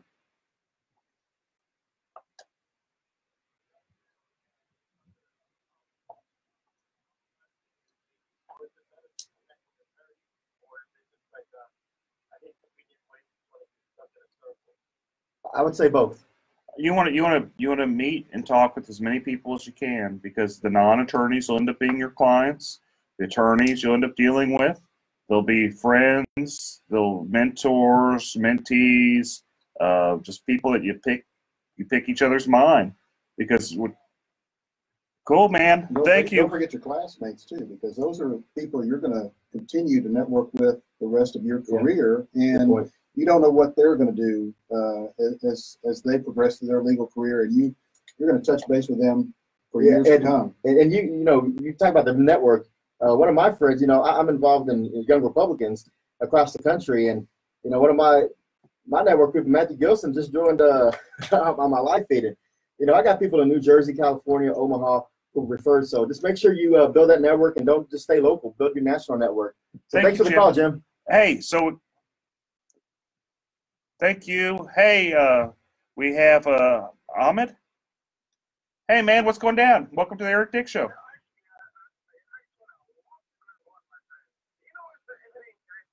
exciting when we talk about politics in America. That's why I'm personally writing a book which is not done yet, going to be Immigrants for America. I ran for county commissioner, I ran for county judge, I ran for youth Congress, I ran Republican, Democrat, Independent in Kansas, and I'm here. But you know what? I love America. Last election in year 16, I was the Democratic nominee for county judge. Okay? Congratulations. I have a law degree. I have a doctorate degree. I have a security clearance from the Feds in all three.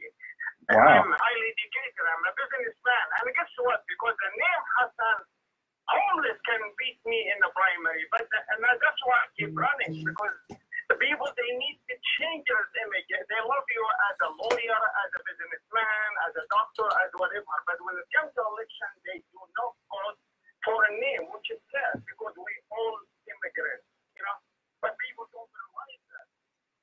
That's the name.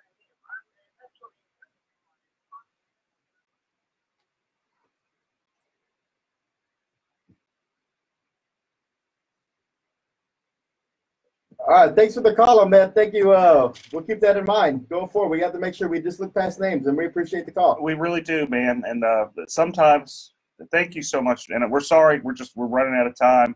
Didn't mean to really cut you off, but with names, you just got to keep running. I have an odd last name. Some people consider it a lot of different. There are a lot of different people have different opinions on it. Yeah. And so, again, one last question in terms of probate. While we have Ray Black here, does immigration in any way play a role in the probate court, especially in Harris County? There's always that the issue of immigration that pops up one way or the other. Does that play a role in the probate courts? And if people are parents from another country want to send their kids to Harris County to live with a relative, do they need to go through the probate process for that? Well, it depends. If the school district, which oftentimes needs someone with some legal authority to speak or make decisions on behalf of the child who may be here, you may actually have them ask that a guardian get appointed for the minor to have some legal authority to make decisions for them. And if that's true, then of course the probate courts are the place to go. That's where we do guardianships, and we do them for everybody who is fitting in the statute as someone who's, as they claim, incapacitated. But being a minor is part of the definition of being incapacitated. So they fit into the system. And as needed, we take care of those minors. It's not uncommon. It doesn't have to just be with the school district. We see that all the time. We talked earlier about personal injury cases. Personal injury cases affect everybody. It doesn't matter whether you're a U.S. citizen or not. In your case, may end up in probate court. So we cover all facets of that. And while we don't deal with immigration directly, we certainly deal with people who have an issue. Thank you, guys. Don't forget to vote. Election's coming soon. Thank you so much, Ray Black. He's a great guy. He is, and Ray is, again, one of the most knowledgeable attorneys I know, not just on probate, but with a lot of things. So remember, November, look for those names on the ballot, people that you can trust, and Ray Black is one of them. And also remember that if you have the need for someone to fight for you because of some homeowner insurance disputes, insurance company's not taking care of you, who do they need to call? Better get Dick, Eric Dick. Better get Dick, Eric Dick. And it's been a pleasure spending some time with y'all on this Saturday afternoon. Chris Carmona's here with Ray J. Black Jr. and Eric B. Dick. Take us away, Eric. Next time. See you guys next week. Y'all have a great weekend. Bye. That was fun. It's always fun. Guys, thank y'all again. Thanks for the calls. See you guys. And, thanks for the feedback. I'll get back to y'all. Peace.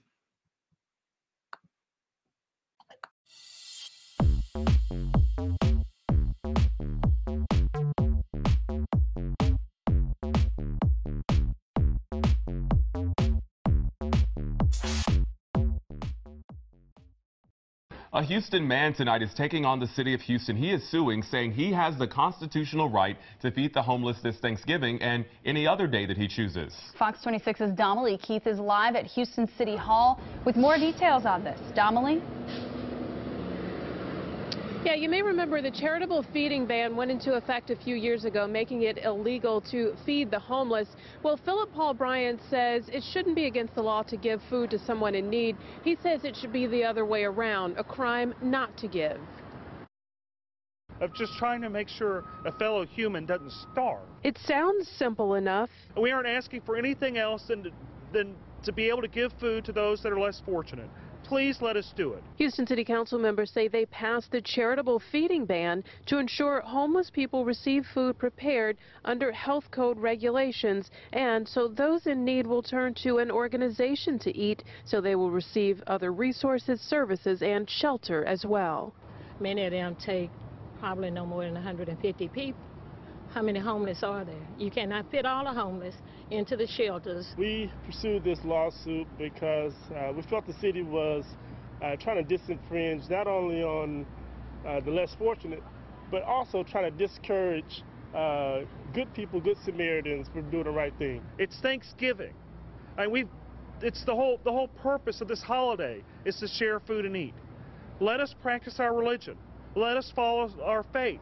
That's all we're asking. If someone doesn't give them food, they won't have food to eat that night. Bryant says a number of groups wanting to set up outdoors and feed the homeless this Thanksgiving are discouraged for fear of being punished by the police. There's going to be a lot of people who are on that border of saying, yeah, do we feed them, do we not feed them, do we want to go to jail, do we want to get a ticket? Now, those who want to gather and feed the homeless have to first get permission from the city, and depending on where you plan to set up, you'll have to get permission from the property owner as well. There is a $500 fine for violating the ban, and you could go to jail if you don't pay that fine. We're live in downtown Houston. I'm Domely Keith, Fox 26 News. A local pastor is fed up, and he's challenging the Houston homeless feeding ordinance. And the city requires you to get a permit if you are going to share food. He can't get a permit because he doesn't know where he's going to share food. Philip Paul Bryant regularly keeps cans of tuna and water bottles in his car to hand out to homeless people. But under the current city ordinance, he's breaking the law. His attorney says Bryant does this because his faith teaches him to help the less fortunate. This law that's in place, it's a mean-spirited law. It's against, charity. It's against kindness. It's against doing the right thing. Eric Dick says they plan to fight this till the mayor and city officials overturn what some believe is a misguided ordinance.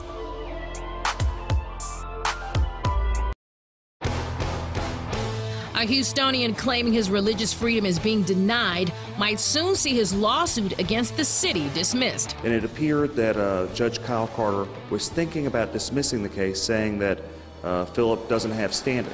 Philip Paul Bryant filed a lawsuit in 2017 claiming his religious rights to charitable giving were being infringed upon by a 2012 Houston Feeding the Homeless ordinance. In the city of Houston, you can give 5 homeless people a sandwich, but that 6th sandwich, that's the one that will cost you. Could be fined $500 to $2,000, or you can even take the risk with going to jail. According to his attorney, Eric Dick, Bryant's case may not find a home in Harris County Civil Court. They're saying that my client, he waited over a year to file a lawsuit since he found out about the law. If people just found out about the law and they want to sue the city for this illegal act, I'm happy to represent them for free. I think that it's a mean world whenever acts of charity are criminal. To be fair, the ordinance doesn't outright ban the giving of food to the homeless. It just creates a lot of hurdles to jump through to do it lawfully. My children are a big deal in this, and teaching them how to give to the community. If they want to make 10 sack lunches and go hand them around downtown Houston, I shouldn't have to go to my government office in order to obtain permission just to give those sandwiches.